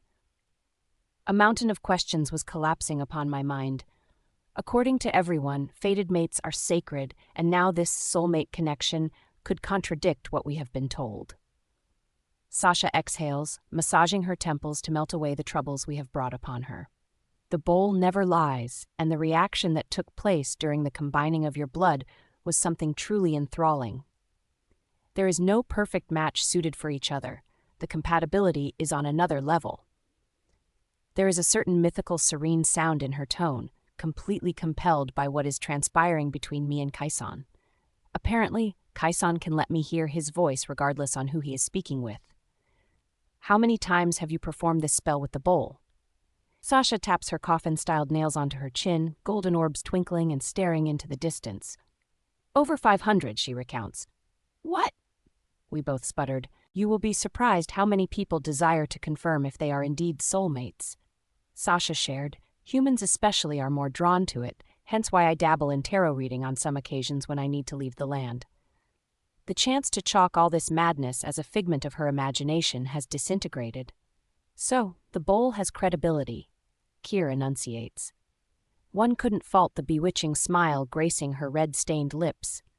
Yes, although it being one of my creations, should have spoken for itself. A groan rattles through my chest. Could it not be a result of the sire bond? I question. We already have enough on our plate. Sire bonds won't affect a soulmate connection, nor will it create one, Sasha explains. There is no more obstacles that you can place in front of you to deny the truth. Her eyes flared with obvious irritation, motioning between us. You two are soulmates, one that transcends even the magic that creates all the many dimensions. You can't be serious, Kaisen argues. Even we have limits to our beliefs. Sasha's brows furrow, agitation glazing over her orbs. None of you believe me, so let's do another spell that will ease your minds. If there is magic in your blood, then it means you are fated or mates created by the moon goddess. However, if the blood is pure, then it's a creation of the universe. She instructs Ambrose for a gold dagger, and my throat suddenly closes with the tensions of the truth. I could see the possibilities being a good result, although it still left the empty space of someone else tugging at my heartstrings. Do you want to do this? Kaisen's question spirals in my mind, an echo as my heart thuds painfully in my chest. Stop all this. Keir snaps, drawing all of our attention to him. Those white eyes are ablaze, dancing in black flames of anger. Whether you establish which connection it is won't change anything. They both have feelings for each other. I don't see how verifying what kind of soulmate connection they have would change that. He proclaims, You two need to get your priorities straight. There are bigger things to worry about than your little love story. Keir scolds. He exhales sharply, all our eyes widening at the outburst. End of discussion. No magic is necessary to see the obvious. Sasha claps her hands, a wicked smirk that's filled with an essence of pride. Well done, I've never seen this side of you, Keir, she teases, one ruled by emotions. He clears his throat, a sheen of red tainting his cheeks. These two were getting on my last nerves. Averting my eyes to see Kaisen's reaction, there is a hint of a smile, and I couldn't help but feel electricity spark in my chest. There is no doubt that I wanted to protect his happiness. Keep that smile on his face. I'm glad you feel so passionately about Kaisen and Jasmine, but I'm going to need your mate for the next part, Sasha declares, non-negotiable Keir. That's going to be hard, I speak. He kind of left her back in the human realm. Olivia Aspen. I fucking hate you, Keir. I panted through exhaustion and dehydration. I could barely breathe, the slow burn of hatred aflame in my chest, burning my lungs with each intake of air. Harsh winds pushed me backwards, every step being more difficult than the next. The sandstorm pelted against my skin, closing my eyes and following a path that undoubtedly led to nowhere. This was torture, a cruel punishment for not having better self-control. I accepted this as a lesson from the moon goddess. Indirectly, she was telling me that countless of my decisions led me to being scorned. I brought upon my own suffering for accepting the man regarded as my fated mate. Stupid, Olivia, I huff. My lips were cracked and bleeding, my skin impossibly dry along with my throat. I desperately needed water. However, there is no sight of life in this prison of a desert. Reiterating the obvious traits of stupidity within me, cursing Kier, and ensuring his death is the only thing keeping me moving one step in front of the other. I needed the constant reminder of how foolish I had been, falling into Kier's traps, simply because of my own desperation. I am an oracle. The conditions came with the promise of never being gifted a mate, and yet I sank my claws into him, relinquishing all sense of rationality for a mad man. Jasmine got the better brother, one whose soul wasn't tainted black. Kyson had a soul pure and the color of snow, one where his demons didn't devour him whole, unlike Kier, whose demons became enslaved to him. Kyson is kind and gentle, his heart fully beating with love. He had all the qualities Kier lacked. Kier kept his memories under lock and key. The only vision had pertaining to him was the absolute carnage and destruction he creates. His path practically an inferno. Everyone he touches will suffer, and that is what happened to me. I burned to ash because of him. The muscles in my body are screaming for me to yield, lacking the energy to move, and my knees give out below me, collapsing onto the grainy sand that grated and burned my skin.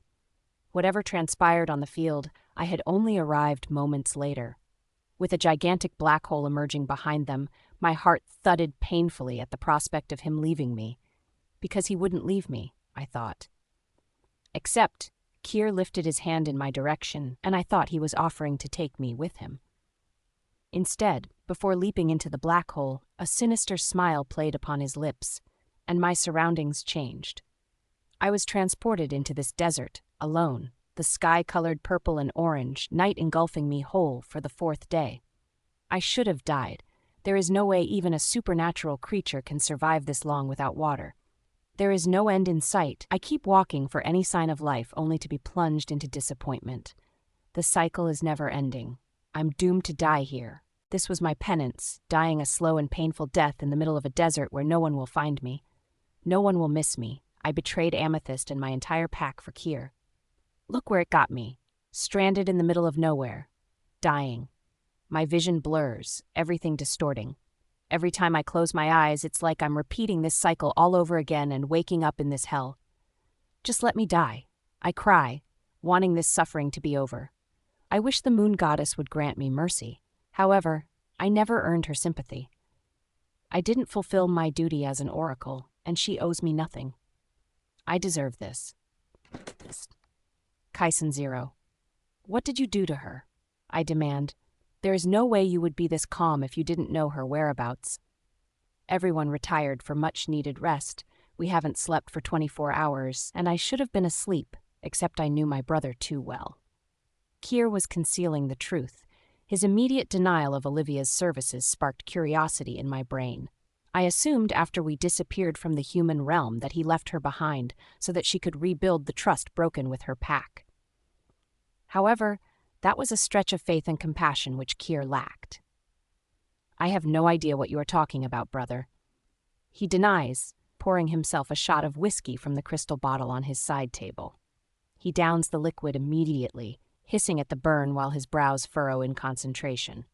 Kier was avoiding my scrutiny. Kier, what did you do to Olivia? I question vehemently. He chuckles, humorlessly. There is no need for her. I don't see why Sasha requires her presence. I expel a harsh breath. He didn't need to be told the obvious. Clearly, he wanted to divert the attention away from Olivia. Sasha probably assumes that since our creation without mates has been compromised, there could be a loophole that can assist us in killing Magnus. I theorize, knowing Kier also came to the same conclusion. His eyes dance with acrimony, one I haven't seen before. You really think mates are our only way to stop Magnus, he spits. Don't patronize me, Kyson. We have seen things, and I guarantee this little experiment will lead to a dead end. The inferno of hell spirals around us, temper rising. Doesn't hurt to try. I speak. You felt it, didn't you? When he awoke. Silence warps around us, demolishing the resolve we held. He is going back to Earth. Whatever dimension he emerges from, his destination is the human realm. Grinding his teeth, rage bubbling inside of him. He knows we are on our last life. He knows we are the only one who can stop him, and I wouldn't put it past him to kill us first. He can't enter the land of 1,000 souls. Sasha said there are barriers in place. It would take him at least a week to break them, I inform. By that time, we would be gone. Magnus wouldn't touch Sasha's territory, Kier concedes, even he's not that foolish to play with her. All known facts, there is a level of fear that Sasha instilled when it came to Magnus. Although he would never admit the truth, we need Sasha's help to kill him, which means we have to follow her instructions. I remind. A simulation of uncertainty flashes before his white eyes, one that's concealed by the mask of death. I'm not you, Kaison. I do not care for mates, he proclaims truthfully. I sigh, exhaustion gnawing at my bones. You are lucky enough to have a fated. Why do you sabotage everything that could possibly bring you happiness? His boisterous laughter, filled with rage, fills the room. Happiness? That doesn't exist for either of us. Everything we touch burns. He declares fiercely, we destroy everything we touch. All these years should have taught you that. There is no way around beating his disdain for mates or any possible connection. Internal conflicts are only the demons Kier can fight on his own. I can't help when he never lets me in. You don't have to pursue the connection with her, I assure. Just tell me where Olivia is, and I'll bring her here. We don't need her, he bellowed, venom and rage bursting from this tongue. His outbursts never fazed me. However, this strong reaction is making me doubt the little humanity left in him. Why don't you want to tell me where she is? I inquire. You did something to her, didn't you? A wickedly smile forms on his lips, chest rising rapidly from the roar that tore through him. Always so perceptive, brother. His honeyed tone only aggravating me further. Where is she? I interrogate. What did you do to her? That sinister smile dances in delight. She's in Sandstorm, he announces. Please tell me you didn't, I implore. Please tell me you didn't leave her there to spend eternities in suffering without ever dying. Believe what you want, Kier says, nonchalantly. Everything tipped over, blood boiling at his absolute lack of remorse for anyone. She won't be able to die. You damned her to an eternity of torture. What the fuck is wrong with you? I explode with rage. He chuckles. Do you even have to ask? Jasmine Ravenstone. Something turbulent blasted through me, fervent and eager. His scent enveloped me, strong and fierce, that it consumed the state of my mind. One of the earths, a contrast of sweet and delicate like him. Lavender tickled the space of euphoria swirling within my mind, sandalwood bursting through the essence of my resolve. I was slipping into nothingness, diving into the only man who held a scent so divine, Kaison. An aura of darkness warped around him, a ravenous spark in his eyes. It didn't terrify me, the dangers that lurked inside of him. Instead, it brought upon a desperation, a craving I haven't felt before. My neck arched. Kaison yanked on the expanse of my hair, and making our eyes forced to collide. Electricity sparks at his touch, his other hand crawling upon my exposed thigh. His touch was filled with power, with possession.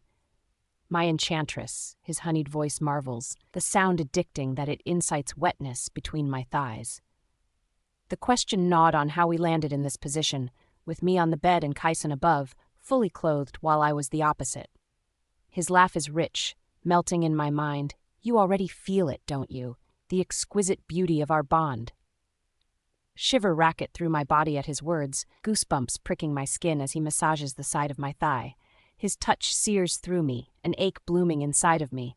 A whine escapes my lips, one of yearning, and a devilish grin forms on his lips. One I've never seen upon his beautiful face. Those bottomless pits of darkness encompass me, and I didn't realize how vivid his eyes are without a pupil, like he is staring into my soul and consuming me. Kaison, what are you doing? I ask, breathlessly. That grin lurks with something sinister, and I don't realize that both his hands are pressed against my thighs. Before I could utter another word, Kaison brought his hand down hard against them, heat blooming against my skin, dampness initiating at his action. What the fuck? I rasp, desperate to close my legs and massage the ache growing in my core. Except, Kaison's taut body was in between my thighs. The desire mixed with his obsidian eyes were a potion of madness, my body flushing with an insatiable need. His chiseled jawline could cut me, draw blood, and I wasn't opposed to the idea. Snow-white hair cascading upon his forehead, highlighting his marble features within the night. Kaison, what are you doing here? You left. I mutter, choking on the desire tantalizing my body. he muses. His hands caresses my hips before trailing under the hoodie. Do you not want me here, Jasmine? His question oozing an innocence that he doesn't possess in this moment.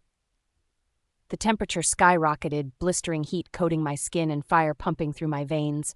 Kyson smiled wickedly, a storm brewing between us. There has always been attraction between, a connection so profound neither of us could explain. However, we have never been intimate like this.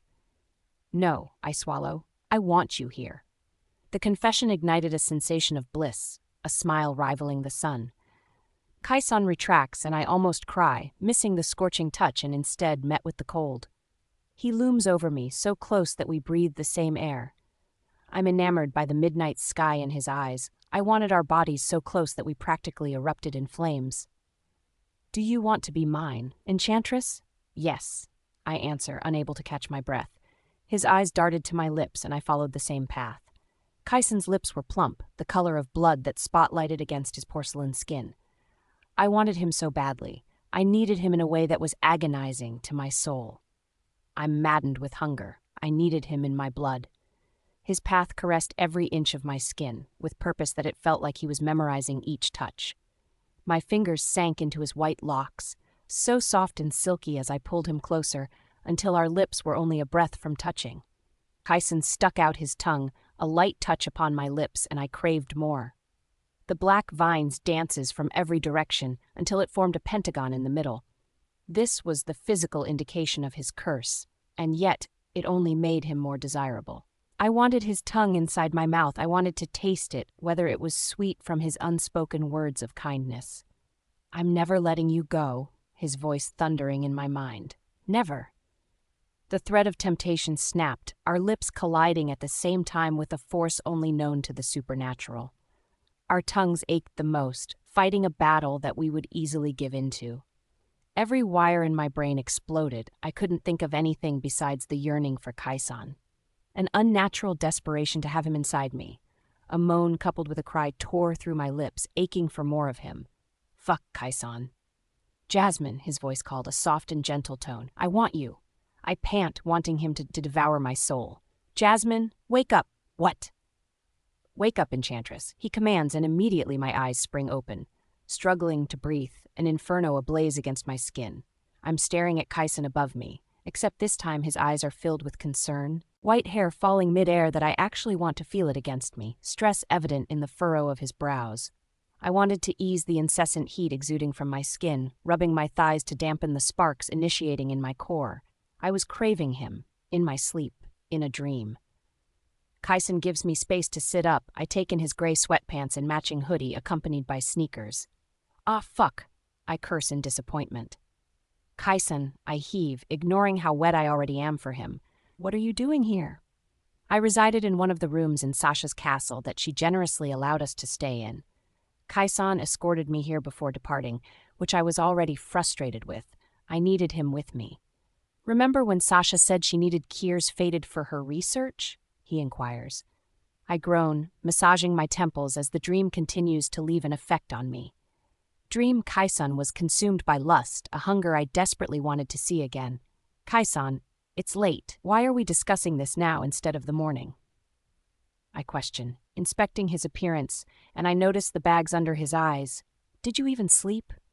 He shakes his head, taking a seat at the edge, and I catch a whiff of his potent scent. My heart immediately lurches, needing him for every beat. She could be the key to killing Magnus, this loophole that involves both of us. Except, Kier dumped her in Sandstorm, and now we have to save her. Kyson explains. Squinting my eyes heavy with sleep at him. What is Sandstorm? Can't this wait for tomorrow? It's a dimension that is essentially a desert for eternity. You cannot die. You spend your life wandering in a pit of agony. It's the worst kind of torture. He simplified. My eyes widen. Kier left her there? What the fuck is wrong with him? I quiz. He left his fated in a torture dimension. I couldn't imagine wandering in a desert, begging for death, and not having that wish fulfilled, and instead continuing an agonizing fate. That's why we have to save her, because Kier is dead set on not helping her. He doesn't want her to be found. Kyson informs. Olivia is his fated. Why, shaking my head, there is no explanation to why Kier does the things he does. Never mind. What are we going to do? It's going to take a while to create the portal, so we need to start as soon as possible. Kyson rises from my bed, and I groan loudly. His ability to help people in spite of the way everyone has treated him. He has no reason to be this kind. It's practically detrimental to his own health, sacrificing for the sake of others. Let me get dressed. I speak. I won't let you do this alone. Discarding the blanket, exposing my bare legs, I catch Kyson's eyes traveling towards them before switching his focus onto my sleep attire. His midnight blue hoodie, his porcelain skin flushes, and he quickly averts his eyes while clearing his throat. I'll just meet you outside. A mischievous smile forms on my lips, swimming with thoughts of temptation. This version of Kyson is enduring in every possible way. He could easily consume me with one look. Don't bother. His Adam's apple strains painfully against his neck, cords running through. His voice trailing off as he turns around to give me privacy. Another force bloomed inside of me, despite the painful beating of my heart. It grew hungry for him, and before I knew it, I was standing behind him. My fingers danced along his spine, feeling every muscle freeze. What are you doing? His hoarse voice barely audible in my mind. I don't answer, straining myself to stand on my tiptoes and pressing a kiss upon his cheek, a mere breath away from his lips. The electricity sparks between us, his eyes widening at the action.